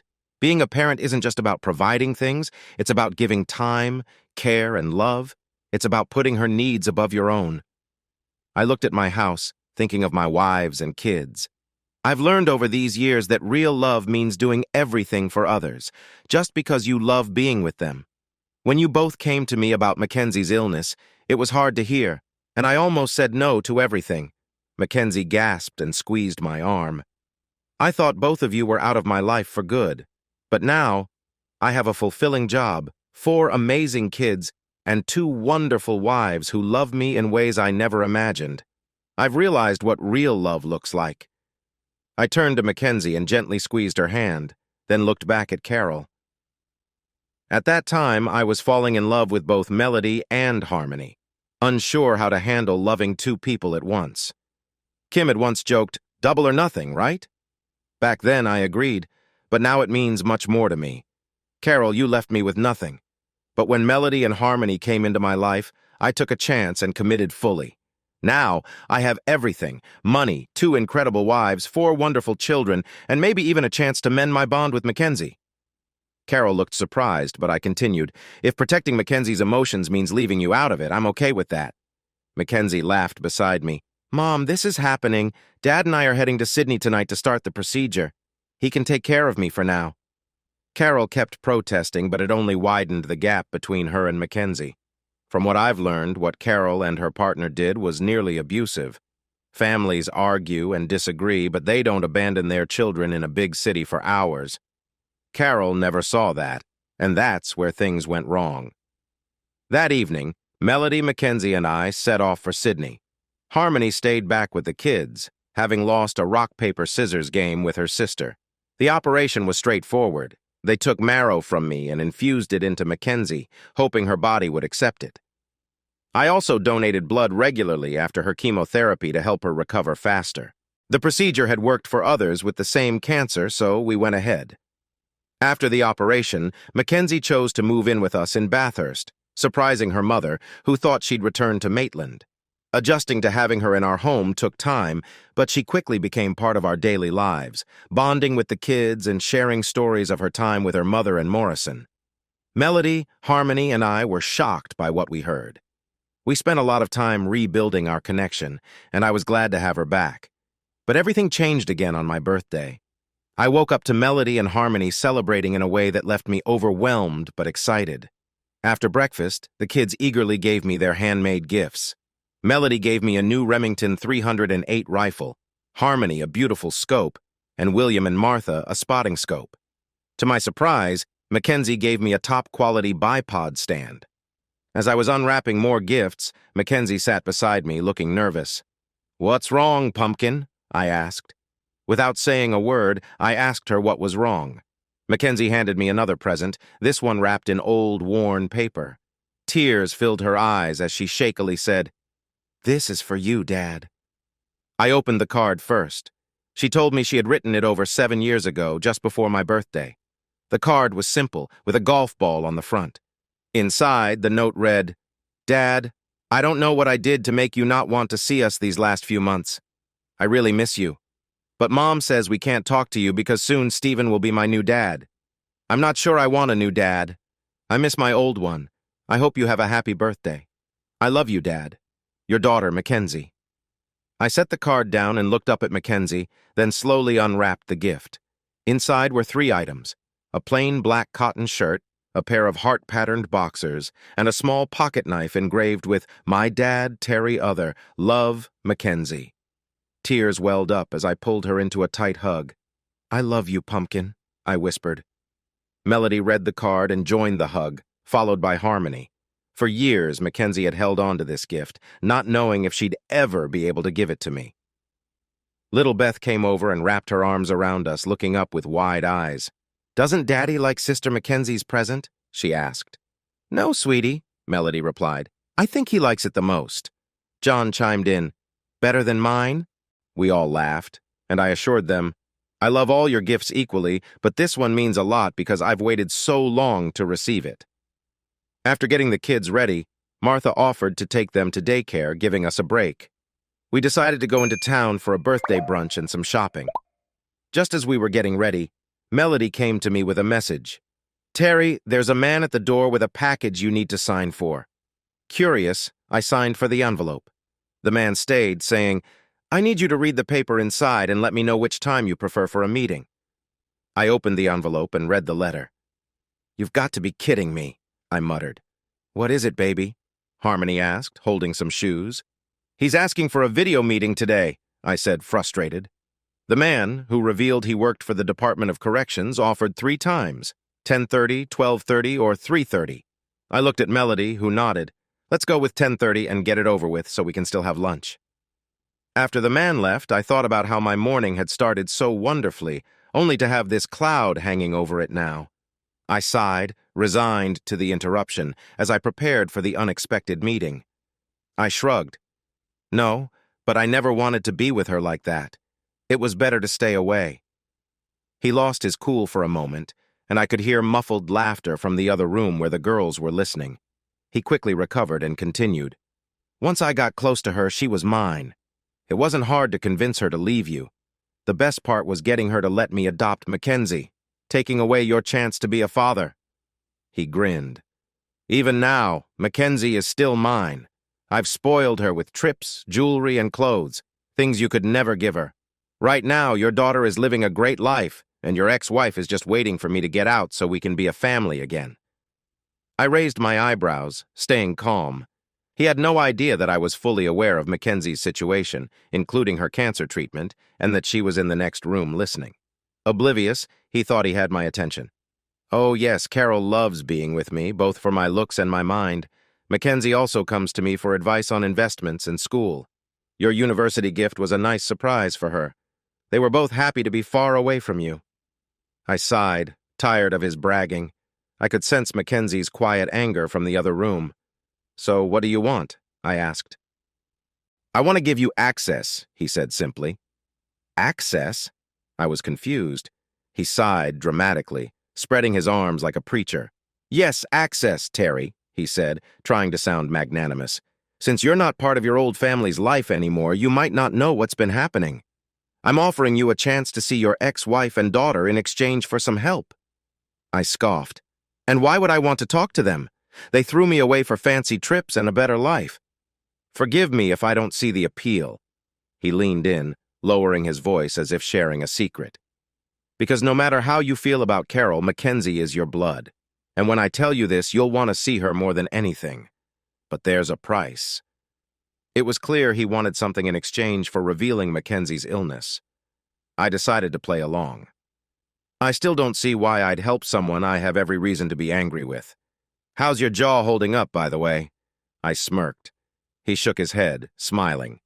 Terry, my unfortunate plumbing friend, once I share my secret, you'll wish you had listened sooner. Enough with the drama, I snapped. You're a loser and a criminal, so what's your price? He chuckled, sensing victory. First, I want you to agree to pay me $100,000. It doesn't need to be all at once. I've got time. And I also want your sister to speak to the DEA to get my sentence reduced. So, money and legal help in exchange for some big news about my daughter? Sounds like a steep price, I replied, amused. But why should I go through you when I could just call Carol or McKenzie myself? His smile faltered briefly. You can't. They've got new numbers and live far away. You're just a plumber with no way to reach them. He clearly hadn't kept up with my life. So you're saying I can't reach them unless I go through you? Yep. And why would I do that? His smile dropped as he delivered his punchline. Because McKenzie is really sick. She can barely move. Really? I asked, watching him struggle to maintain his act. Yes, he replied, trying to sound serious, unaware that his charade was about to unravel. And even though we haven't always seen eye to eye, if you help me, I can connect you with Carol and McKenzie so you can say goodbye to her, he said, trying to sound wise. Today is your birthday, and I set up this meeting to give you this gift. Help me, and I'll help you see McKenzie. I know you still care about her. I'm not completely heartless. I started to laugh, a deep, uncontrollable laugh that filled the room. Tears streamed down my face as I slapped the table. He kept smiling, but as I calmed down, he got serious again. Terry, this isn't funny. McKenzie is sick, and you really need me to get in touch with her if you want to say goodbye. If you don't, it will haunt you forever. I wouldn't want to stop my daughter from seeing her father one last time. I waved him off, still chuckling. Oh, I think you're mistaken. My laughter isn't because I care, it's because this is one of the funniest conversations I've had in a long time, but I need to make something clear before I give you a real answer. Okay, if you're serious, I can handle it, he replied. Just then, all three girls walked into the room, dressed and ready to take me out. I've known for a long time that she dreams of me while she's with you, I said, leaning back. You may have put me in a tough spot while you charmed and deceived my wife, but with your small stature and lack of understanding about loving a woman, she could never forget the joy I brought her, even in her dreams. He looked upset. But you're just a plumber. You're not even married to them. Get lost, you liar, he spat, struggling to believe me. Harmony laughed, interjecting playfully. Sorry, but Terry is our guy, and trust me, it's not just about his charm. He has skills that really impress us. I glanced to the side, feeling a bit proud. So, Stephen, as you can see, I have no interest in reconnecting with Carol, which brings us to the second part of your request. I've been more than a plumber since I left Maitland. I run quality for Delos Inc. Actually, my wonderful wives here are the owner's daughters. I watched realization spread across his face. Yes, that's right. William and Martha Deloise, the nice couple you met when we first met, they're my wives' parents. So you think I'm broke? Far from it. I'm part of a family with more resources than you can imagine. He took the bait. So what? You think you're a superstar who can charm sisters? But without me, you won't find McKenzie and talk to her before it's too late. Now that I know you've got money, you need to pay me $500,000 if you want to speak to your precious McKenzie. I pretended to be hurt. Stephen, I said slowly, the way you're trying to pressure me for money just to see my daughter makes it sound like you never really cared for her. He let out a bitter laugh and shrugged. Not really, no. She came with Carol. Carol thought if I adopted her and put a restraining order on you, McKenzie would stay out of your way, and you'd be furious. I never cared about that sad teenager who cried almost every night because of her dad. I glanced at McKenzie, who was out of sight but listening. Her love for her mother was fading. The jerk kept talking. I'll admit sometimes she was helpful, like the day outside the cafe when she confronted you and when she took you to court after you left that message on her birthday. But she's not my kid, and I don't care if she lives or dies. But I know you do, so you'll pay me what I want, or by the time you find out where she is, it'll be too late. So that's how it is, I replied, locking eyes with McKenzie. That's right, he said with a smirk, crossing his arms. Look, as much as I've enjoyed our little back and forth, I said, raising my arms. Melody and Harmony quickly stepped back as McKenzie slid onto my lap. I don't think you'll get anything from me, but thanks for the entertaining birthday story. We'll be sharing this for years, how you tried to blackmail me. He had nothing to say, so I continued. Now here are the real facts. I know you and Carol are divorced. I know the love you think you get is from some guy in the showers, and that won't change anytime soon. I've also learned the truth about what you both did to my daughter. I kissed McKenzie's cheek. I now have 5 wonderful children, and McKenzie's cancer treatment is going well. She's not yet in remission, but we're hopeful with the bone marrow transplant, blood transfusions, and new chemo drugs. I looked at McKenzie. Hey, Pumpkin, I know this guy is your dad. Do you want to say anything? McKenzie giggled, kissed my cheek, and turned to the screen. Listen up, jerk. You and your partner used me as a confused teenager in your game to tear apart my family. I get it. You're rude and have less manners than a wild drunk. But I heard everything you just said. I've spent the last few months asking my real father for forgiveness for what I did to him. So don't call, don't write, and don't try to reach out to me again. I hope my dad, Terry Other, can forgive me one day. But I hope I never see you again. If I do, you will regret it. With that, she stood up and walked away, trembling slightly. Harmony, Melody, and I watched her leave. Then, without another word, we turned back to the screen, gave him the finger with big smiles, and ended the call. Happy birthday to me. A few days later, it was Mackenzie's birthday. We planned a family barbecue for the afternoon. Dad, Paul, Kim, and the kids all came. I also invited Carol, but warned her to behave. Mackenzie was upset with her mom, but I promised we'd ask Carol to leave if she caused any trouble. Over the past months, we'd discovered just how manipulative Carol had been. A surprise guest neither Mackenzie nor I expected was Mackenzie's old boyfriend, Ben. They had been together for a year, but when Mackenzie got sick and left school, she broke up with him, thinking he deserved better. He had been trying to reach Carol for months, and she finally told him Mackenzie was living with her birth father in Bathurst. Not exactly true, but it sounded nice coming from my ex-wife. After some digging, he found his way to Melody, who invited him to spend the weekend with us. When Ben walked through the door, Mackenzie dropped her glass and rushed to him, hugging and crying. She hardly let go of his hand for the rest of the day, except to hug someone else or show Ben something. Mackenzie looked so happy, but Carol did not seem pleased. 2 important things happened that day. The first was when Mackenzie started opening her presents. My wives had taken her shopping that morning, giving her a whole new wardrobe, replacing her old, worn-out designer clothes with a fresh style that looked good without needing a brand name. William and Martha bought her a new iPad with a keyboard and promised to help her get back to studying.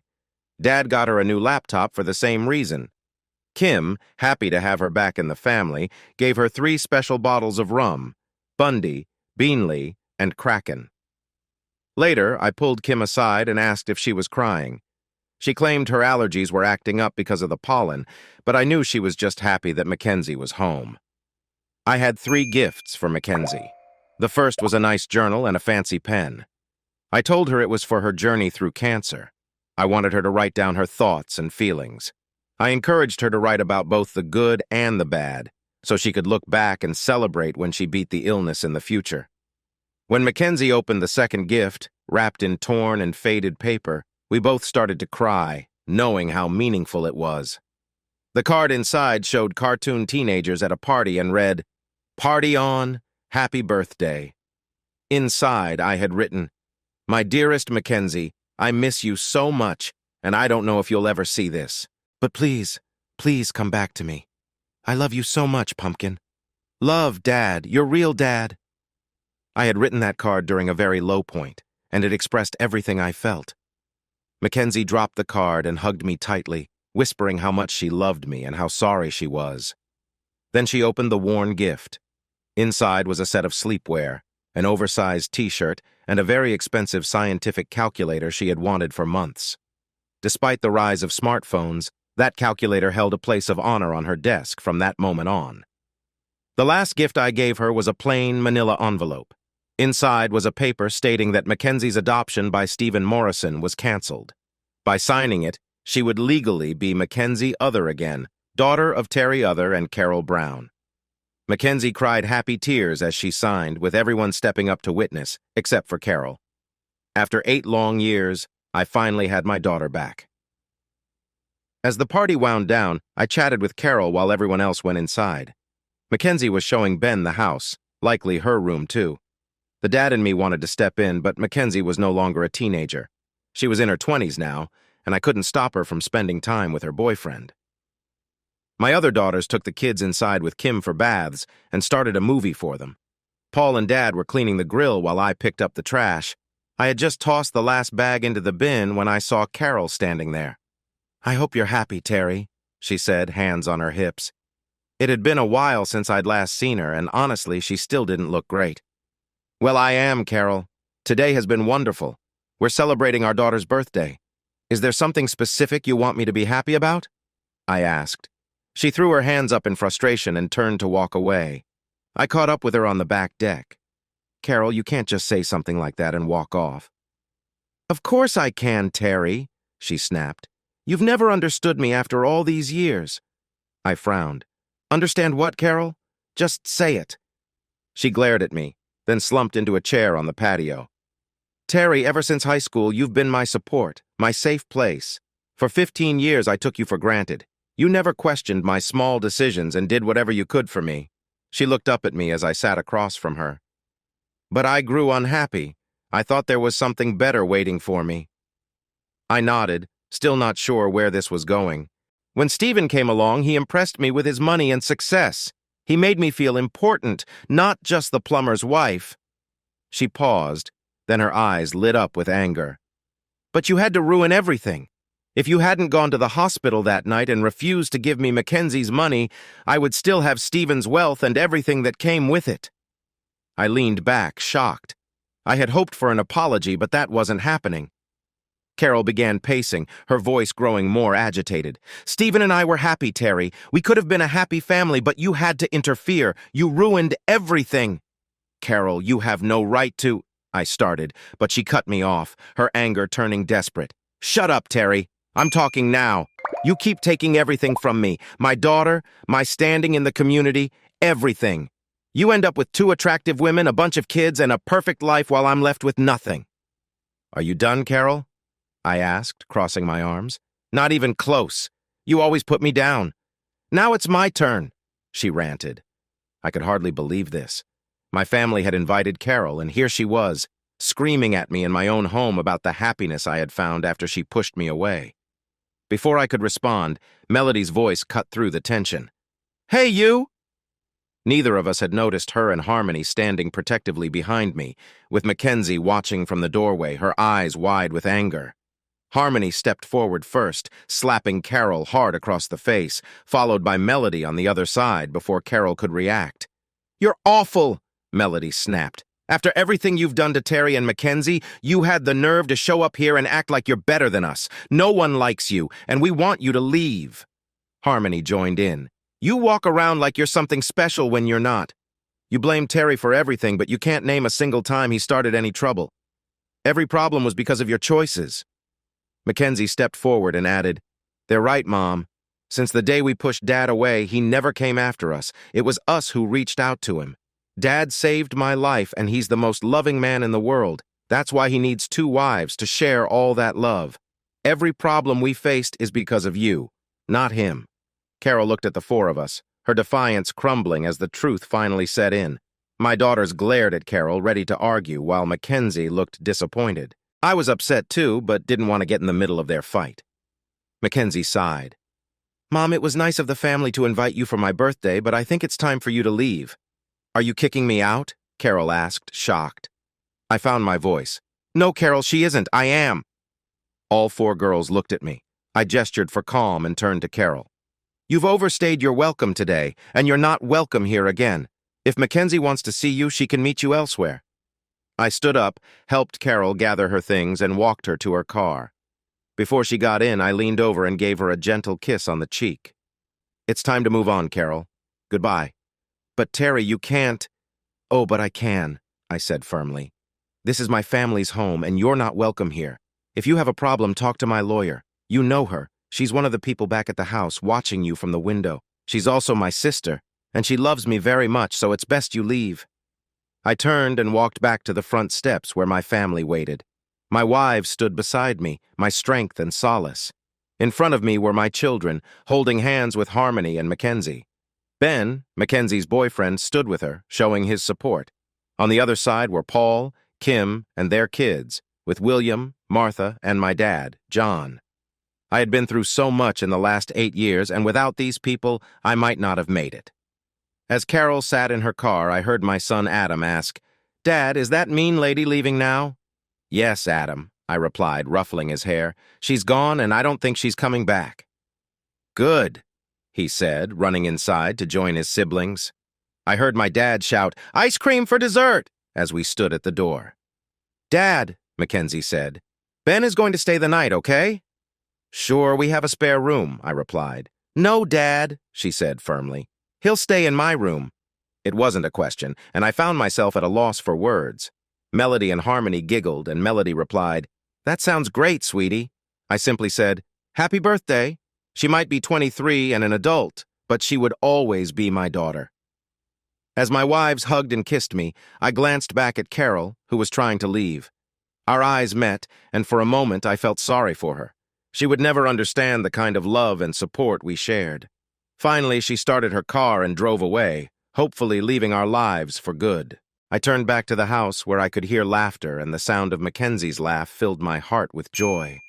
Melody and Harmony pulled me inside, and we all gathered around a big birthday cake, singing Happy Birthday to my daughter. Life was good. 5 years later, a letter arrived in the mail, but she hadn't opened it yet. She was too scared. Bills were easier to manage. She either paid them or ignored them until she had the money. That evening, Carol returned to her small apartment, just a short walk from work. She tossed her bag on the couch and headed to the tiny kitchen, warming up leftovers and pouring a glass of cheap red wine. Despite the limp from her old accident and her weight gain from comfort eating, she settled on the couch with her plain dinner and turned on the news. As she set her bowl down, her hand brushed against an envelope, making her jump. She stared at it for a moment, then sighed, pushed back her messy hair and opened it. The handwritten letter was from her ex-husband's family, filled with a mix of bitterness and updates. They mentioned how her actions had caused a lot of pain, from her ex-husband's death to Harmony's lingering injury and Melody's recovery from gunshot wounds. They said they couldn't forgive her, and that her daughter, McKenzie, who had now overcome cancer, married, and had a child, had distanced herself because of Carol's actions. The letter continued with updates on Mackenzie's new life and photos of her grandchild, Jordan. It ended with a clear message. They didn't want any further contact, and Carol was not welcome at family events. Carol read the letter 3 times, then carefully folded it and added it to a box of keepsakes in her small bedroom, where she kept old photos and mementos. She looked through photos of happier times, vacations in Bali with Terry, glowing while pregnant with McKenzie, and Terry in his work clothes, supporting their family. A sad smile touched her lips as she realized she had lost almost everything because she hadn't understood the depth of her love with Terry. Gazing at a photo of a young, smiling Terry, she whispered, "I'm sorry." But tears streamed down her face, unnoticed and uncared for. Thanks for listening to One Infidelity Hit. If you liked what you heard, don't forget to hit that subscribe button and drop us a like.